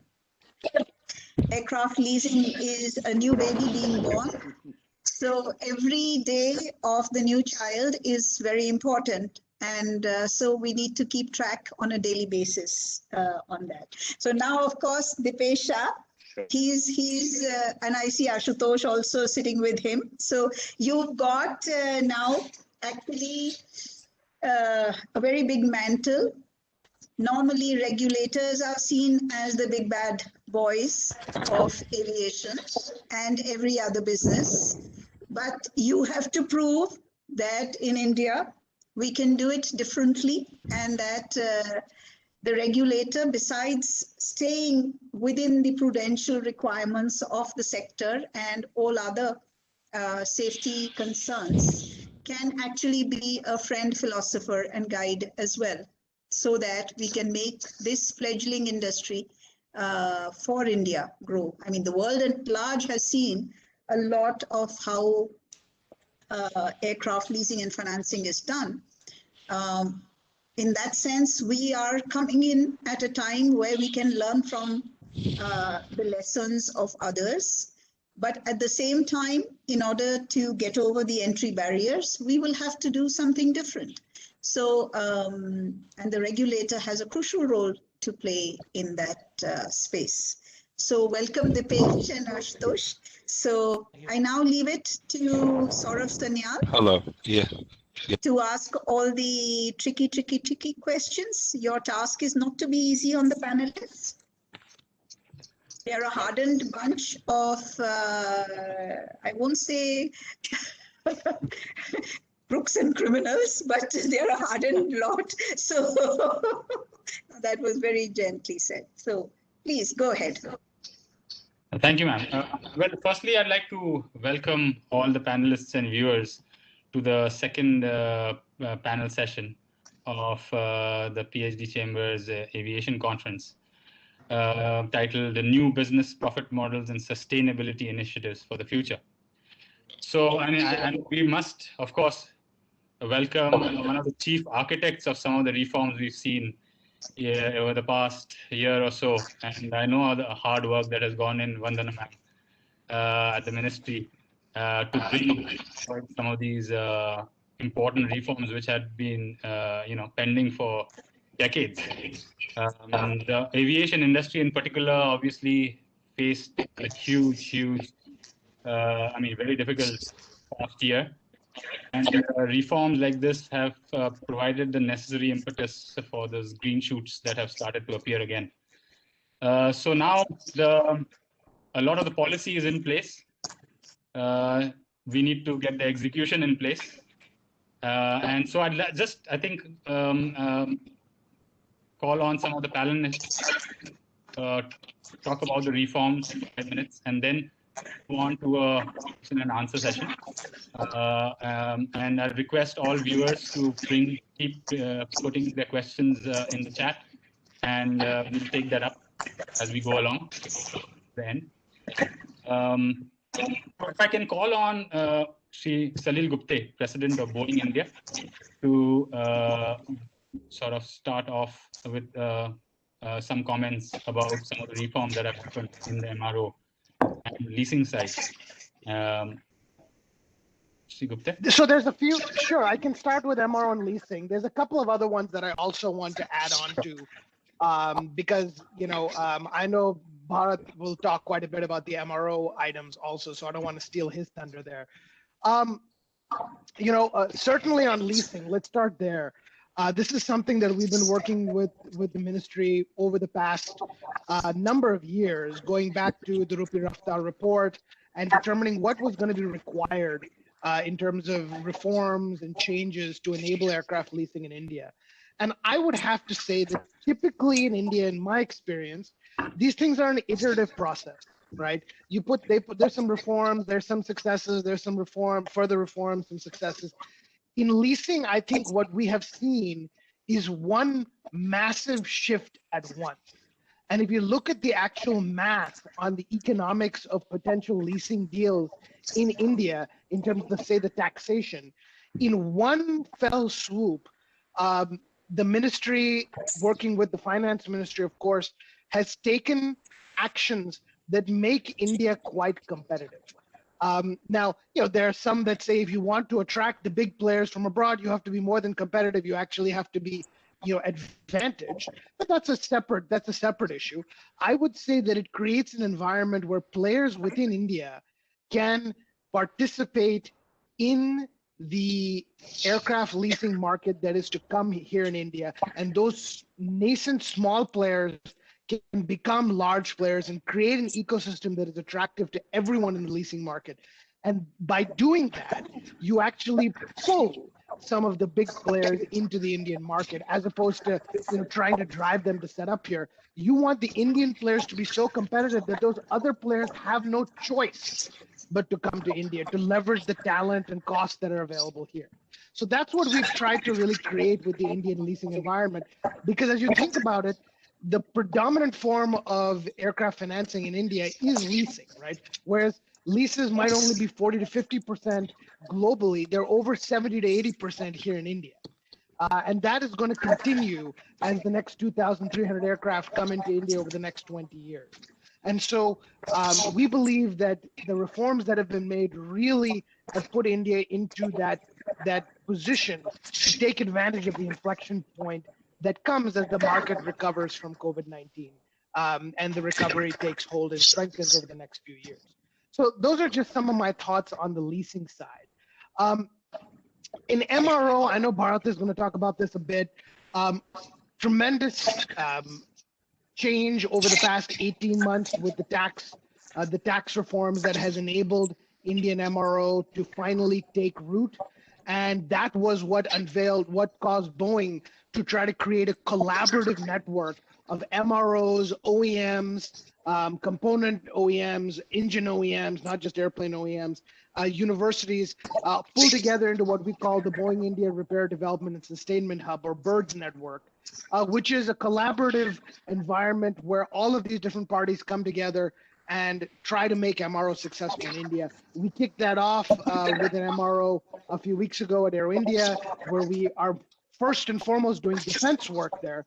But the goal, of course, is to also expand into commercial work because there's a tremendous amount of synergy in MRO between commercial and defense. And so that's how we think about MRO. There's one more business model I want to talk about before handing it back to you. And this is more broadly about airlines in general. This is the long haul sector. So this is a place where India has struggled because India has been squeezed between two predominant hub geographies, the Middle East and Singapore, Hong Kong. COVID-19 has changed the game. After COVID-19, you may see a significant passenger preference for long-haul point-to-point routes. And given India's geography and its fleet, because India has mostly 787s and a few 777s in its fleet, India has the equipment that's needed to do well on these ultra long-haul routes. And so that new business model as well, whether you're talking about Vistara, whether you're talking about Air India at the moment, has positioned India in a good place as the market recovers from COVID-19 to be able to expand on some of this traffic as passengers have a preference for skipping hubs and going straight to their destination. So we're very much looking forward to servicing that too. So those are three areas that I think that we have an inflection point where the business model is changing as we exit the pandemic. Back to you, Saurabh. Thanks, Salil. No, absolutely, I agree with you that India has that opportunity of creating hubs and sort of leveraging our location. And I'm going to come back to that once we've had some more comments from the other panelists. If I can now call on Sri Ashok Gopinath, CEO GMR Aerotechnics, to give us a few opening comments, and we'll take it from there. Thank you, Saurabh. The year that is going by now, we're coming to a close of this financial year, as it's been a challenge, but we converted the challenge into an opportunity, and that's how somehow we could sustain ourselves. And I will say relatively we were better off in some terms in comparative to the airlines. We were there. Mainly we had some end of delivery check. From a business point of view, it is, yes, we could sustain it ourselves and convert the challenge into an opportunity. But there are greater things that we are looking at, and if the government's vision is really need to be converted into a reality, that we need to do a lot more. And that's where we as a team and a group are really working hard to see how we can capitalize on it. And in that forefront, we have the MRO Association of India, who's actually been engaged with the government, the industry, the OEMs alike, to see what are the other opportunities that is there. And as far as airframe MRO is concerned, we are today largely we are there. But when it comes to components and engines, yes, we need to see a significant traction, and there are certain issues which has already been addressed to quite some extent. But as just now Salil pointed out, from the leasing point of view, the change that was there, it was so drastic, and it was really, and that kind of drastic was, unfortunately, we will say, my other colleagues in there will agree that we didn't see that drastic change, but it is coming in incremental way. But if we can get that kind of drastic changes there, it will really take off, and that is something which will help us to achieve the government's realization of at least having 80% of the MRO work that are currently going out of the country to be done here. And we are constructively engaged with government, and this government is also giving us a good patient listening, especially when it comes to, it was a significant step where we got the GST reduced from 18 to 5% in the given scenario. It was not an easy task. Thanks to, I think, Vandanagwa Agrawal played a significant role in that. And remember, we spent hours on this issue. Thank you, ma'am. Thank you for all that support. It was a very good effort. And we could do that, and that's really helped, and that set the tone actually. But there are still some more things to be done, and we are engaged with the government on this matter. When I see, I'm very hopeful that I see that there is a lot of opportunity, and it will change.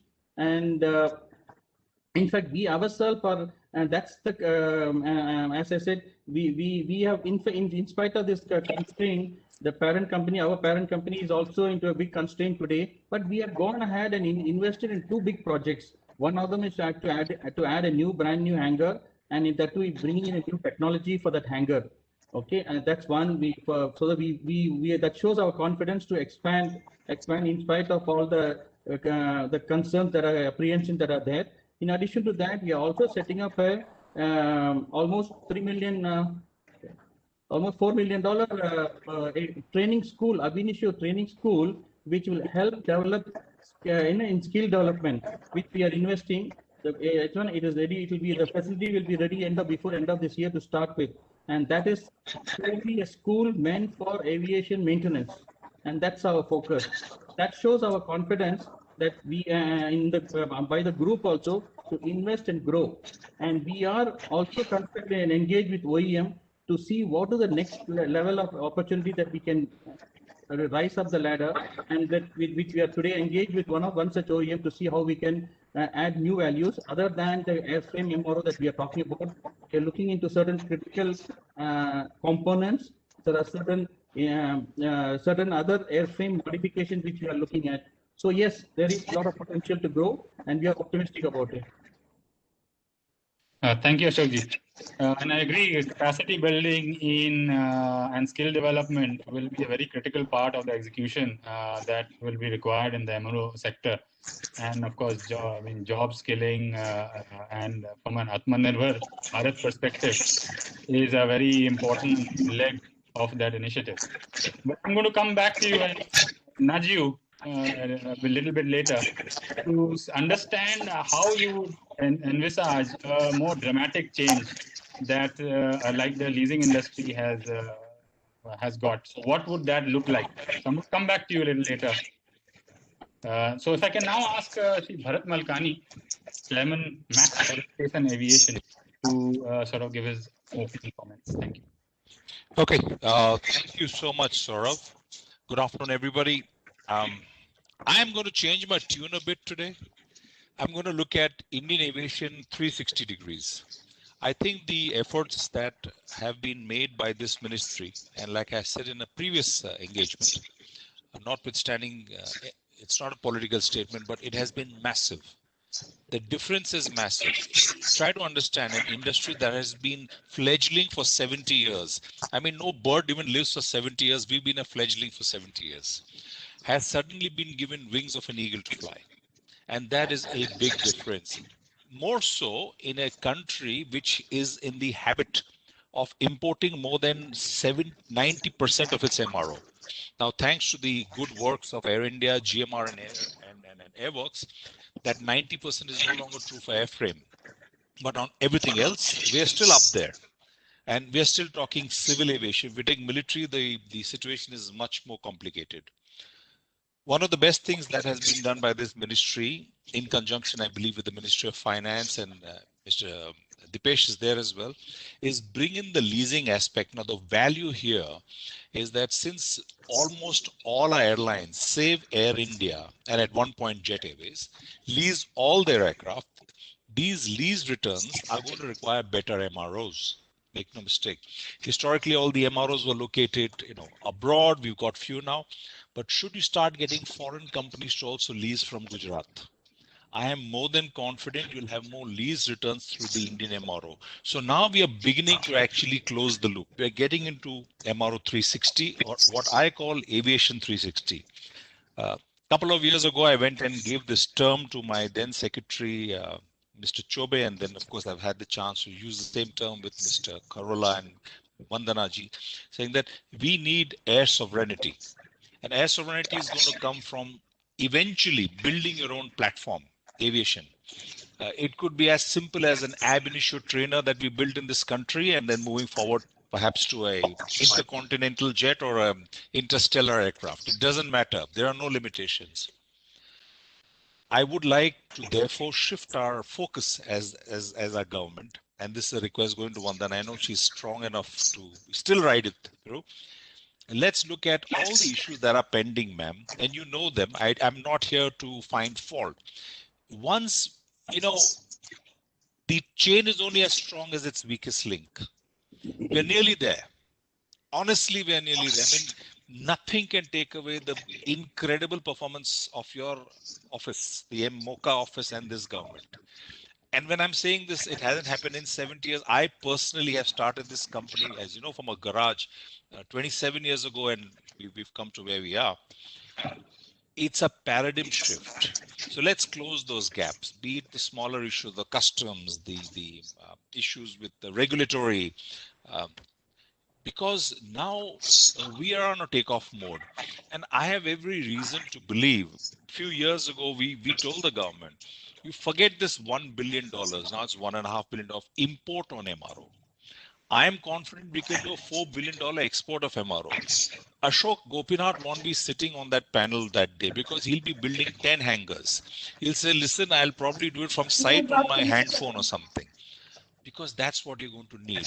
Even today, with the massive exodus that we had in the initial stages of the older aircraft, we still ran short of hangar space. Now, I wish the Air India space was more available to rest of industry. But having said that, eventually we're going to have to, water will find its own level. So MRO, I see growth, but from MRO growth, I now will begin to see, not today, but 1 to 2 years from now, innovations from Indian industry. Typically, innovations will start in the component section, move on to engine, and eventually rest its on the airframe, where we will start building our products. We've had historically just one company building airplanes in this country, that is Hindustan Aeronautics. I don't see that continuing for the future. MRO will absorb knowledge, technology, create spin-offs, and you will see this change. And in order for us to do that, and this is the way I'm coming to you, Mrs. Agarwal, we need to be profitable. We've been in survival mode for too long. Allow us to be profitable. I am fully cognizant of the massive effort again that you have made with AI. And so for those who know or may not know, I'll leave it to her to give you the whatever the declarations or the changes that AI is bringing. But that is another paradigm shift where AI will no longer be someone who is taking juice out of the MROs, but partnering with them. And in any event, I believe that would have been the original charter why AI was created, was to enhance air connectivity and aviation in this industry, in our country, not to harm it. So the original charter of AI now suddenly, as I see it, has become their prime focus. That being said, you will have the ability to establish yourself not at one but at multiple airports without the fear of unnecessary eviction or a very high cost of land rentals and so on and so forth. So now you take the methods, and I'm going to put my finger up. So you've got the tax issue sorted in terms of GST. You've got the land issue sorted. You know, we talk roti kapda makan in Hindi, so my makan is sorted. We have some small issues with regulatory and still some interpretation of taxes. We now get to a 360. My next step, of course, would be a greater level of acceptance of things like light sport aircraft. I wish India could have a event like Oshkosh. For those who know it, it's a place where people bring experimental planes, put it out there, fly them. There are little or no heavy regulations. It's called soft touch regulations that govern them, because you're allowing innovation. You're allowing in a country that named the word Pushpak, which is a powered aircraft, way before history was written in this world in English. We are the ones that do not allow this. We need to go back to our roots and say, look, we need something like an Oshkosh. Let it be a Pushpak as it be, or a Viman as the case may be. And we bring it back where you allow entrepreneurial energy to create new aircraft. It doesn't matter, it's a single engine, turboprop or a piston, it doesn't matter. We're going to go there. A 1.3 billion people, as Ashok has put it and Salil has put it, and Salil has been very nicely. Boeing has been with us from World War II. It is a fact. I still think Boeing makes phenomenal planes. This is with no deference to Airbus or anything. Boeing makes phenomenal. And, you know, we've gone through a process. Boeing is one of the aircraft that, if I put my Max hat, we have converted some of our own Boeings into mission system aircraft for the military. They're flying incredibly well. So we need to have a good level of engagement. Still, the request was again the same thing. It's very simple. I know you're the OEM and you may always say that there's a limit to how much support you will get from a tier 2, tier 3. But if we are to grow, and we got the likes of the Vandanas and the Carolas supporting us from Sarkar, I want you to just help us with some of our OEMs. I don't need a commitment now, but let this be a genuine effort from Boeing. So when we sit next time, you say it, you flag, this little thing in the air. I did it. We got XYZ to play ball, that they will come and work with Indian MRO, whoever that might be. It doesn't have to be Max, could be anyone out there who they find successful. We will start to grow the ecosystem. That ecosystem will take us to the next stage. I think we are ready for it. You're going to see, I think, a period of, again, brick and mortar, sort of. We're going to have to build more infra. Mercifully, AI will allow it. Like I said, Madam Vandana will give the response on that one. We are going to go back to brick and mortar and actually build additional infra, like she has inaugurated some facilities for Airworks in Kerala, or for GMR in Karnataka, I'm sorry, in Hyderabad or wherever. You're going to see more of the others, the engines, the components, perhaps even forging and sheet metal. None of this happens in our country. I see a change coming. And metallurgy, huge requirement. We need it. So 360 aviation, Atmanirbhar Bharat, yes. My term in English, I need air sovereignty. For a country of our size, and for some reason, surrounded by hostile neighbors mostly, I need air sovereignty. Thank you. Thanks.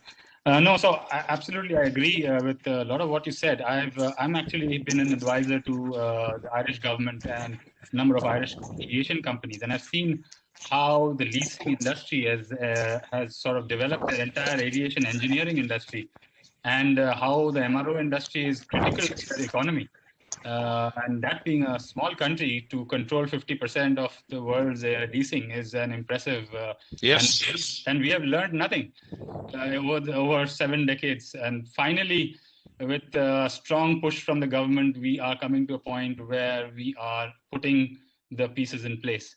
So yeah, I have seen what it can do to a country, and I'm really looking forward to companies like yours to grow out and export. I mean, what an opportunity to export to the rest of Asia, instead of giving foreign exchange to other countries.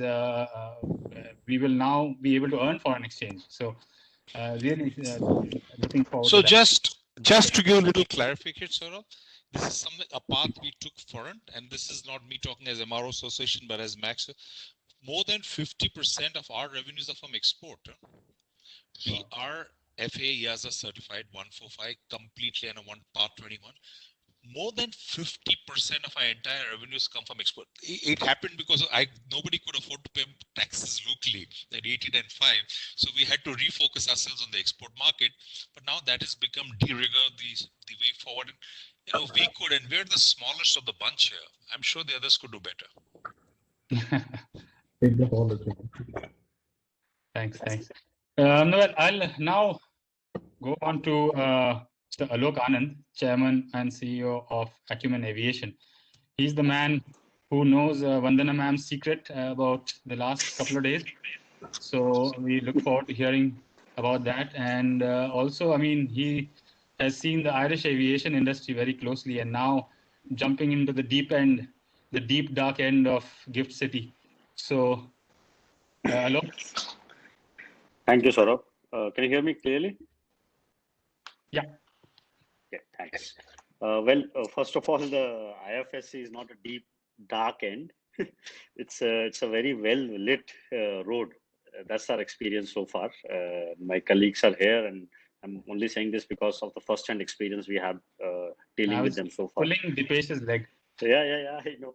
And if it ever gets little dark, a bulb goes off, I call them, and they make sure it's fixed literally in a matter of seconds, And Vandana ji has been extremely supportive. So the secret she was referring to really was, if you all recall, in the latest FICCI seminar in Delhi, it was announced by Honorable Mr. Karola that Acumen is launching a 1-year program, apart from setting up a leasing platform. So day before yesterday, the program was launched, first time in the region. Full-fledged aircraft leasing and finance program has been launched open for the industry. It's a global program. Obviously, it's launched from India. It will focus heavily on the Indian industry, but it is a global program, and we are getting queries from all over the world. In fact, most of our programs we run over last 1 year as an asset manager and a training academy also have participation from our clients also now. So our leasing clients are sending their employees regularly to be trained by Acumen, which is a testimonial to the quality we are offering to our customers regularly now, in terms of an asset manager and also their training partners. And so as far as the aircraft leasing program and the platform is concerned, first and foremost, the logistics, as you already know, Acumen has initiated the process of setting up a platform in the IFSC Gift City. As we speak right now, we are in between the process. It's going through the hoops, so to speak. While I don't want to comment too much on that process, but I think to take a leaf out of my colleague Bharat here, who was mentioning about we need to fix small things. So there are small things we're noticing in the process, but I think this is something we are learning as we're going along, and I'm sure those learnings will be put into effect to make things even smoother and better for the future entrants in the market. So it's proving like a testing ground for all of us, right now at this stage. As far as the whole aircraft leasing industry is concerned, while a lot of dramatic changes have taken place, no doubt about it, but there is a lot actually which still needs to be done. So for example, if I may just elaborate a few points, aircraft operating lease has been actioned as an item in the IFSC Gift City. We need to work on finance leasing also. I know it is already on the agenda. It is being worked on, I'm aware.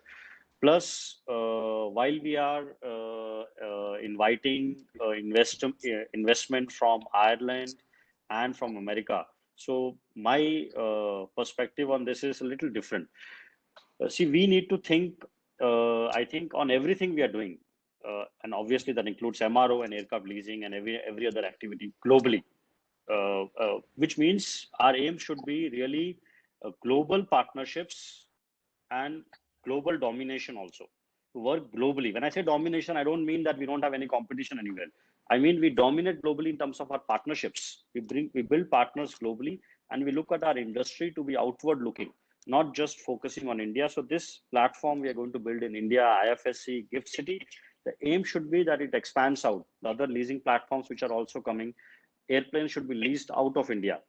This is easier said than done. There are regulatory constraints. It's not about just having a platform capital.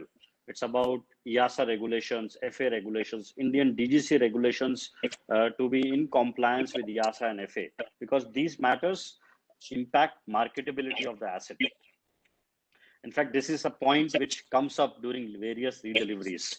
So my respected colleague, Mr. Gopinath, who's in the call, actually he can tell you that just 2 days back, he and I were on a call between each other on a very similar matter.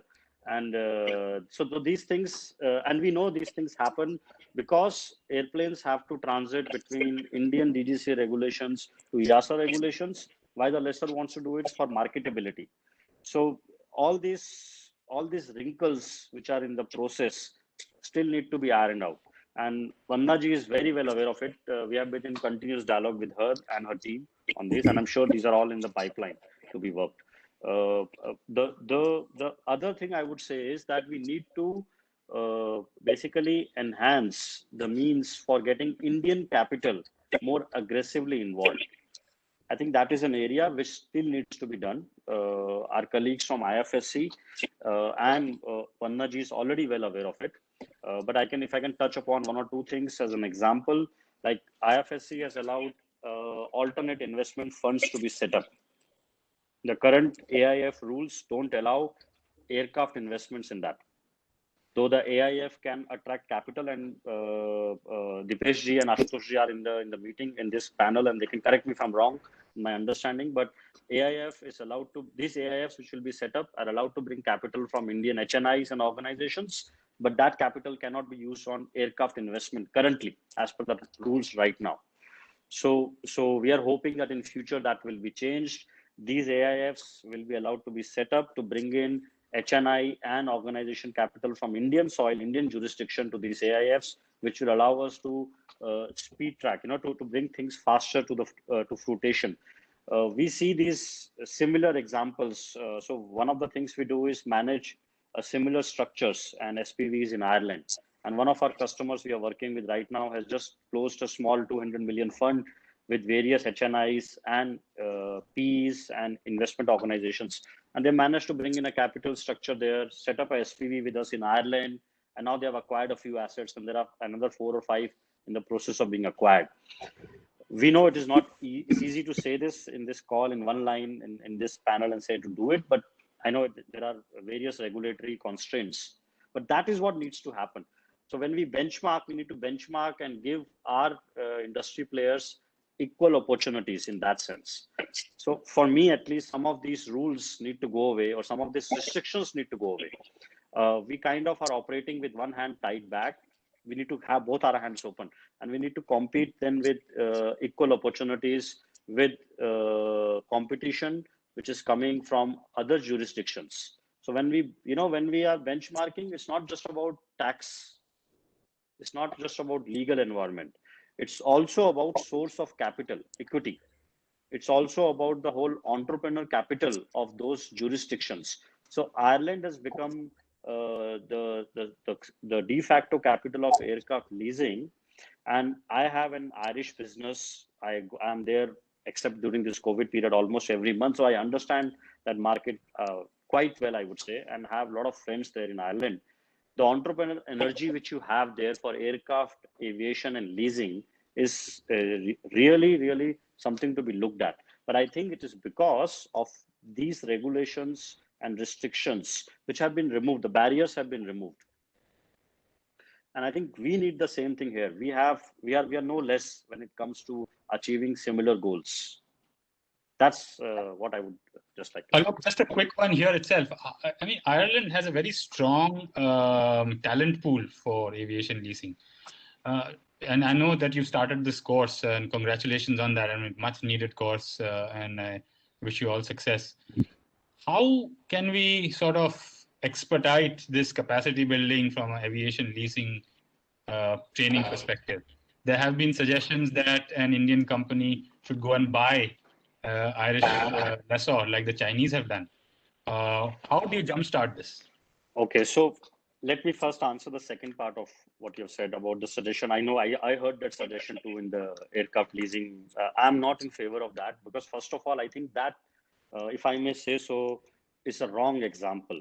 There is no Chinese company, and I'm happy to be challenged on that, who has actually gone ahead and acquired a set leasing company overseas and then ran it successfully. The Chinese HNA group invested in Aviation, and then they reduced their stake, but they never brought Aviation lock, stock, and barrel and brought it to China to operate. Aviation continues to work under an Irish management, Irish structure from Ireland only. The Chinese have investment, the HNA group has investment in them. Every other leasing company, Chinese company we work with, and we work with some of the biggest today as customers, because we have an office in China as well. They have set up special purpose vehicles or subsidiary units in Ireland, and they have hired personnel, trained personnel, yes, from the Irish market and other markets too.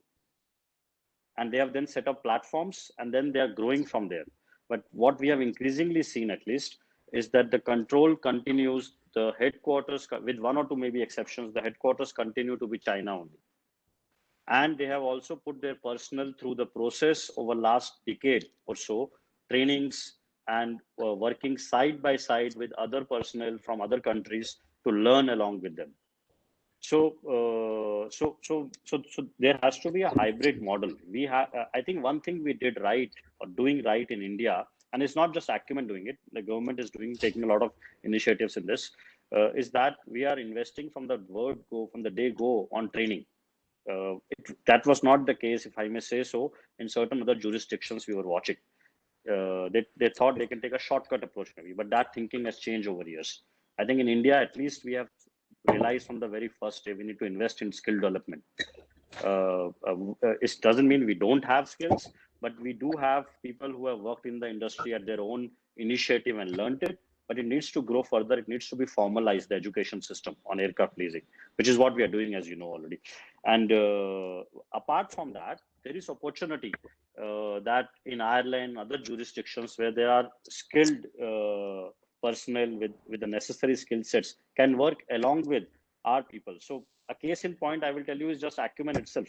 So Acumen started off as an Indian-owned business completely. We then became an Irish company. When we became an Irish company, we did it for our own reasons. But one of the goals which I had was to bring in talent from different jurisdictions together. We have 18 nationalities in Acumen. We have offices in 4 countries.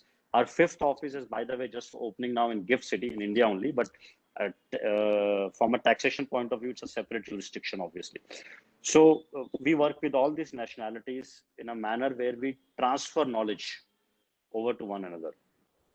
So I think that's the same way. I'm just giving a very small example, but the same way India will have to build its talent pool. Sure.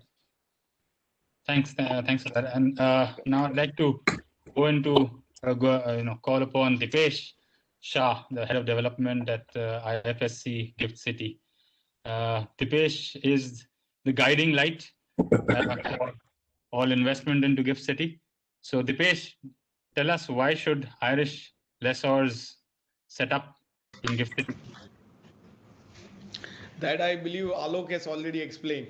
That from an Indian company to an Irish company and coming back to Gift City, India, it really tells a lot of important story as far as the International Financial Services Center is concerned.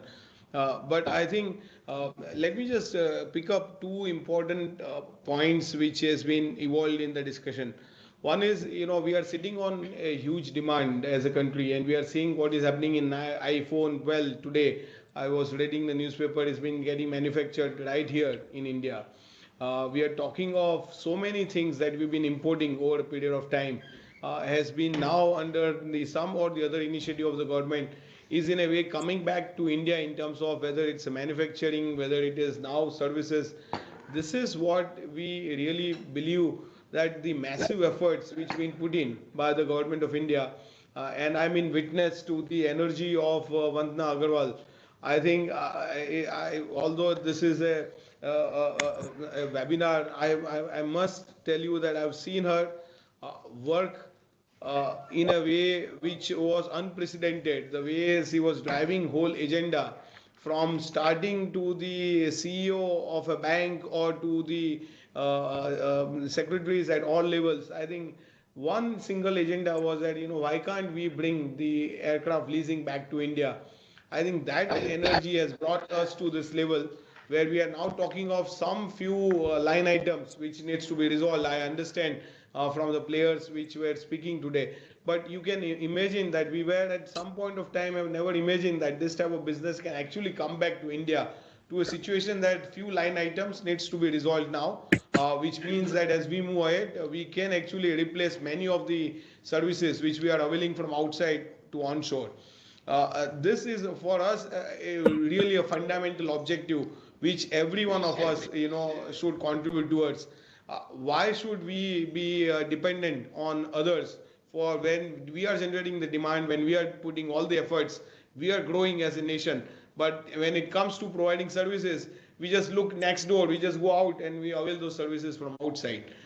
Second, I think we should all really take a closer look at is the talent available in India is enormous. You can't beat the talent that India has. Whether you go in India or you go outside, you always meet Indian talent.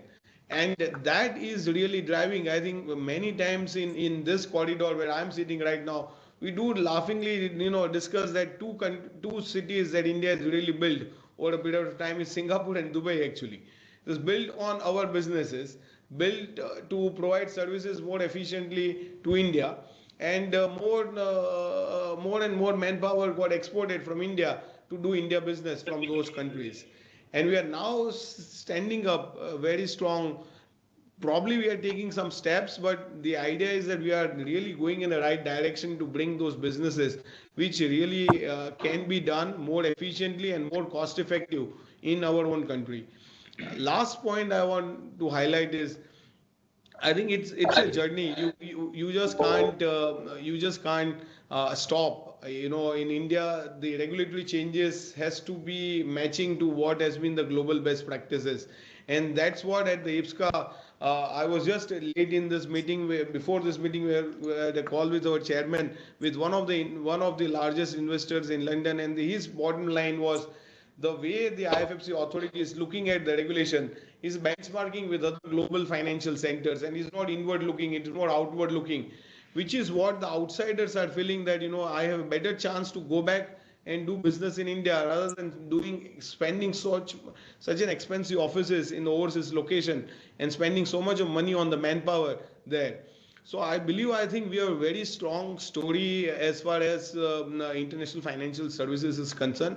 If we only try and satisfy our own demand, we are talking of $120 billion of business, which is going to other global financial centers if we are not able to serve from our own financial center. So this is a strong demand, and obviously driven by the passion which the Ministry of Civil Aviation has put in to ensure that each and every line item which was a bottleneck was tried to address. And obviously now we are on a very close in the bottom list.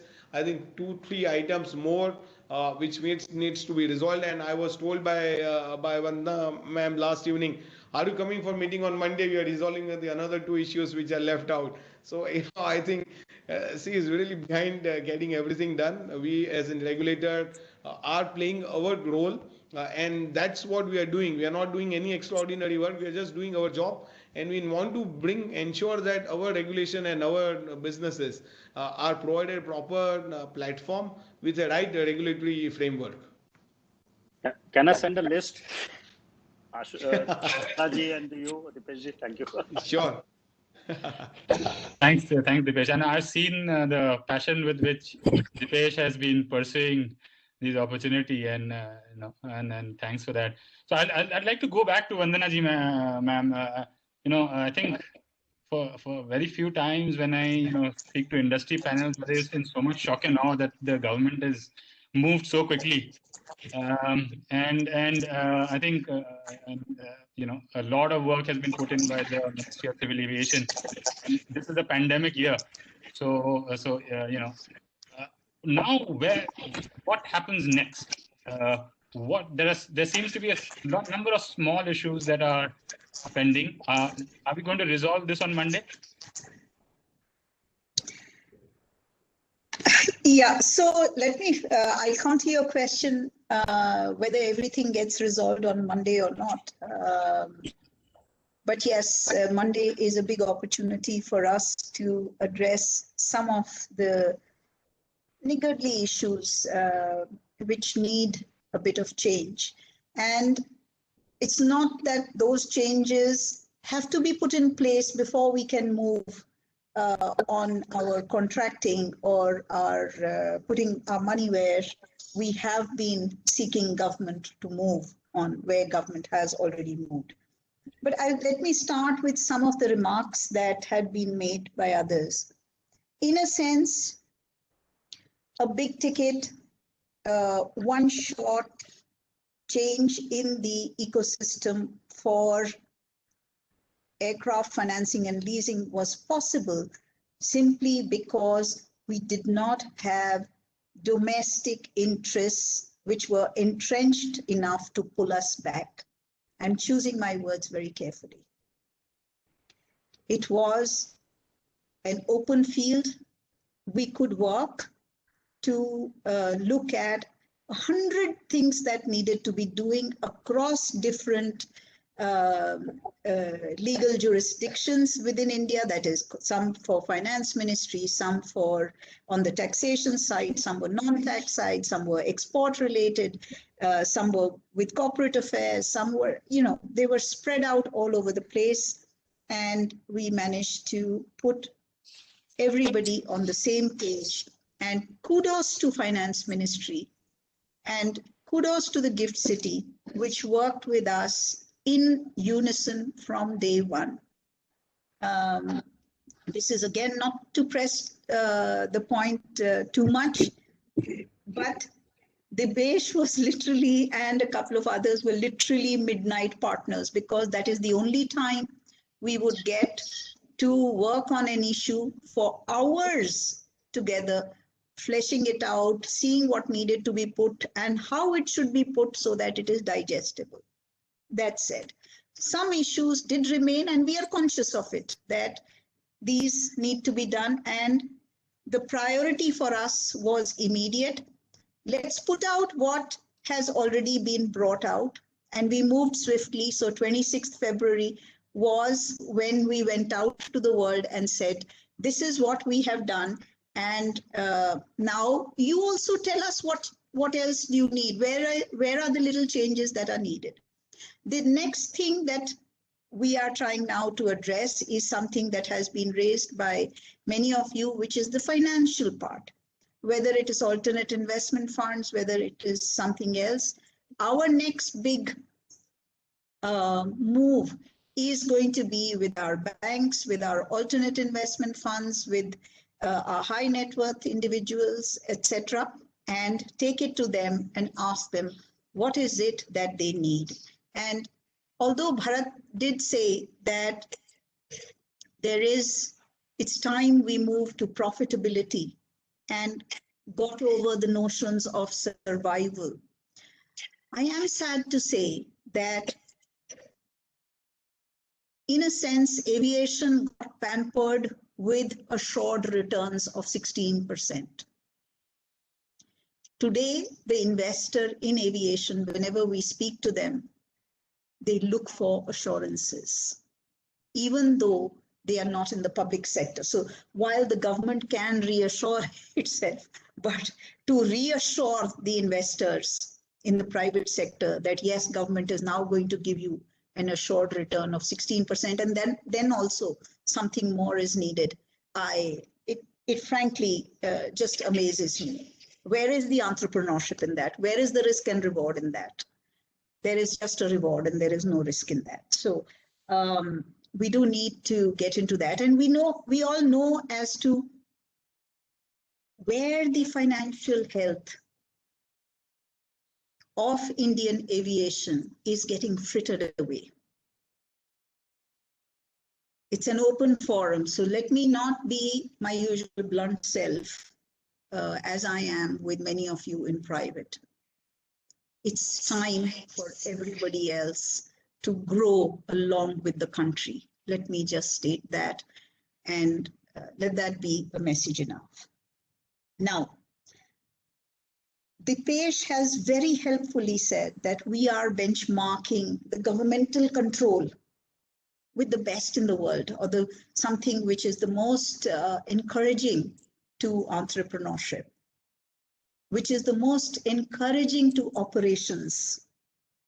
So therefore, if you look at some of our unfinished agenda, the issue of financial lease versus the operating lease, the regulation which came out in October last year, very correctly puts operating leases, financial leases, hybrids of operating and financial leases, whether these are in aircraft, in helicopters, in drones, any other thing that flies, in even equipment, critical equipment like engines or any other landing gear or any other part that you might want to take the leasing route to.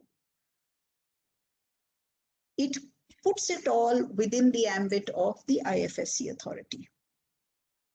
But what is needed to be done over there is, on setting up your leasing units, we have very quickly come out with a regulation.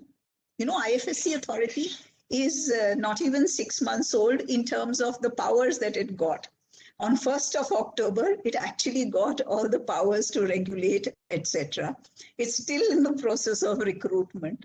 And already on 19th of February, it has come out with the aircraft regulations and some more on securities, etc., etc. So just give them I'd like to give them a couple of days to come out with the regulation on financial leases and hybrids of financial leases, but the page will kill me for that. So, but just give them a little time and that will also come through. So it's not as though it's a block. It's just a matter of bringing in the regulation that enables you to register yourselves. But that doesn't mean you're not you can't do financial leases out of Gift City, but maybe you can do head leases and not direct leases and so on and so forth. So the world is not closed to you. The chapter is not closed. There are enablers already out there, and you can get into that as well. The other point that I wanted to say, where we were very different from others, is, as Alok said, we went for ensuring that the HR, the mind was skilled. All the human, the ecosystem where every one of us understands what's required to be put in place was there.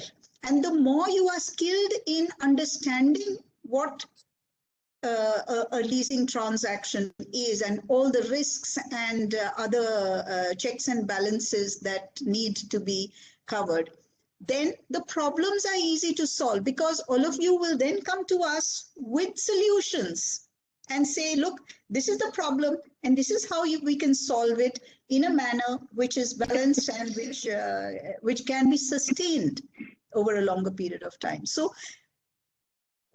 apart from the long-term costs, short-term costs have been held, and even before we had put in the leasing ecosystem, we held our first Government of India sponsored skill development program for the financiers of aircraft leases or aircraft acquisitions, actually.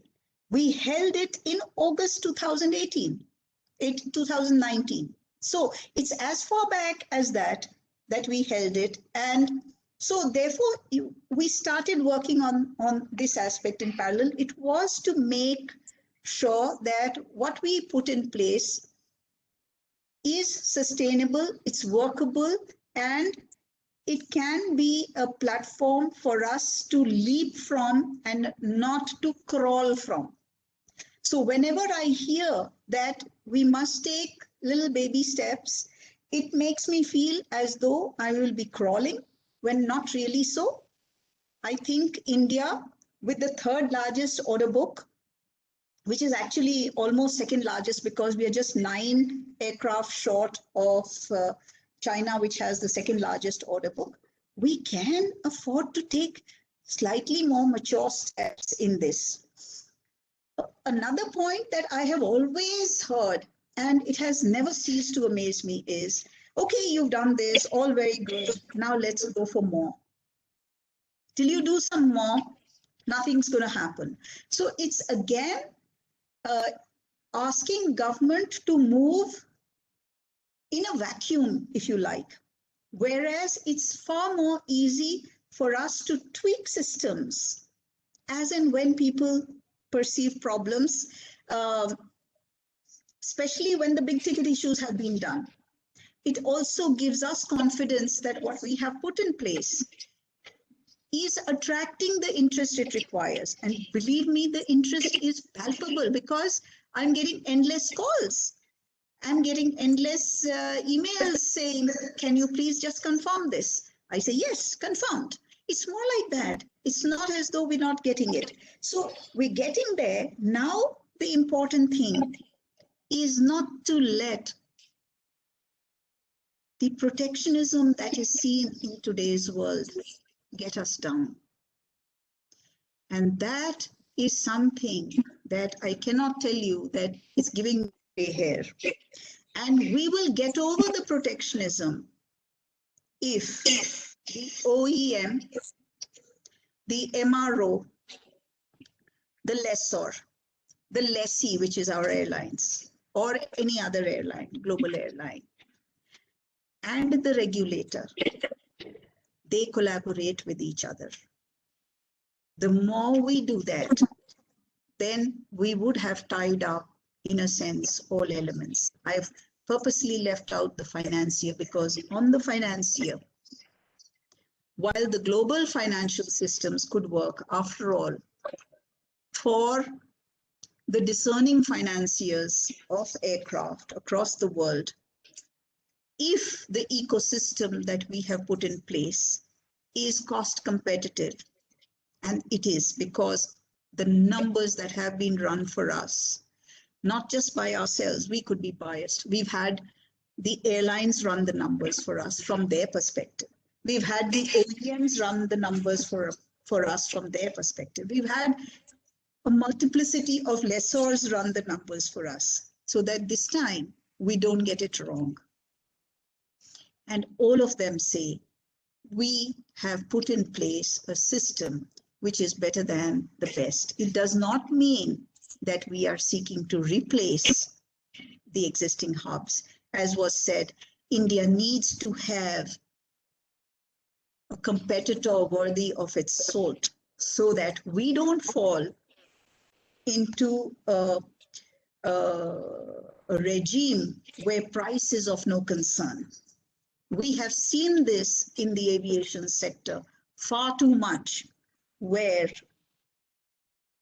frankly, some of the prices make no sense to me. Despite having regulators, despite having, in a sense, competition among entities, some of the prices are just too way out, and I just cannot understand why the Indian aviation is going with a large hammer on its own foot. So that needs to be addressed with a bang. Now I turn to MRO.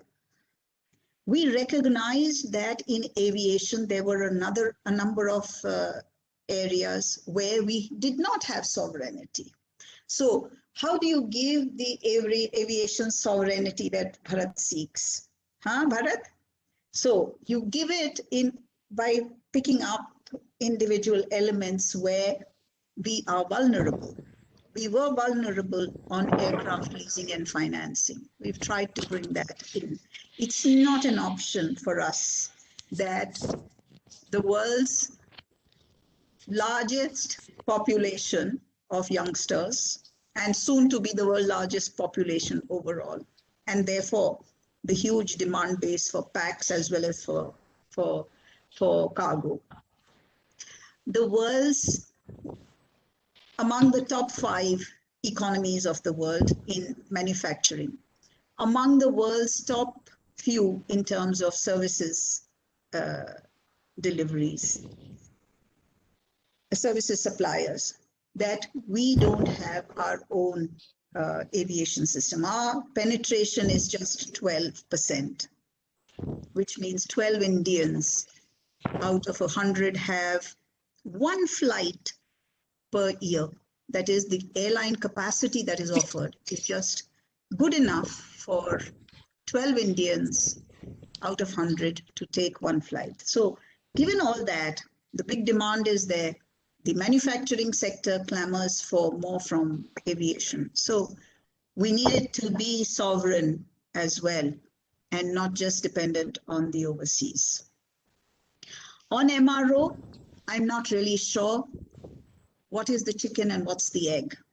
Bharat suggests that we need platforms which are here in India, which we assemble more into the component. We need more teeth in manufacturing aviation parts and components before, in a sense, the MRO can come to us in true space. I think that through leases, we have taken a big step forward because the lessor can help the Indian MRO grow. I hear the MRO voices that they are putting in capacity in advance of even the lessors coming in, and that they are committed to growing, putting in the bricks and mortar.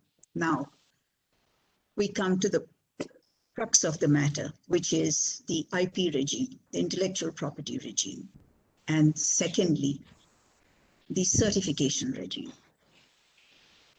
Until we bag these two, we will always be, in a sense, at, I won't say the begging end, but at least in all the negotiations, our airlines will always be a smaller partner. And I'm not sure that Indian Airlines, which today have reached the stature of being the world's largest placer of orders. And also, by the way, last year, India took 56 deliveries, which was the third largest in the world. No other country had taken as many deliveries. And one airline took the largest deliveries that any airline in the world had taken. So I think the mood among the airlines is to work a bit more with the OEMs so that their aircraft, as the aircraft numbers grow, obviously they're not going to engage themselves completely in worrying about which aircraft is going to which MRO overseas or which component is going where and when will it come back. How will they regulate it through the tax system within India, etc., etc. There are some litigations also which are going on in those matters. So I hope that the Indian MRO will find some means to work a bit harder and work on these two aspects as well. Government of India is committed. How? We are in discussion with FAA, for instance, to try to see how we can work on mutual recognitions. We are in touch with EASA. We are in touch with the Russians. We are in touch with the others to see how we can put in mutual recognition so that some part of the IPR issue and the certification issues can be resolved. So that is another way forward that I wanted to bring. Finally, we are working with Indian aerospace sector, public as well as private. You are right that HAL cannot be the only producer of aircraft in India. Let us hope that we will be able to put in place a system which encourages innovation among the Indian minds, the fertile Indian mind. And along with many of my discussions with Salil as well as Airbus and Embraer, etc., all those show me that they do recognize the value of R&D in India and bringing in much more of manufacturing capacity into India as well. So let us hope that we can realize those as well. Have I left out? One more thing that I wanted to say is, yes, on airframes we have done much more than what we have on components and engines, MRO. So let's hope that one of the changes which should be out anytime, I mean, government has already conveyed the instructions to Airports Authority, is removal of royalty on MRO at Airports Authority airports. That has been eliminated. And the land rentals have been brought to 1/5 the levels that are there currently. And so I hope that MRO will no longer be seen as a money spinner for at least the Airports Authority airports. And I hope GMR will follow suit on this as well, Ashok, in ensuring that Delhi and Hyderabad also take judicious decisions on this matter. And so let's hope that MRO will be seen as an essential to the aviation sector rather than, as I said, a cost-enhancing measure for its players. Do I need to say anything else on the way forward? I have already said we are working with the finance and on the niggardly small issues. So Monday meeting is again with the taxman, this time the indirect taxman, and let's hope we shall get there. Thank you. Thank you, ma'am.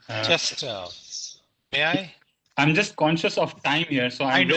Yeah, so I'm just going just to. Yeah, and I'll give you a couple of closing comments because I know you've been quite eager to sort of close the loop. So if I can request you to make a couple of comments here, and then I'll also ask Salil to sort of make a couple of No, comments. to be honest, Salil is better at making comments, bigger company, smarter personality, everything. I'm on a different trip altogether. On the 3rd of April of this year, the MRO Association will once again hold its national conclave and seminar. And I take this opportunity to invite every one of you. Many members, including Madam Vandana, has consented graciously to come. It will be at the Pride Hotel at AeroCity, New Delhi. We will have only 100 guests, so to say, in the physical format. It's a hybrid event. And with the hall is for 200, so we'll have huge amount of social distancing. The rest, we will send out invitations on the internet for people to join. We expect this to be a very strong event, as it has been over the last 10 years. We have successfully held it, except last year, of course, for reasons. And we have already gotten participation of all the major biggies globally as well as India. So just wanted to bring that out to this forum for people who are all interested in aviation out there. It was limited to that. Thanks, Anil. One more thing, Saurabh, which I didn't mention, is that India has also unleashed the convergence between defense and commercial MRO. So let's hope that Salil and the MRO sector will be able to work together on this.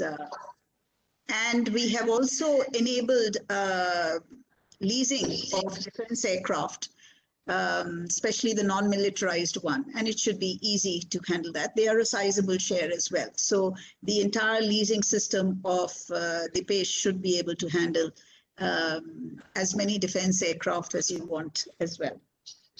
Perfect. I'll just hand the mic over to Salil for the closing remarks, and if he can give us a flavor of how many more billion he's bringing into the country.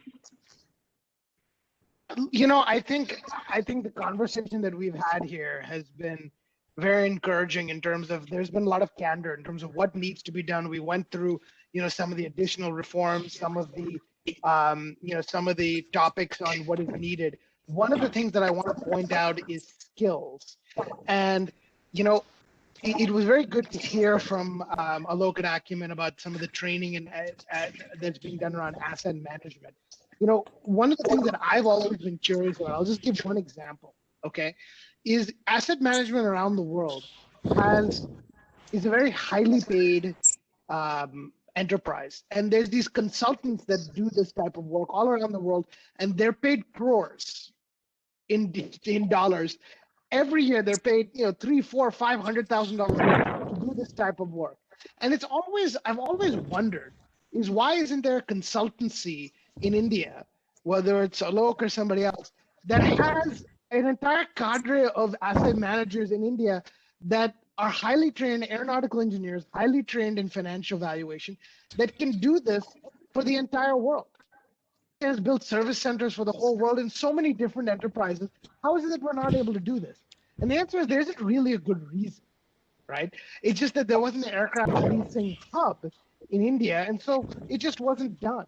And so now I think there's tremendous opportunity there. And I use that just as one example of how skilling and leveraging and harnessing the talent of India is what is going to take all of this forward.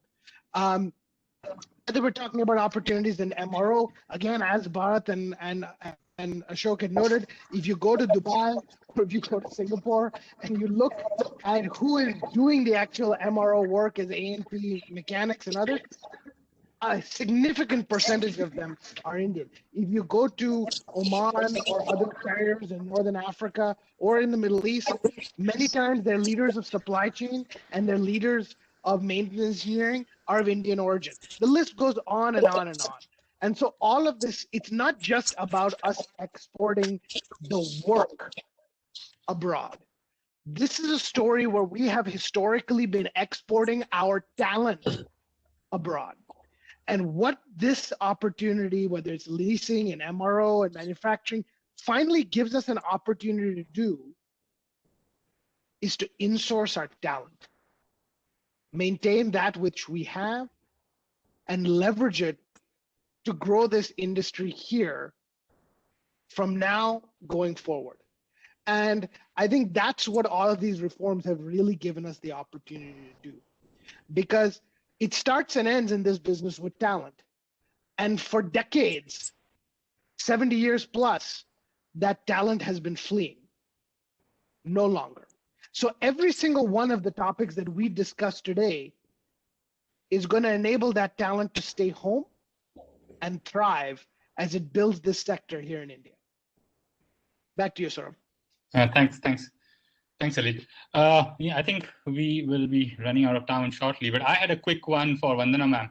The question was, why are Indian banks not jumping in quickly? And I mean, there have been regulatory issues, and I think it's being worked through.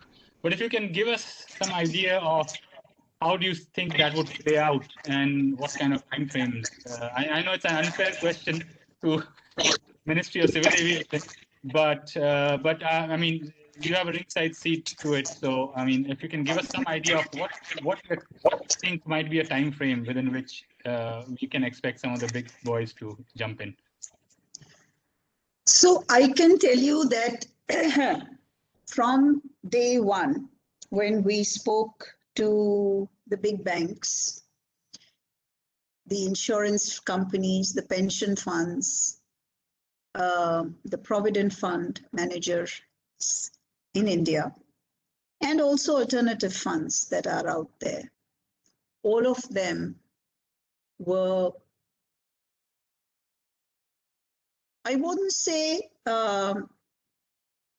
negative, not at all. They were cautious. They were cautious mainly because of the past of Indian aviation. So we had to tell them that, look, that was more than a decade ago. That was 2.5 decades ago, you know, different events that where they had burnt their fingers. And so now when I'm speaking to them, they are very open. I can tell you that it just took a phone call at the last minute to get them to come in at very high levels in the meetings on 26th February, just one phone call. And that speaks volumes of the interest that has been generated now that the ecosystem has been created by and large. So you can't expect banks to give you assessments when they don't know what the system is going to be, right? So they're a cautious lot, but they don't do that. So a few, this question you should put to Dipesh actually. Okay. You should first ask him, and then I'll give you my assessment.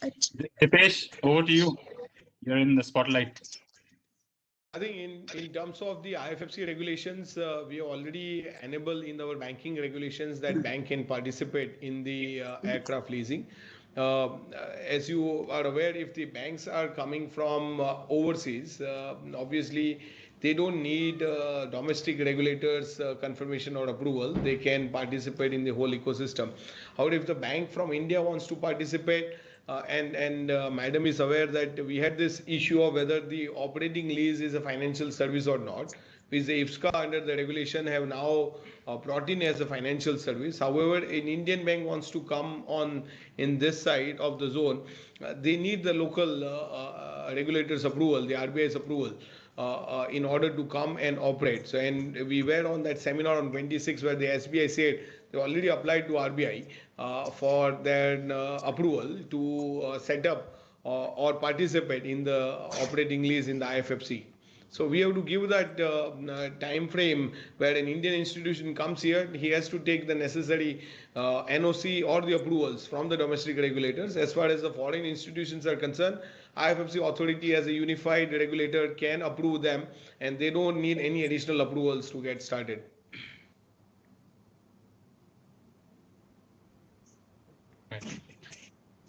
Thanks. I think we're going to be. I think we are out of time now, but I'd like to thank all the panelists and all the viewers today.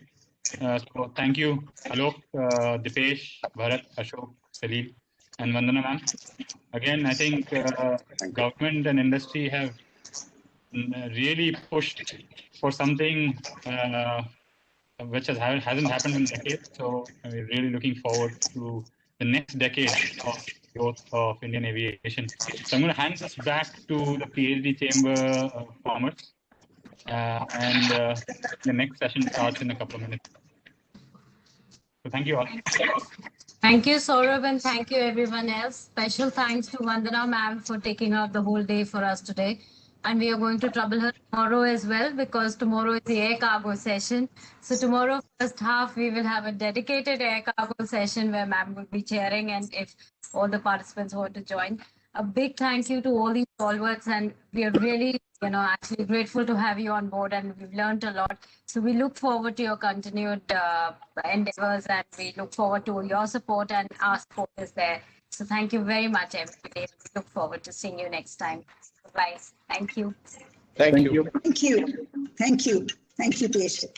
Thank you. Thank you, Vandana. Thank you so much. So now we are on a very interesting session, which is going to be for all the youngsters and for all the entrepreneurs and everyone who's interested in the new technology of drones, which is taken over India by a storm. So we have with us, I'd like to introduce, we have with us Mr. Vipul Singh. He's the CEO and co-founder of Arab Unmanned Systems. Pleasure to welcome him. Mr. Ankit Mehta, he's the co-founder and CEO of Idea Force Technology, very much in the news as well. Currently, we have a seasoned specialist, Gopal Agustin, who's a VSM retired Air Force officer, and he's done a lot of work in this. Pleasure to welcome Mr. Krishnendu Gupta, who's the director of the Indira Gandhi Rashtriya Ram Academy. Captain Narang, who's a fellow CAPS with us. Arul Kulkshetra, who's the chief of the GMR Aviation Academy. And Mr. Rachit Bhatnagar, who's the CEO of the Aerospace and Aviation Sector Skill Council. So we'll leave it to Vipul to moderate the session. We're talking on both drones and skilling for the industry. And Amber Dubey, who's heading this from the Ministry of Civil Aviation, will just join us in a second while he's just finishing up his meeting. So over to you, Vipul. Thank you, Bhavna ji. Thanks a lot, all the panelists, for taking out time today. It's an honor to moderate the session with some of the stalwarts of the drone and aviation skill sector. Most of us, most of the panelists that are present here are somehow also the prime pillars of the industry right now. So it's an absolute pleasure to moderate the session and also to give it a direction where we can come out with some conclusions. So to start with, in the essence of time, because we are already stressed out, I would like to directly jump on the agenda. I think while 2020 has been the year of COVID all across the world, it has been also on the positive side a year of drones, where a lot of things have happened around drones in India and in the foreign territories, and it has been a completely different paradigm shift in the way drones were perceived by different stakeholders across the globe. While in India, we are seeing a revolutionary project like Swamitwa being taken up, where all the land records are being revised by using drone technology. We have also seen a drastic impact of drone technology in the Azerbaijan and Armenia war, where the entire war was won using a drone technology. And also the way Indian defense is now becoming more and more keen towards having drones with their forces, and how the procurements are being done in a very rapid manner. We have Ankit, who has really got the first set of contracts, and basically the point which I want to bring is that the acceptance of the drone technology and the way it is integrating with our military as well as civilian airspace is changing in a drastic way. And it requires us to think in a different way, think the way we can increase the potential of India, not for only the local requirement, but also tap into the global market. However, on the other side, the COVID has also brought a decent amount of challenges for the aviation sector. And there are different varieties of opportunities which are now emerging in the aviation sector. the various technologies which are now becoming the part of the mainstream aviation sector, and hence that brings an opportunity for a new set of skills, knowledge, and capabilities to be built even for the aviation sector in the times to come. So I would like to start with a couple of examples, basically in line with what I was telling about the Azerbaijan-Armenia war, and as well as how companies are building across the globe and countries are dominating the drone market. So while India has taken a decent amount of steps towards improving its own drone industry and empowering it in the last 2 to 3 years by means of standardization policies and very rapid policy rollouts, we need to compare ourselves with the best in the world. We don't need to pat ourselves saying that we have done enough in the last 3 years. That's always there. Now we have to look at that we are a population of 1.25 billion, and there are countries like Israel, Turkey with almost 10% of our population, which are dominating the global UAVs market and drone market. So if you look at some of the numbers, if you look at the Armenia-Azerbaijan war, it was won just on the basis of one particular drone model, which is being made by Turkey, which has a small population of 8.4 crores. On the other side, there are Israeli companies. There are almost 50 Israeli companies, and they together have exported drones more than $2 billion worth of more than $2 billion. So that's their export market, which where the drones have been exported to a lot of Middle East countries, European nations. In fact, in India, we are one of the highest importers of Israeli drones. So on the other hand, China is basically getting a lot of reward and support from their local government. And one of the major agendas in their industrial revolution 4.0 is the drone market and the aviation market. These are two markets where they are focusing very critically. And there is a lot of innovation happening there. Earlier, China used to be only a manufacturing hub for most of the technologies, but in contradictory to most of their earlier existing approach, in the drone market, they have taken a leap forward to innovate. And some of the known companies are now manufacturing out of China, and there are dedicated cities made for only drone manufacturing. So with this note, I would like to open the panel with our panelists. And I would like to invite, to start with, I would like to invite Group Captain Naran. Sir has also authored a book which has too much in detail, has brought the various contrasts we have with respect to our Indian aviation as well as drone industry and how things are being taken up by our neighbors and some of the known economies of the world. Over to you, Group Captain Naran.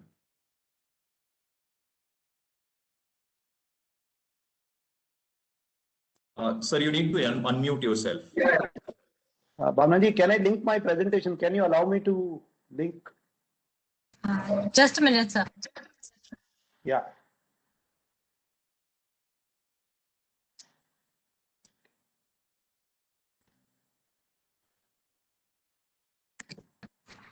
Yes, you're on, sir. Yeah, just a minute. Let me see.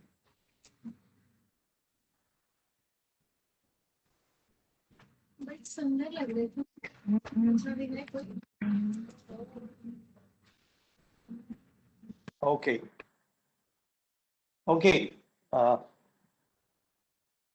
First of all, my compliments to PhD Chambers of Commerce and Industry for organizing a very, very important session in their overall big seminar addressing the larger aspect of aviation and air cargo summit. Drones has been accepted as a sunrise sector. And during this pandemic, in fact, Ministry of Civil Aviation, DGCA and other stakeholders were busy in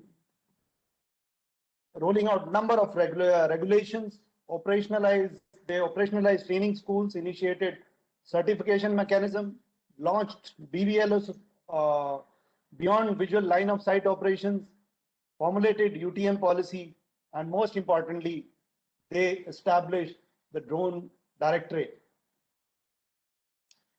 But my focus would be rather on what is the long-term impact.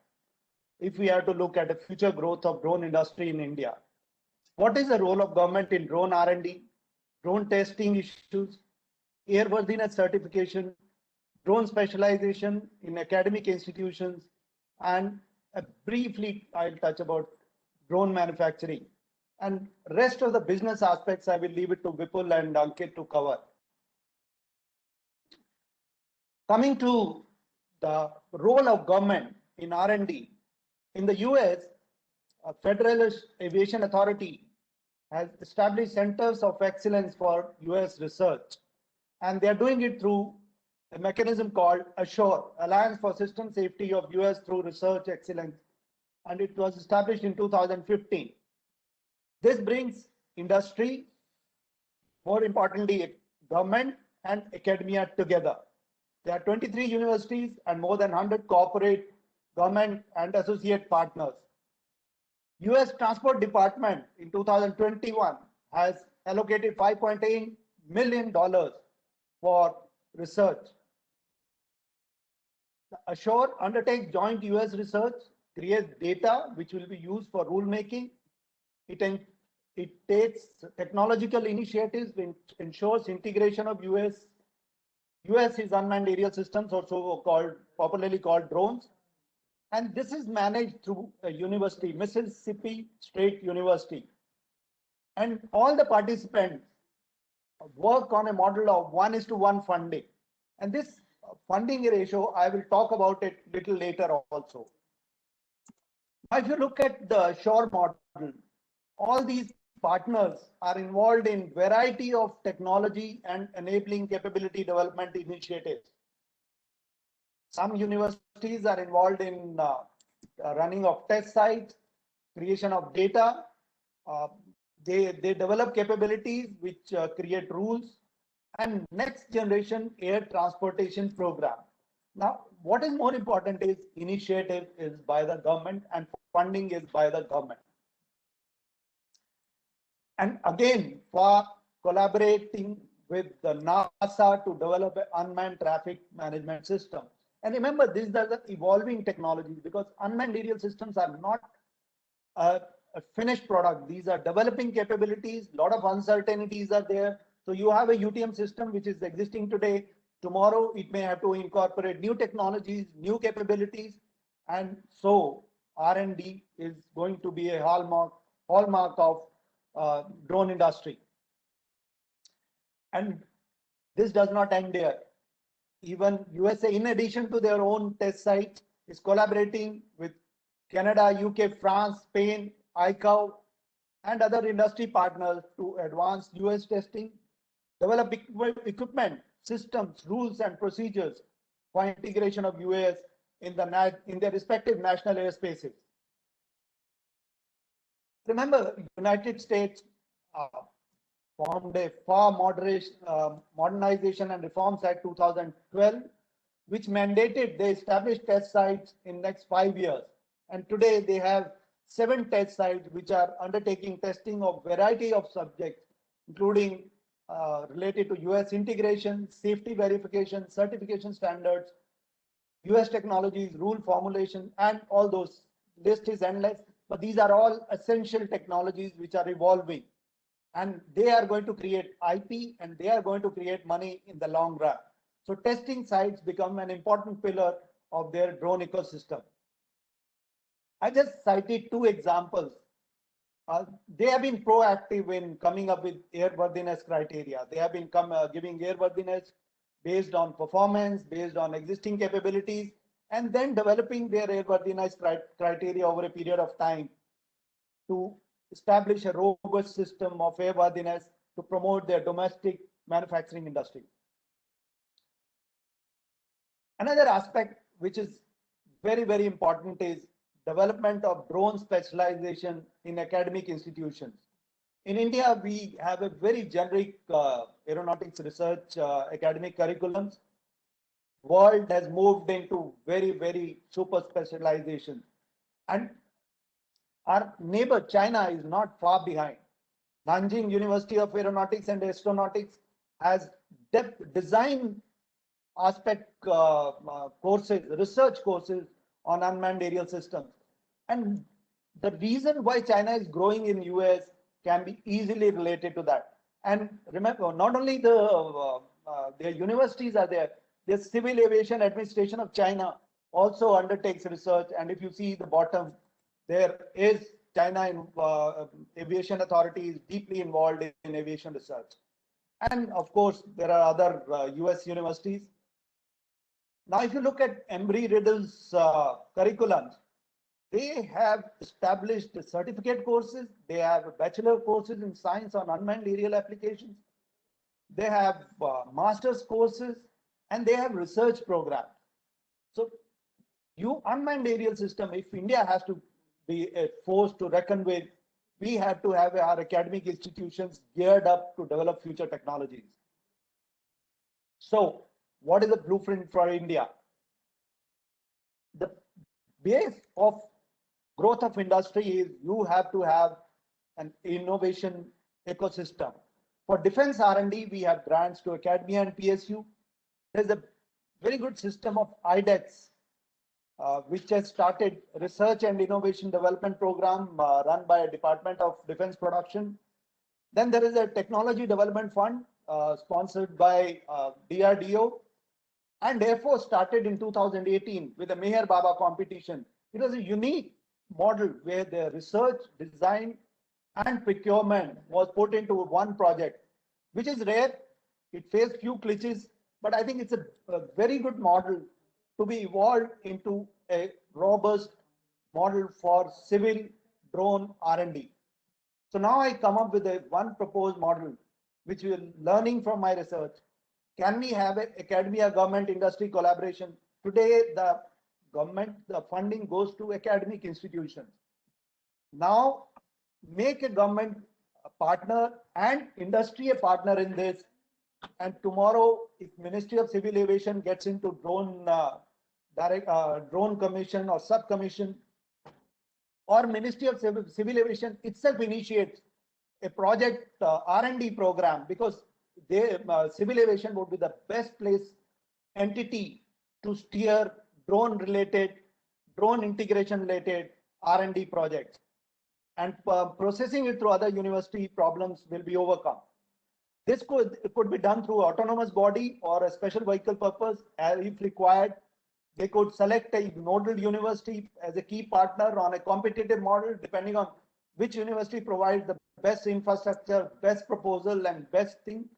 And the funding pattern could be taken up through them with the industry partners for specific project through a competitive model. Here again, the work share of funding share of 1:1 could be a viable model. But what is important is it does not only have a research and design, but it also have a production solutions and a production procurement solutions. The next aspect which comes very, very relevant is airworthiness certification. India has just got into it. The US has been giving airworthiness certification for a decade and a half. DGCA and now Drone Directorate is collaborating with QCI to certify drones less than 150 kg. Pilot project is on, but drones have to grow.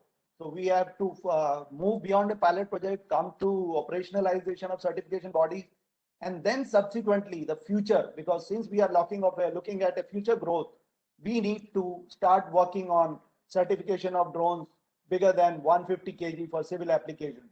So that would involve a lot of research and extensive testing data. And to do that, we need drone testing sites. In fact, 2018 CR already had designated 23 testing sites. However, the horizontal or vertical limits were not defined. So these were not a usable testing sites, but a beginning had been made. Presently, thought is to allow academic institution to allow testing, but it's at the nascent stage. Allowing private academic institutions, as I understand, will be limited to more or less line of sight. In future, we need to look at long-range testing sites. We could start with 1 and 2 and then expand. However, the most important part is we need to come up with a standard operating procedure for operation of these testing sites. Drone testing specialization, I have already spoken, but Indian academic institutions curriculum needs to be defined, and the research on drone engineering, airworthiness, safety, and certification curriculums need to be formulated if we want our drone industry, manufacturing industry to grow. We are all aware that drone manufacturing, component manufacturing faces the challenges of volumes. So I think some sort of standardization will be required. While I know industry doesn't want to be tied down with standardization, but some sort of standardization may need to be thought. And my last point would be, we need to pursue and support export of civil drones for our industry to grow. That's all. Thank you. Thank you, good Captain Narang. That was a wonderful presentation and very precisely put. I mean, you already touched upon almost all the Group Captain Narang. Can I request you to please mute yourself? Yeah. I'll just give me a minute.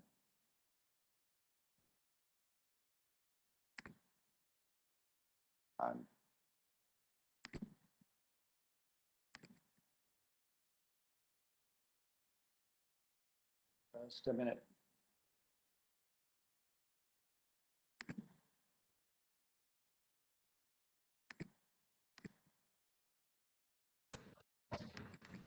So you can close the slide. I can close the. You can close your slide. Yeah. Close sharing. Thank you. Thank you, Group Captain Narang. That was a wonderful presentation. Now that brings us on the opening question for Ankit. IdeaForge has been the founding pillar of drone industry in India. You guys have been there in India since almost a decade and more. And you have seen the era where there was no open source, no references, and everything has to be thought from a first fundamental principle level. And today we have so much happening all around the world. And in fact, if we talk about the Indian defense and homeland security requirements, if not all, at least the small category and below drones, we have been able to achieve a fair amount of Atmanirbhar Bharat there already. And with times to come, we will be having a lot of independency from even our component and part imports.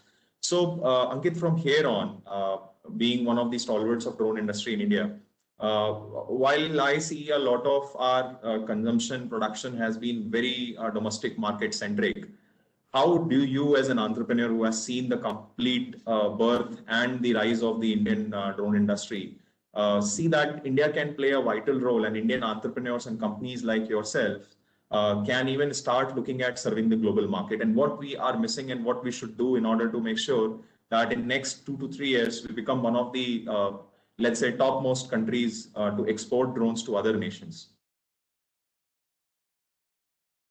Thank you, Vipul, for that great question.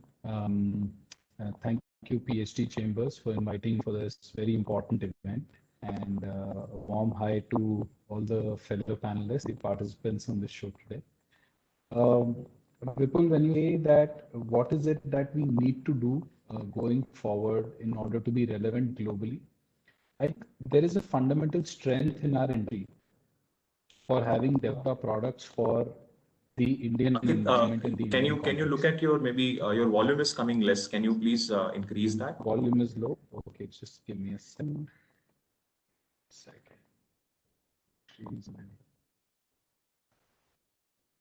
Is it better now?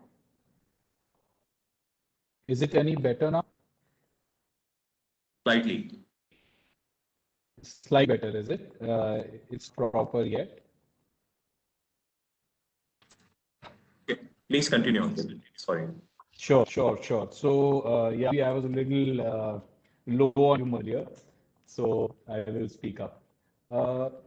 Vipul, we talk about our relevance to the global market. I think one of the most common points that I share about development in India is that India is a very unique geography in that we have almost possible climatic and geographic conditions you can imagine anywhere in the world, from hot deserts with plus 55 degrees ground temperatures to all the way as low as minus 40 degrees in our high altitude areas, to having the highest battlefield in the world, to operating in marine environments, in marshes and swamps, in jagged terrain. We have all sorts of complicated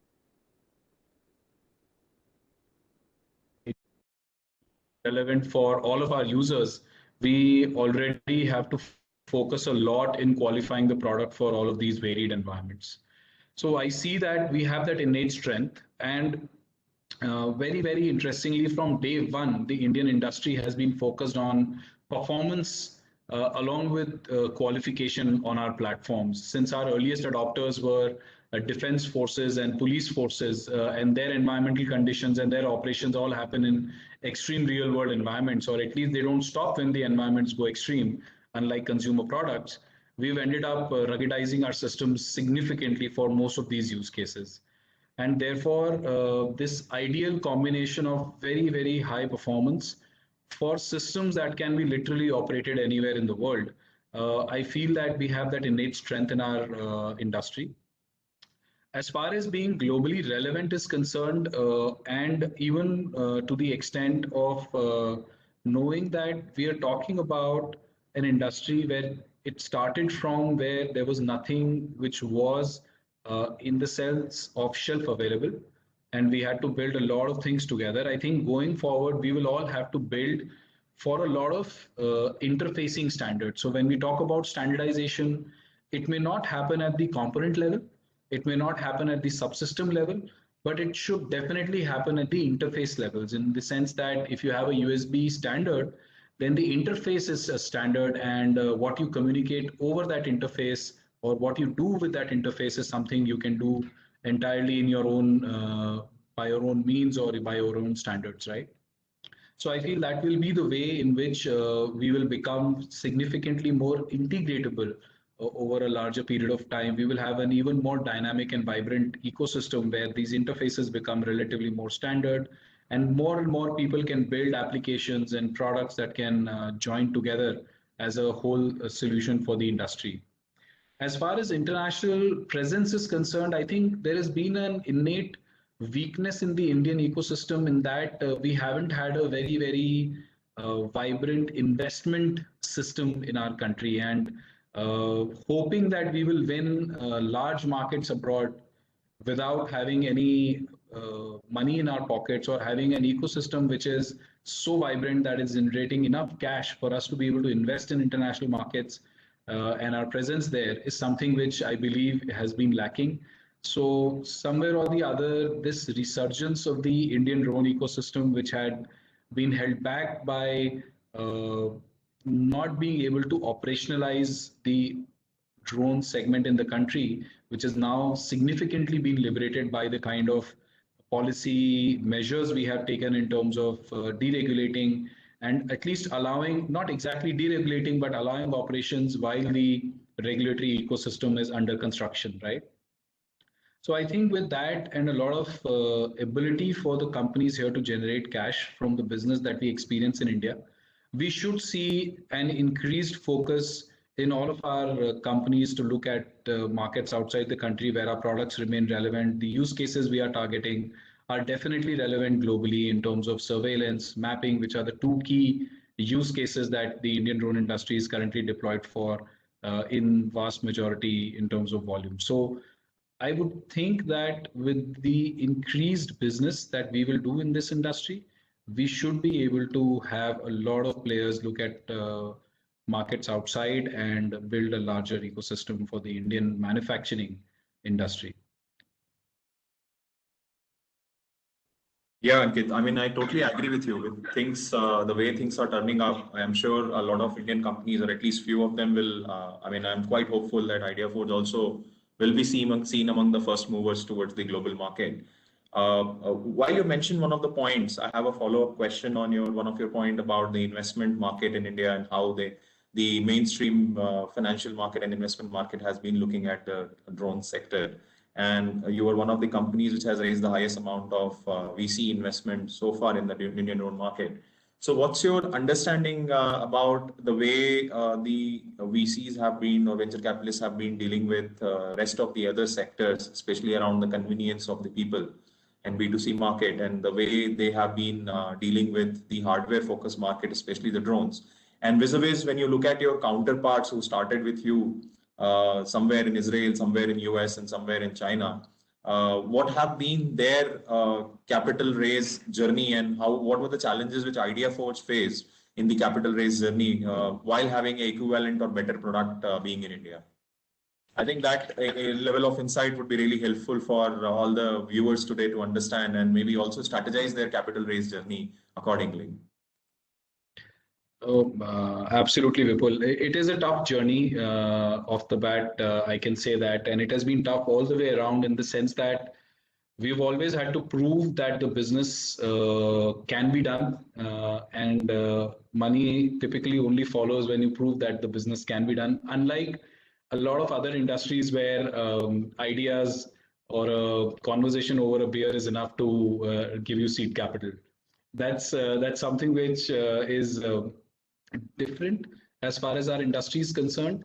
But I would not say that it is wrongfully so, because we have seen the kind of regulatory challenges we have faced. We've seen the kind of markets and the business cycles we have, and most of the investors are not comfortable with those business cycles.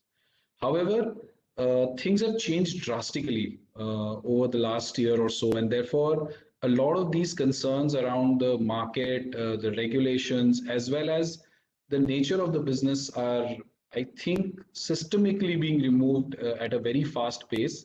So I see that as a huge positive, but it has been the bane of our industry that we chose to be in an industry that builds hardware, which pretty much you're already an animal in a zoo when you are doing something like that, right? On top of that, if you are serving or your primary customer is government related, then it's further more difficult for people to bet on that kind of an industry. Having said that, I think it is critical, and what has worked in our favor particularly is having a differentiated product that is globally competitive, is not inferior to products available in the global market, which means that it has the innate potential to be taken anywhere in the world, to be addressing a very, very large market opportunity. Because while we look at a lot of markets, we feel, and there is an innate assumption that the consumer markets are the largest markets, and therefore a lot of money globally has also been put in consumer and consumer related industries. However, in our kind of environment, even the B2B and the B2G markets are very large. I mean, ultimately, defense is a multi-billion-dollar opportunity per annum, if you look at it in terms of the amount of money that goes in that industry, right?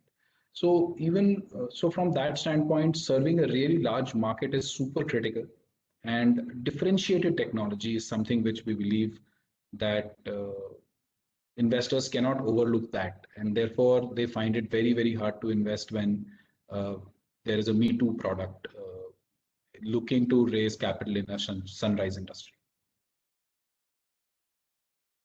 Yeah, absolutely. I mean, so that brings us to two key points, which I would like to take forward to the next panelist. The key points are that, one, we have to look at the large market rather than just something new.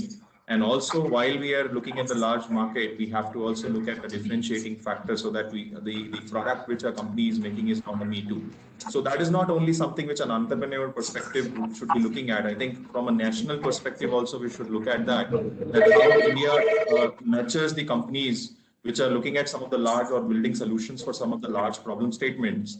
And while they are doing it, they have differentiating factor to make them stand different at the global platform, and then push those companies forward so that we are not only dependent on the local business, but we are also dependent, or our larger revenue comes from the international territory. Now that brings me to Group Captain Augustine. While Group Captain has been on the side of the users who have been looking at using drones, and he has seen the action on the field, now he's wearing a different hat and has come to the side of the entrepreneurs who have been trying to tap into the same users from almost a decade. So that is a combination of really rare and unique set of knowledge and exposure. So Group Captain Augustine, my question to you is what Ankrit brought on the table, the larger market size and as well as the differentiating factors. How would you like to answer on those points, and also your new journey through Automicro US? I mean, nothing proprietary, but whatever you can share. How do you tackle these 2 points, and what is your suggestion for rest of the people who are trying to build, let's say, business in the drone industry in India? May I interject here? May I take the liberty, Captain Augustine, to just request if we can have Amber Dubey. So if you can, we'll just request Amber Dubey to say a few words because I guess he has a meeting going on. He's joined us for the session. He's the Joint Secretary at MOCA, and as you all know him very well. So I'll request Amber to share his thoughts and then we can continue. My apologies, Captain Augustine. So we'll continue after Amber says so. Over to you. Thank you so much, and my apologies also. Am I audible, Bhavna? Loud and clear, sir. Yes, sir. Okay, thank you so much. And in fact, I don't want to take too much time because I think these are all known people, all friends. Okay, there's nothing much that we have to add over and above what the industry anyway knows. Okay, and our job is basically to just help all these young entrepreneurs and not so young entrepreneurs. I mean, I would call Augustine also a very, very young person, but because age is just a number. Okay, so I would rather, let's make it interactive. Vipul is anyway known for asking some very tough questions to DGC and MOCA. So this is a perfect opportunity. You've got a JS, put him on a mat and ask tough questions. Then it'll become a little more paisa vasool. Otherwise, it can be a very boring speech. I have a 20-slide presentation ready, which I can bore you with for the next half an hour. But let's make it interactive. Vipul. Time to pull. Yes, sir. Yes, sir. Thanks a lot, sir. Group Captain Norak, I'm getting a feedback. Are you guys getting a feedback noise? Yeah, it's solved now. So it's resolved now. No, thank you very much for joining the session, sir. I think a lot of things are already being done by MOCA at a very fast pace. We are seeing almost 5 different policies and standards. And you got a golden chance. I'm here for about 5:15. 15 minutes hai. Jitna lapetna lapet lo. Now you want to go into, they are doing a fantastic job and all that. But तो जो but के बाद बोलना है ना वो बोलो. वो तारीफ छोड़ो. नहीं, मैं यूपी से हूँ सर. उधर घास खिला के फिर बकरे को हलाल करते हैं. हाँ, अच्छा, ओके, ठीक है, चलो, दो और घास दो, सूखी घास. So anyways, jokes apart, sir, thanks a lot again for taking things so lightly. So the question is very straightforward. We have brought a lot of standards and policies. Now we are implementing them. There is somewhere a decent requirement of building the capacity in the regulators and officers who are involved in enabling these regulations. This has been one of the observations from the industry side. So, and apart from trying to resolve the problems of our domestic market and its operation of drones in domestic market, I would not shy away from saying that even the Indian entrepreneurs have been very naive about focusing only on. सवाल पूछो यार, तुम बाबू बन गए, मैं बाबू नहीं बन रहा, तुम बाबू बन गए यार, इतना लंबा सवाल क्या है? The question follows in this way: is that how do we develop the capability in the Indian regulators and officers who are enabling these regulations? One, there's no how do we create the foundation? See, I don't claim to know even the D of drones. So if I need something, I mean, most of you are in a Dronacharya group or on a quick SMS basis. Whole day I'm troubling you guys with information because the first thing as regulators and government and policymakers you have to learn is the 3-letter word called IDK. IDK stands for I don't know. Only when you say I don't know, you become a seeker of knowledge. Okay, and from the knowledge comes the ability to take informed decisions. So we just today also we had a good session with the secretary where, of course, a good session means we got a lot of prasad from him in his typical way. Okay, and also there was a big review on the Digital Sky platform because we are running against time because 31st March we have to get the drone rules out anyhow. That drone rules, whatever US rules 2021, because the industry has been waiting for too long, and that is the rules. So that will override the CAR 3x1 which has been on. So this opens up many new actors, many new players will get involved, have now been defined. The forms have been drawn up, things have been simplified. So for importer, for manufacturing, lots of things have been simplified over the last 1 year. And most of the ideas actually came from you guys only, the guys who are, I mean, how many participants do we have? So 74. So it's basically the 70 odd people who are on the call are the ones who are architects of this policy. We are only the typists who put the whole thing together. Okay, we got some, I don't know, some 1400 comments. So usme se bhi whatever good comments we could capture, we've done that. Same thing is on the UTM policy. Who's writing the UTM policy? Some of you are yourself part at a young age of less than 30. You are actually part of a national policy drafting committee. I mean, what has taken us 5 decades, you guys have got that at age less than 30 years. So where is the knowledge coming from? It's coming from you guys only, and you're part of the committees. Whatever you tell us, based on that, we of course put our own filters, and then we pick up good ideas and do it. Now comes to the capability development. So, Bob, देखो ना कि DGC's entire team, we had this drone school at Igrua, and there were 8 people, of course, free of cost because we had the privilege. Okay, so free of cost, 8 of our officers from the drone directorate actually were there as students, and we'll keep on doing this. I mean, unfortunately, I couldn't spend much time. Otherwise, if I could take 5 days, I can't take 5 minutes off, but if I could take 5 days off, I would love to be in Manesar and then learn the blindfolded to assemble or dismantle a drone and put it all back together blindfolded, like they do with AK-47 and all the Glock pistols and all that. So how do we learn? By interacting with you, and these seminars itself is I mean, this is a very formal way when one has to be very conscious because the camera's on, recording on and all that, and all this probably will go on YouTube very soon. So one has to be careful, but informally, I think there's a big, I think last week itself, you had this interaction, right, with the entire drones directorate for about 1 hour plus, because that was again came as an order from the secretary himself, who's himself very keen that we have to be continuous seekers of knowledge. And who do we learn from? From the very people who are on the call. So the more we talk, the more we learn, and the policy making will become more informed. I don't think in many of them, now we are not claiming as if we are doing something great. This is how policy making anyway happens in the rest of the world. And if we have to move from third world to first world, we have to do this. But I don't think many ministries would be doing it. But at least in aviation, I know there's a very, very close interaction, literally 10 times in a day between the policymakers and the industry. Or पूछिए. Sir, the second question. काफी सारी problems हम लोग आज के date में domestic market की solve कर रहे हैं. जरूरत ये है कि just like in any other industry where India is leading, like let it be automobile, telecom, we have skipped one generation. And that's what delivered us the advantage in the global market. So in the drone market right now, what we are observing is that we are not at the right pace of innovation and let's say disruptive R&D. सवाल क्या है? What is the question? सवाल ये है कि how do we really rope in the minimum or whatever is required government hand-holding and support for the disruptive innovation and R&D. Government क्या करेगी इसमें? You see, we have this very वो क्या ना, the 70 years of whatever we have done. We have this very माई बाप सरकार ये दे सरकार वो कर दे. अब हो गया, सरकार कुछ नहीं करेगी. हो गया सवाल का जवाब. सरकार क्या कर सकती है? We can only give you a enabling environment.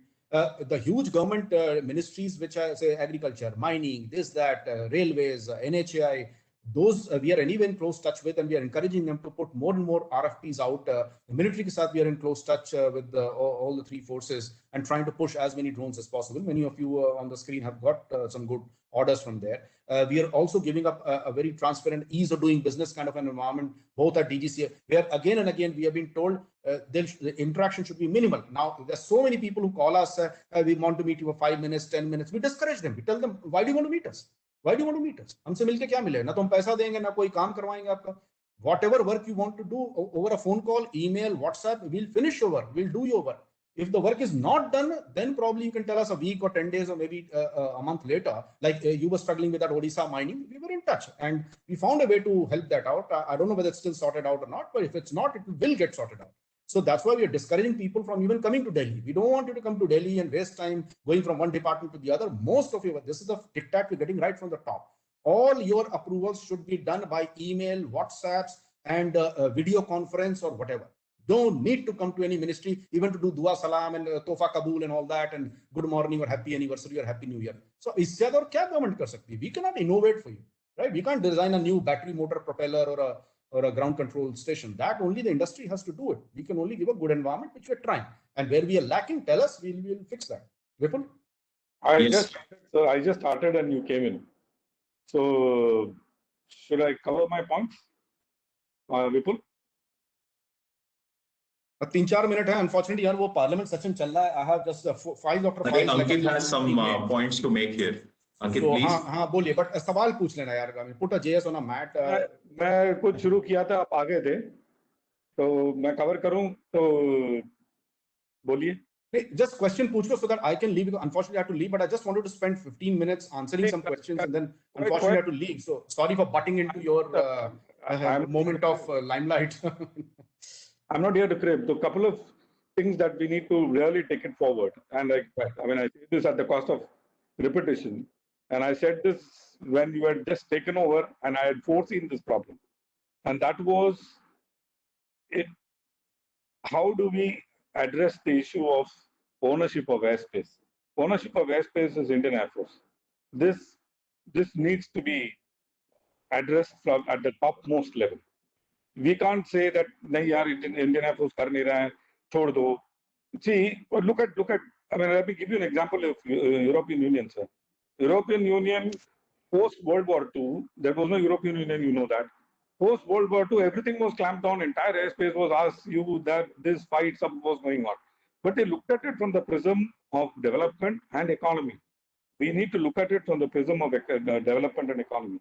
Then only the aviation sector will grow. No, fully agree. So I got your point. Maybe for interest of time, I'll just cut it short. See, in the sense, you know, this green zone concept, we tried, struggled, all kinds of issues. But then my secretary also said, you know, instead of going for this red zone and marking it on a map, which we were running into a war. So we are going for green, and that's why I'm saying I know your issue. Kerala, you couldn't find any sites.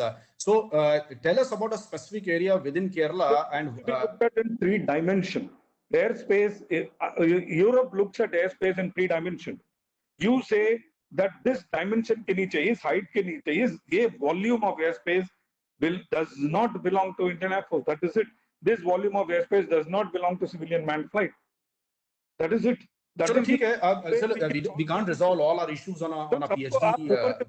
Just 1 second, see, we have to move on. We have to move on. See, I take your point, but in India, the harsh fact is that anything about 200 feet, they're saying low flying air. You're ex fighter jet pilot, so probably you know that 200 flights, pre-top flying, this and that. So I think let's not let's point well taken, but we can't resolve all this on a webinar. No, that has to take. Someone has to put his foot down and say no, it is not possible. We have to tell Air Force it is not possible. Sir, I have flown in French Air Force. There, the combat starts at 30,000 feet. Combat floor is 30,000 feet. We have to sometimes look at, and we are not a big country like US. We are a very small country in terms of, you know, real estate.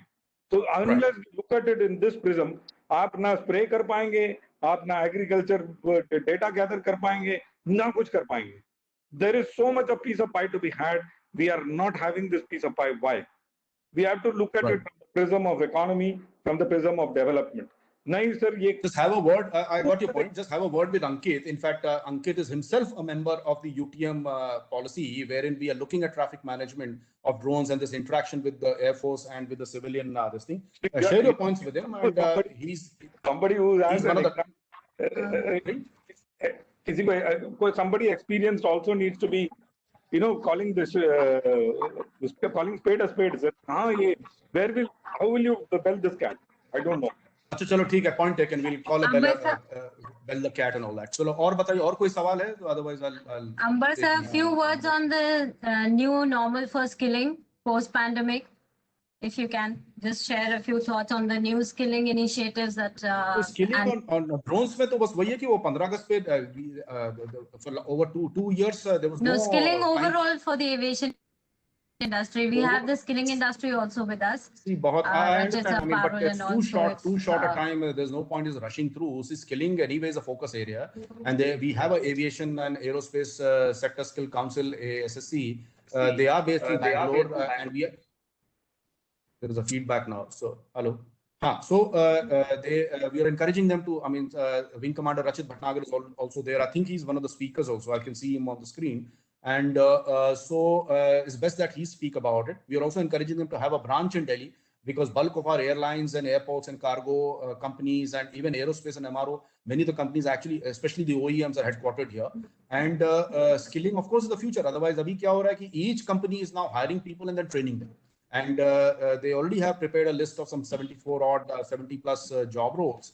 And we also, by the way, government will not train. So we will only, as the Honorable PM has been saying again and again, we can only be umpires. We cannot be batsmen, bowlers, and wicket keepers. So we will only create the framework. We'll try to get as much funding as we can, but it's best that if Indigo wants a good, say, a ground handler or a ramp manager, there should be some institute which trains the ramp managers, and Indigo picks up from them, rather than Indigo setting up its own school to do ramp management, because that's not the right way, because every airline does not have the wherewithal to set up that. So I would rather let Rachit come in later and talk about that. From our side, I also look at the drones division and the skill division.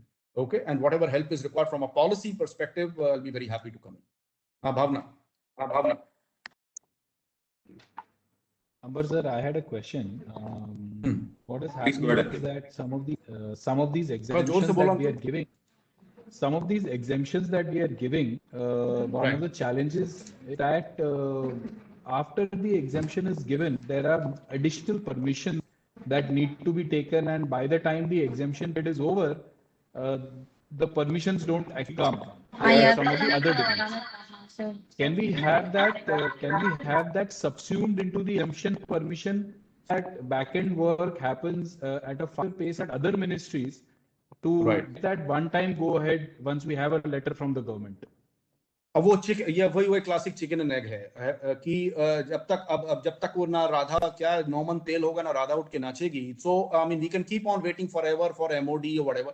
What we thought was, we debated this a lot. I mean, just imagine, even the file actually is cleared right up to at the minister level. Only a minister can allow you to break the law. What is an exemption? It basically says, we first made the law. Now we are allowing you to break the red light and run, like the locust thing. You can fly anywhere. Nobody was tracking the flight, where there's a green zone. There was even spraying happening around Air Force stations, inside the Air Force stations. So, I mean, all those rules were effectively, what is an exemption? It basically means I first made the law. Now I'm allowing you to break the law for against certain conditions. So now we always had the option कि ना भाई पहले आप वो इससे लिखाओ क्या वो मेरा बाप चोर था and all that, पूरी दुनिया से लिखा के लाओ तब मैं आपसे बात करूंगा.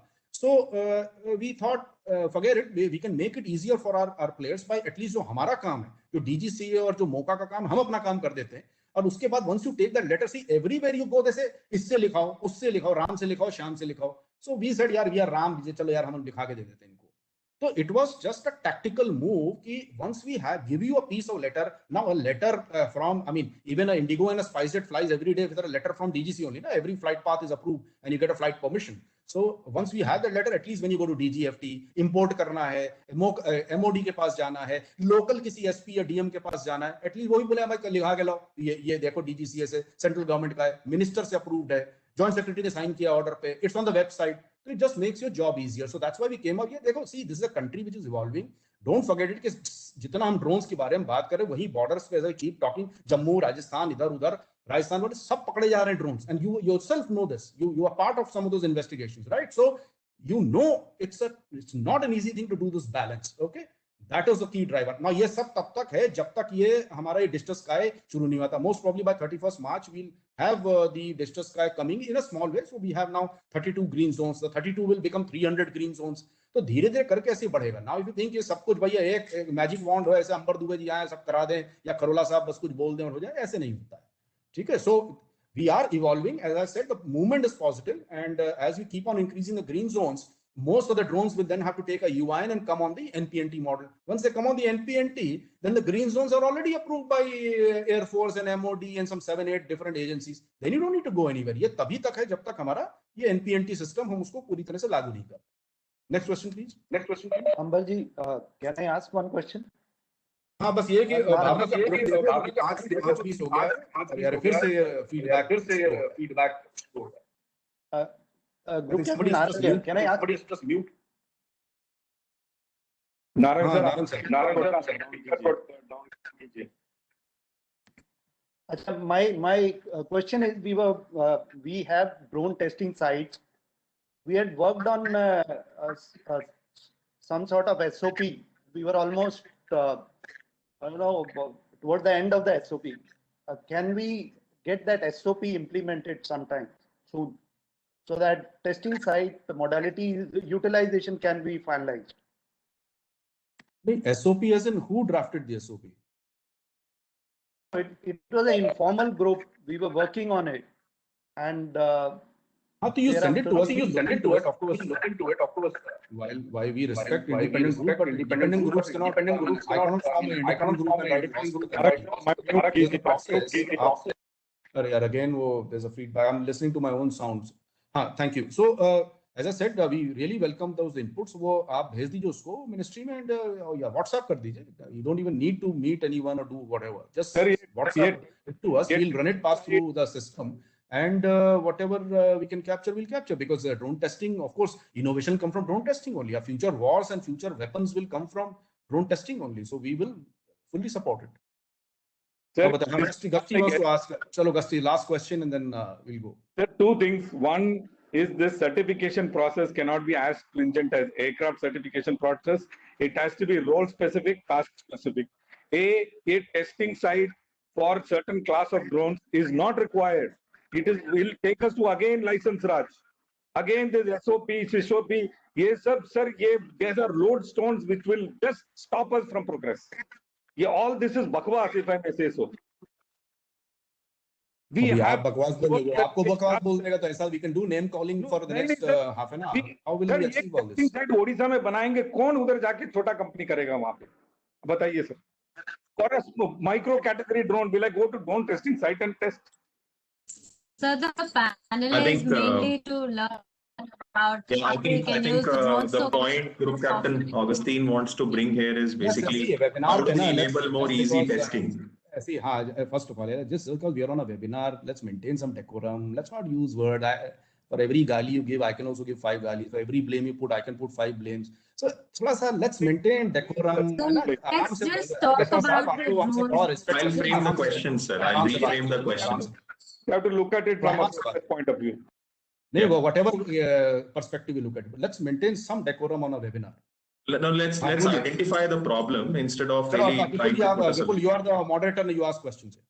Yes, sir. So the question was, I would like to reframe it. The question was that how do we make the testing for smaller drones which possess less threat more easier and flexible than fixing some limited test sites, which will be very, most of the time they will be fixed at very outskirts. First, we thought we'll outsource it to QCI. Now we find that QCI is also not good enough.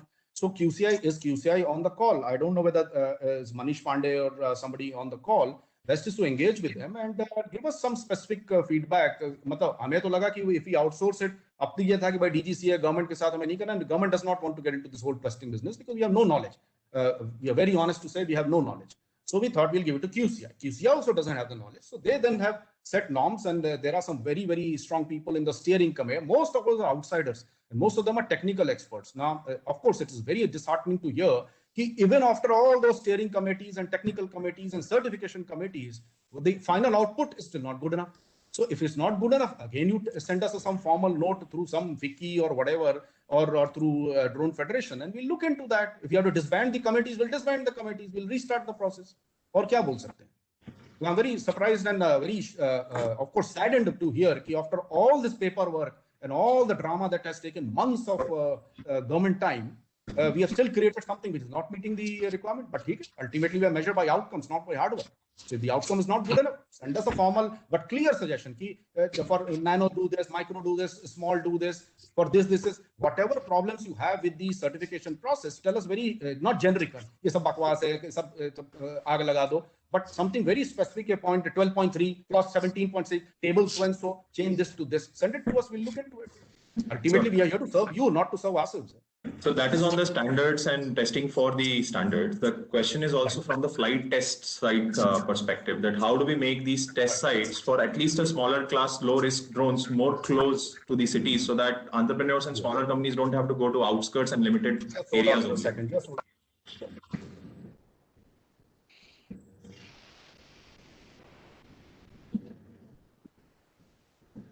Sir, I don't have a place to test. I don't have a place to test. Sorry, Vipul, I'm sorry. There are just too many phone calls happening. Bataiye, Vipul, sorry, just one line in the question. The question was around how do we enable test sites which are less cumbersome and easily reachable from major cities.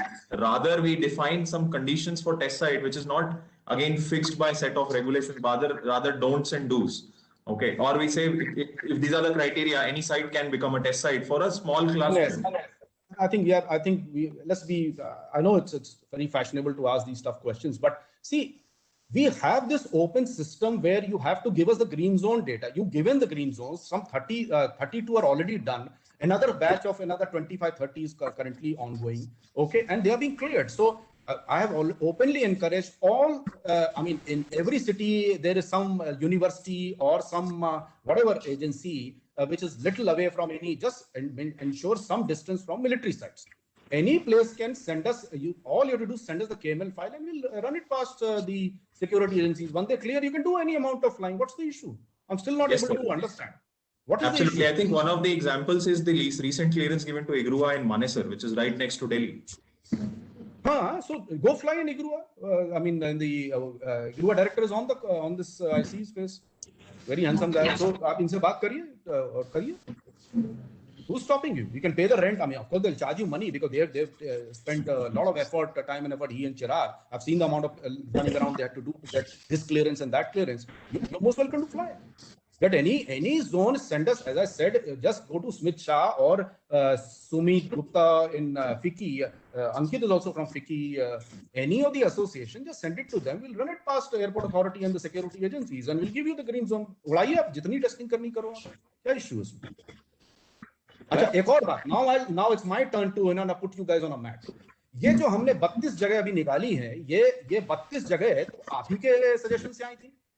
मैंने भी कल देखा पिछले एक हफ्ते से एक भी फ्लाइंग नहीं हुई, एक भी परमिशन नहीं किसी ने मांगी है. क्यों नहीं मांगी भाई? अब this is the question we get asked by security agencies कि आप इतना यार दुबई इतना शोर मचाते हो, कुछ नहीं हो रहा है. इंडस्ट्री में जब देखो तब ट्वीट मारते रहो, कुछ नहीं हो रहा है. पीएम साहब आपकी सुनते हैं directly, digital India, young India, this that, startup India, वहां पे भी आप जाके बोल देते हो कुछ हो नहीं रहा है ना. तो it's become very fashionable to say कुछ हो नहीं रहा है. ठीक है ना. Now I can also ask you कि ये जो अभी हमने 32 लोकेशन जो ग्रीन उसको एनेबल किया है, who is stopping you? And why is not one permission? वो क्या है कि Nagendran used to also say sir कुछ हेल्प करिए सर, हेल्प करिए. 16-17 युवाएं लेके वो बैठा हुआ है, उसको हम बोल रहे हैं वीकेंड पे कम से कम एक बार तो भाई साहब टोकन के लिए यार इतना फ्री में दौड़ाते हो 7 एजेंसीज को, मोका को, डीजीसीए को, कम से कम एक वीकेंड पे एक फ्लाइट तो करके उसका वीडियो भेज दो हमें. कोई नहीं, नो फ्लाइंग. अब बताओ चलो. तो नॉन एमपीएनटी को परमिट कीजिए उधर. Only one person at a time please. Non एमपीएनटी को if you permit there, non-NPNT will not be permitted. No, it's only on through NPNT. You have to take a UIN and you fly in the 32 zones. If there's another zone close to your place, far away from any military site, tell us that we'll get a clearance for that. And if it's close to a military site, or it's on a flight path, tell us. If it's really sensitive, we'll find there's another method. NPNT compliant which can talk to DG Sky, but अभी तक certification नहीं हुआ. वो permit कर देंगे तो हो जाएगा सर. हाँ, वो इंडिविजुअल केस है तो आप बताइए, we'll sort it out. Individual cases will sort it out, not on a webinar. Compliant drones, but अभी लाइसेंस नहीं लिया है. हाँ, तो I'm asking about विपुल सिंह कि भाई अभी भी तो 41 तो है ना. This 41 will only become 41,000 और 41 lakh maybe in 5 years time. But ये जो 41 ड्रोन यूआईन, पहली बात तो हजारों ड्रोन है, आप पहले यूआईन के लिए अप्लाई करिए. यूआईन भी अब बहुत फास्ट प्रोसेस हो गया है. We don't want any physical, none of you who are not in Delhi, we want you to come to Delhi. Don't waste time. Okay, and I heard horror stories, 20 बार आए इसका अप्रूवल उसके अप्रूवल के लिए. You don't need to work from home. Stay at your home, send us documents and we'll ensure that you get your UINs. क्या problem बताइए. और उसके बाद जो 41 UINs लेके बैठे हैं और अभी ये 25 साइट आप ही के बोलने पर हमने वो जो भी 26 साइट प्लस 6 पहले की 32 साइट्स अप्रूव कराई हैं. इतना हमारा फ्री वर्क, ये तो फ्री ऑफ कॉस्ट है. You don't even have to pay 100 rupees or 1000 rupees to get those clearances. Amount of paperwork we do is huge. इतना सब करके भी not a single flight है. क्या मजाक है. बोलते कुछ होता नहीं, खुद्दू गवर्नमेंट बाबू बैठे रहते हैं ऐसी कुछ. No one is saying that. No, सब बोल रहे हैं, सब यही बोल रहे हैं, कुछ होता नहीं. अब आप क्यों नहीं उड़ रहा बताओ. You're from the drone industry, you tell me why not. Yes. There are answers to it, sir. I mean, the answer is that first of all, that flexibility is only right now limited to micro category drones. The micro category drones, the small category still has not resolved. Of course, यार 90% drones are nano and micro. तो micro क्यों नहीं उड़ रहे हैं? आप micro का जवाब दो ना. अब आप बोलो मेरे 100 किलो का ड्रोन है तो 100 किलो तो बाद में होगा. जो जिसका लिया है उसका तो बताओ ना पहले. Correct. नहीं, that exercise has been already synced up with the people who have got the micro category drone to start flying there. People are sorting out, but most of the zones which have been initially approved are coincidentally away from those who are owning them. सारे एक reason में है और जो लोग own कर रहे हैं वो एक रीजन में है. That has been one of the reasons why people have been shying away. but we are pushing them, industry is pushing them that whoever has the UIN should start doing the flying as early as possible. अरे आप लोग बाबू बन जाओ, अभी lateral entry में भी आ रहा है फॉर्म, उसको आप लोग भी भरो, आप भी आ जाओ बाबू यहाँ पर। उससे ज्यादा बाबूगिरी और नेतागिरी तो आप लोग कर लोगे यार। चलो चलो No, I just wanted to share. I just wanted to share. No, not question. I am just answering the question you asked. There is the staging server for the Digital Sky rollout has just been released. So now the team is working to patch up with the staging server so that we can start doing those flights. So the work in the backend to enable those flights is on, and it'll happen soon enough. It's just that while the green zones have been released, the testing server was not enabled. Once the testing server was enabled, parallelly the staging server has been enabled. So thoda sa backend ka kaam with the service providers is happening so that we can stitch it together and make the flights happen. So it will happen soon enough. The team is actively on it. Every day there are calls happening to make it happen. So I'm sure that it will happen very soon. Whatever the help is required, tell us, we'll do it. Yeah. Completely agree. We are on it. On a daily basis, it's being worked on. Krishendu sir, Parul, Rajat sir, would you like to say a few words from the skilling side too, sir? You're mute, Krishendu sir. Krishendu sir, can you please unmute? Yeah.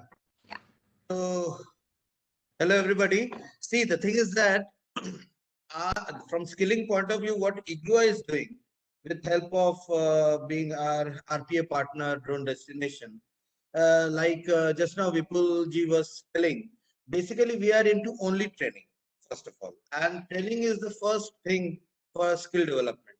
Like for flying also, we are the FTO. We produce pilots, then only they can fly the airliners, then only they can fly the big aircraft, corporate aircraft. Same way, we are doing that initial training, and that is limited to 400 feet only.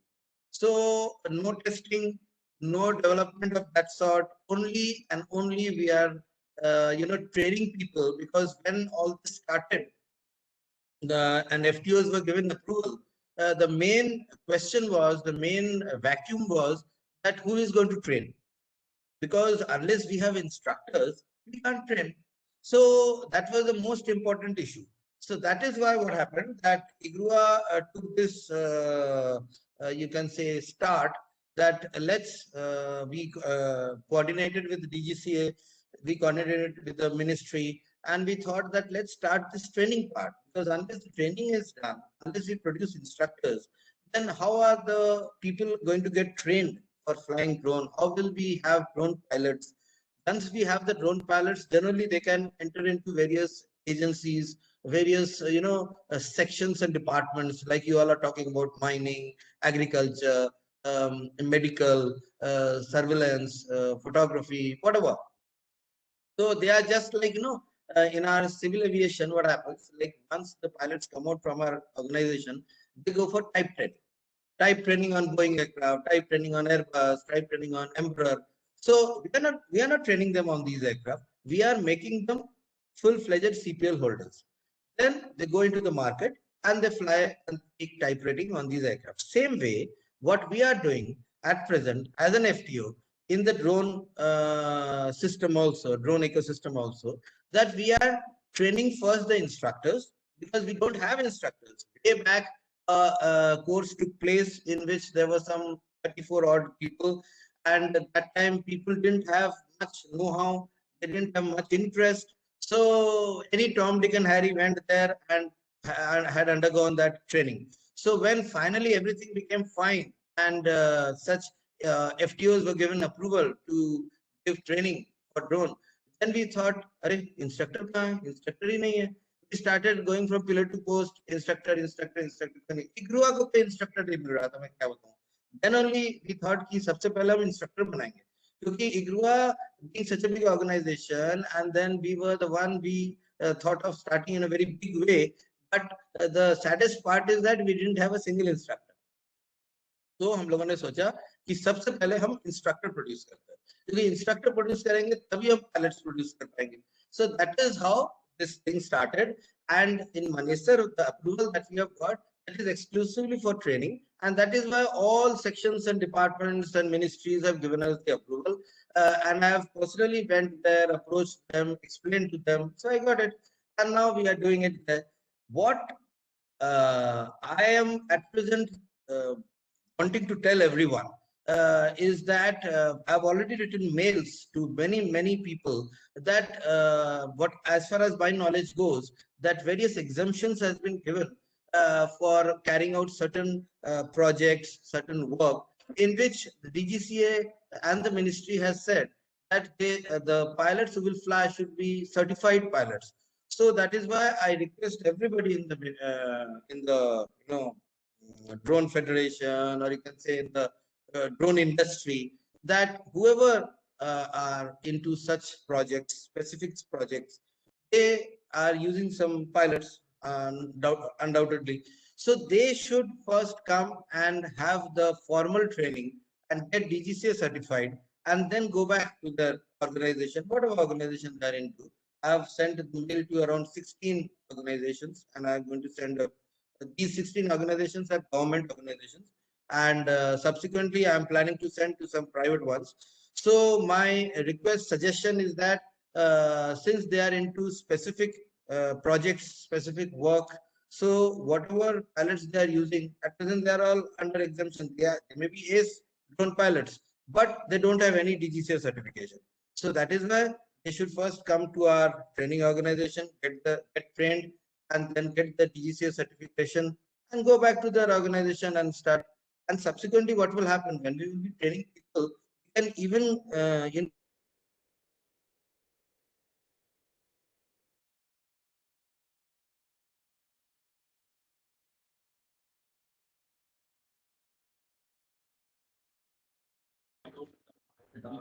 I think Krishnanji has went offline.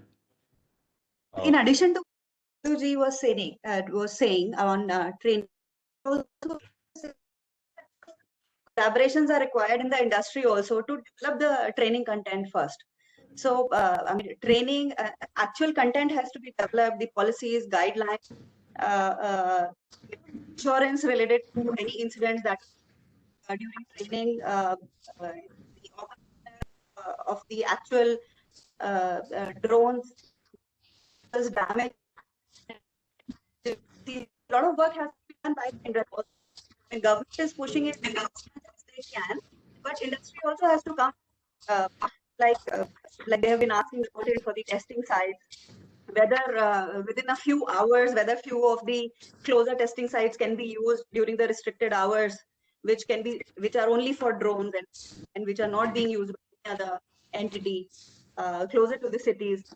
And similarly, record keeping and incidents reporting, that will be an important factor, because bird hit in our airside dashboard, and we don't want a new term like drone hit to come into our vocabulary in all seriousness.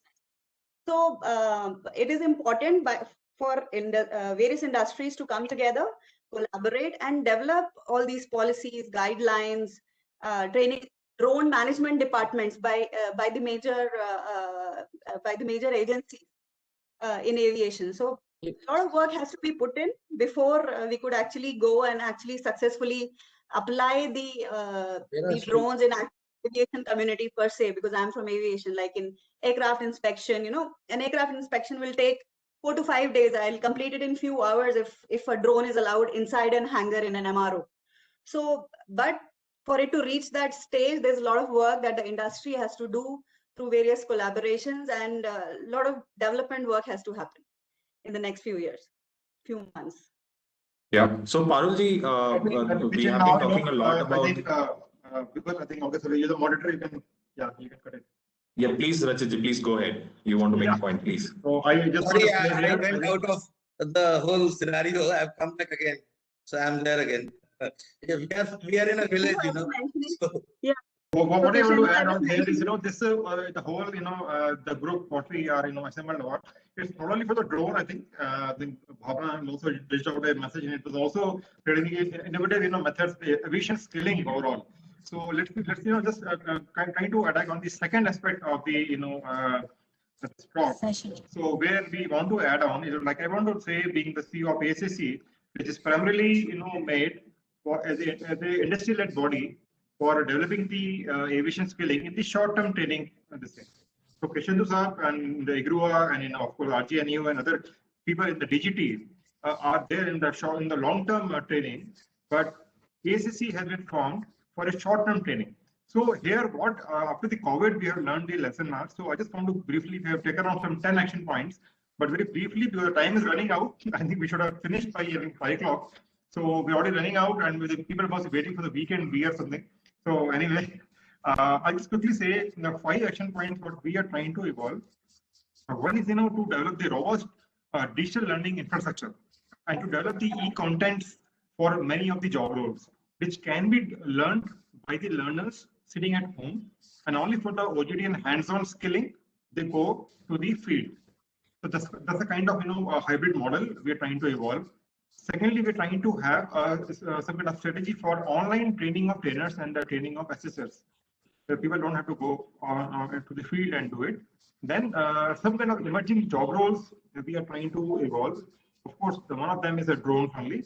And when we're talking about drones, we have taken out very recently a drone operating manual for the multi-rotor drone for to start with. And this is completely as per the international technical projection standards of ATA and simplified. So this has been done and been launched under the aegis of from HAL. And also recently we have taken Amber Dubey also in the last Yalanka Aero Show, and we relaunched it again. So it's a very, very useful, and a lot of FTOs are taking it. And then we are also trying to focus on the National Apprenticeship Promotion Schemes. This is one innovative idea which has been promoted by the government. They are trying to help out the students. They are going to pay the money, and this is going to be ready-made skilled workforce, which you don't have to employ like the employee or workers rules are going to apply. So people will be employed or like doing the hands-on jobs through the schemes. This will be like a ready pipeline for the future workforce. We'll be saving a lot of cost for the new airlines, I would say, and of course the MRO and all other verticals of the aviation. Then we're also focusing on the rationalization of the qualification packs of the job roles, what we call it, and to include more of multi-skill jobs, because in today's world, when the cost-saving measures, a lot of fixed cost people in the aviation industry, people are trying to focus on. So when we have a multi-skilled job role person, then he can be doing a good job, like a lot of optimum work share he can do compared to 10 people, 5 people can do a lot of business in that. So this is some of my thoughts, and then also already in the previous session they have told we are also trying to focus on that. A new field is coming up on the aircraft leasing and financing. So that is one area again we are trying to focus on. And the GIFT City, IFSC people will told about. So there are those small set of job roles we'll be taking out, so that there's one untouched area where most of the aircraft leasing and financing was happening through the other countries. So that will be just trying to bring it to the home grounds, so that those kind of courses also will be evolving and people can apply for it. So these are some of my thoughts. You can take it forward, Vipul. What Rachit ji has said just now, regarding that online training, we are already into it. Just for your information and for information of everybody, at the course which we are holding for drone training. For that, the complete ground training, you can say the theoretical part, we are doing it online. Our ground instructors in IGRUA, they are from here teaching, and other instructors who are there, specialists on drones, they are also at various places, and the cadets, or you can say the candidates, they are having the online course all together. So what happens, like suppose we have got 50 people. So for 50 people, we can have online classes, theoretical classes for 2 days. Everybody gets the theoretical class, and then practical cannot be done all together because 50 people cannot start flying drones. So therefore, then what happens? Then we have batches of 5 or 6, and we complete the training part. That is the simulator and assembly, disassembly, and actual flight. So just reiterating the point that we are into this type of online training because now this is the need of the hour. that we have our training online, that is theoretical training, and practical we can have it on the site, at the site. Yeah. Thank you. Thank you, Rajat sir, and thank you, Gupta sir. Those are very interesting, areas, and I think the people would be really interested. I'll just take it over to Parul. Any, closing comments, Parul, from your end? Coming back to the skilling side, I mean, in aviation specifically, we are doing a lot of work with the government on reskilling, skilling, upskilling, induction, all segments. So, for example, with MOCA, we have a program running on postgraduate diploma in airport operations and firefighter course in the Amity campus. Similarly, the states have come up with their own policies for various center of excellences, where we are tying up with the Kerala state government for developing a center of excellence. Similarly, all these states have their own policies to tie up with industry to launch center of excellence. And also, right now we are partnering with various national and international accreditation agencies as well, like NSDC, Ayada, AAA, American Association of Airport Executives, because during Corona, skilling and online education has gained a lot of prominence. All these edtech companies like Byju's, Upgrad, and all, they have like the highest valuation in the country as well right now. So it is important that that we cater to all these needs, to the needs of actual airport executives, working professionals. I also touch upon some of the features which have emerged post-COVID, like cargo and e-commerce, pharmaceutical and vaccine distribution, temperature-sensitive handling, the ERP related to cargo, because all these fields have emerged very strongly, and they are the backbone of the current supply of the country. So all these roles are here to stay. Similarly, in aircraft maintenance, the MRO facilities actually emerged the strongest sector in GMR, we heard in the previous section, is planning a 147 School of Aircraft Engineering shortly. They've tied up with Airbus as well to work together in various fields, including training.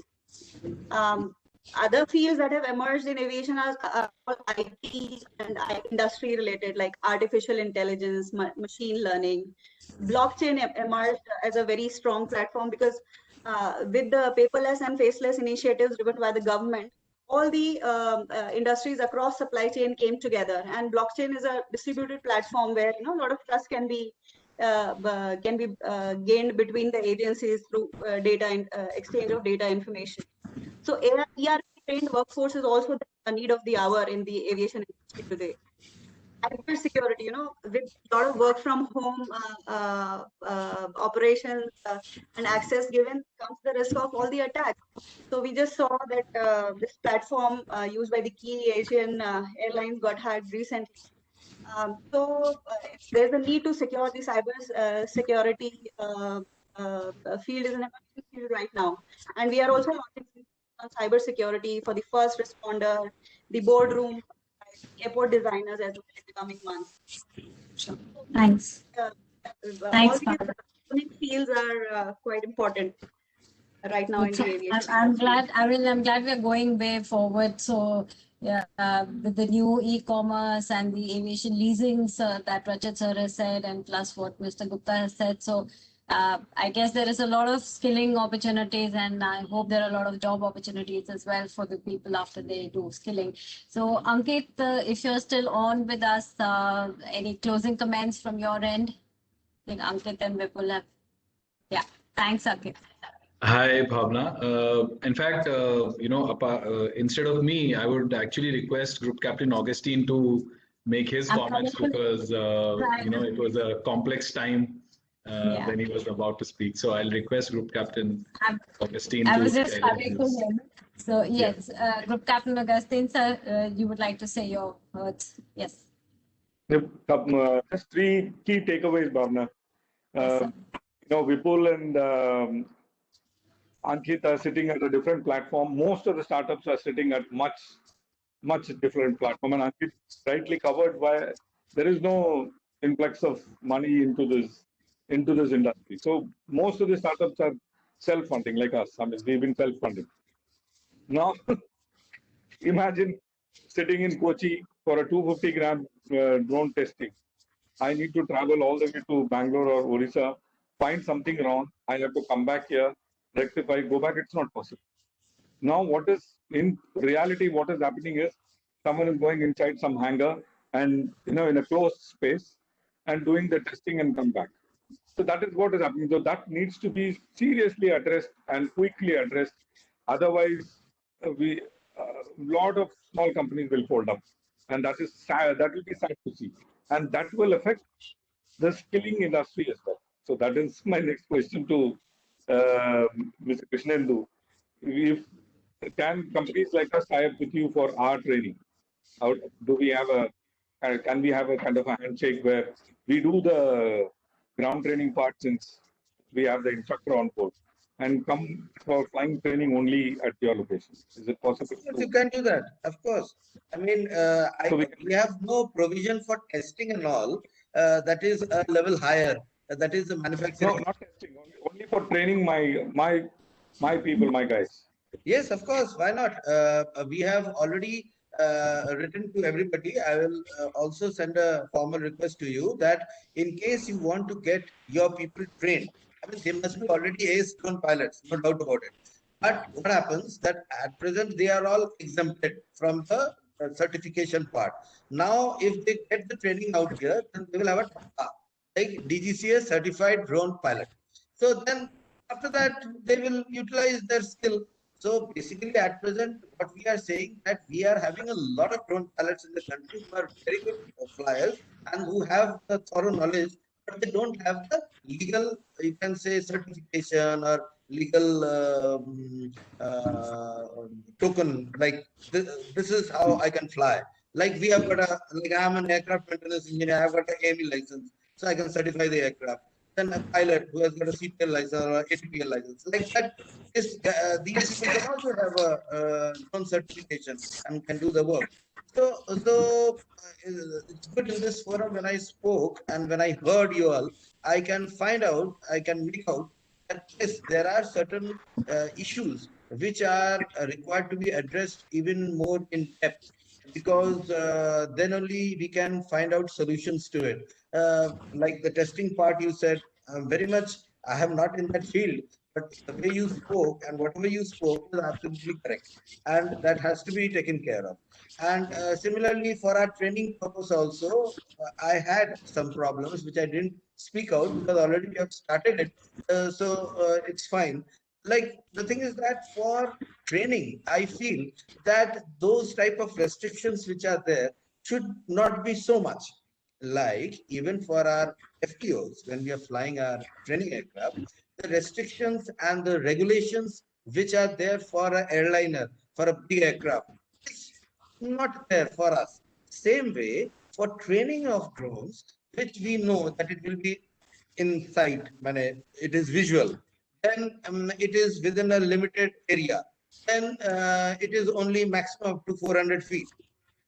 So under such circumstances, the restrictions or the clearances or the approvals which are required should not be to that level as it is applicable for actual operations of drone, like for what to say, for specialized operation of drones, which you do for mining, etc., whatever, agriculture, geo survey of India, this, that, photography, surveillance, monitoring, this, that. So, and even you have got drones which can fly out of sight, out of visual sight.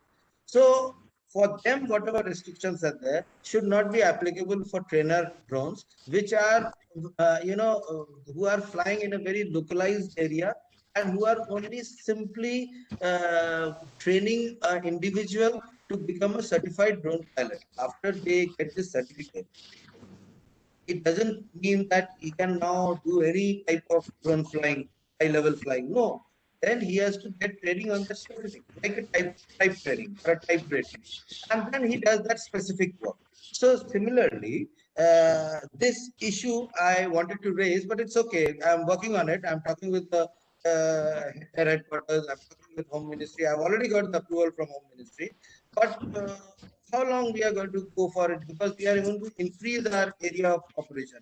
It will not be only limited to Manesar. We will be also doing it near Igua, because Igua is located in Uttar Pradesh in a district called Amethi, very famous Amethi Library. So here also we want to start drone training. We want to go to the south. In the south also we want to start drone training. But if for every location we have to run after various agencies for clearances and approvals, then it's not going to solve us. Sooner or later we will get bored. Arey yaar, chodo, wahi Manesar mein karta hai. So, but what I want is that it should go all over India, so that skill development is in the actual sense. It is not localized skill development. It is skill development all over the country. And then people get trained and Thank you.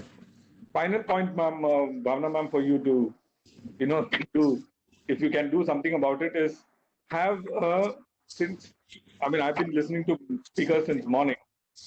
Banks are very cautious to pump in money into this industry. No bank is giving us loans. I mean, they'll, like Ankit covered, they'll give a tech company loan over a glass of beer, but that's not happening with us. So the next door that we can knock is government. So can government have a skin in the game in the industry? Have a government, public-private partnership in the true sense. In the sense, government, let the government take a majority stake, doesn't matter. But then we together bid for something, whether it is Indian contract or even going abroad. And China is doing that very effectively. So that is something that I think we need to look at it if we want this industry to grow the way IT industry grew. Otherwise, we'll talk about it. So I would suggest if you could send us your recommendations, all of you, and we can make a representation and give it. So like Amber said that, they will really look into it and they'll try and do what they can. So I would request all the panelists, whatever challenges and issues that you're facing, do send us your recommendations. So when we give a post recommendation, detailed report for the webinar to the ministry, we will definitely highlight this. And I, for one, can say that Anna Agarwal and Amber Dubey are doing a lot. So we'll push it from our end, definitely anyways. So thank you so much. And Ankit, just if you would like to say, Vipul and Ankit, then Rachit sir, if you'd like to say a few words, as otherwise we'll close up. Yeah. Thanks, Bhavna. I think it was a great session. It had its interesting moments, but what is more important is that I got most of the knocked issues out during the interesting fight. So I missed that. But that is usual because it is an industry of all of us passionate entrepreneurs who have given a lot of our time, energy, and literally significant parts of our life in building this industry in our country. And therefore, I feel that whatever is happening in terms of enabling this industry, it needs to be continued to be encouraged. And we need to keep looking at areas we can improve to improve the pace at which the development and growth of this industry can be increased. We have done a study which clearly highlights that the potential, if everyone were to adopt these drones effectively, could be almost 180,000 crores. It is a huge market potential that we are literally not even coming close to scratching the surface. We are all hanging by the nails, teeth on our nails. So literally, it is a very, very early days. So therefore, there is that much room to grow, that much potential in the industry. And if we all put a lot of our energy behind solving these small issues, which will increase the velocity of adoption, velocity of development, it will really, really benefit the sector tremendously. Those will be my final comments. Okay. Narang sir, if you're there, would you like to say a few words? Yeah, thank you very much. Yeah, you can realize there are so many challenges being faced by industry. And Gusty, your point is valid. Idea was not to make a SOP that is complicated, rather simplified. And doing it the official way. And the one way probably you could have was identify a clear space around you in an educational institute nearby, which you can forward it for approval as a green zone. So that can be one option. Already But, forwarded the I 35. Okay, don't worry, it'll come through. So, 18 hours. So it's a wonderful industry. Mark my words, I've studied Indian aeronautics industry. We missed the train in aeronautics industry, but drone is very promising.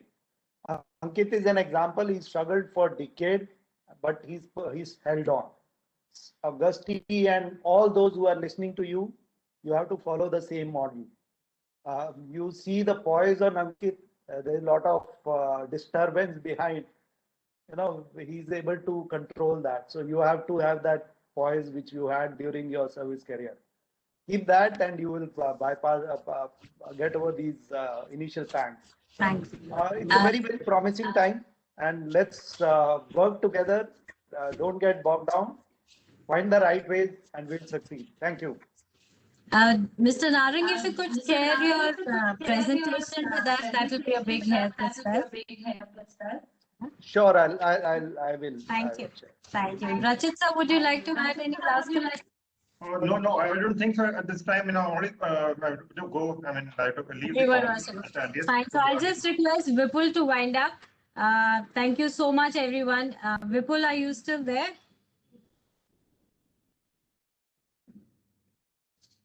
I guess he's been locked out. So my personal thanks to all of you for taking out time and being a part of this, full day webinar that we've had. We've had a very lot of industries coming on board, and I think this was the most energetic one that we've had, and even late in the evening, so all of us have been very energetic about it. So again, requesting you all to send your details and recommendations, and we'll take it forward from there. And thank you so much. And we have another huge day tomorrow, because this is a 2-day event. We have an air cargo event from 11 o'clock to 1 o'clock. So request all the participants who've been with us, and if any of you are interested in the Air Cargo Sector Scale Council, the Logistics Sector Scale Council will also be there. So please do join us if you want to spare your Saturdays or Saturday off for us. Thank you so much, all of you again, and we look forward to working with you in the future. Thank you. Thank you. Thank you. Namaskar. Bye. Thank you. Bye. Thank you. Bye-bye. Thank you. Bye-bye.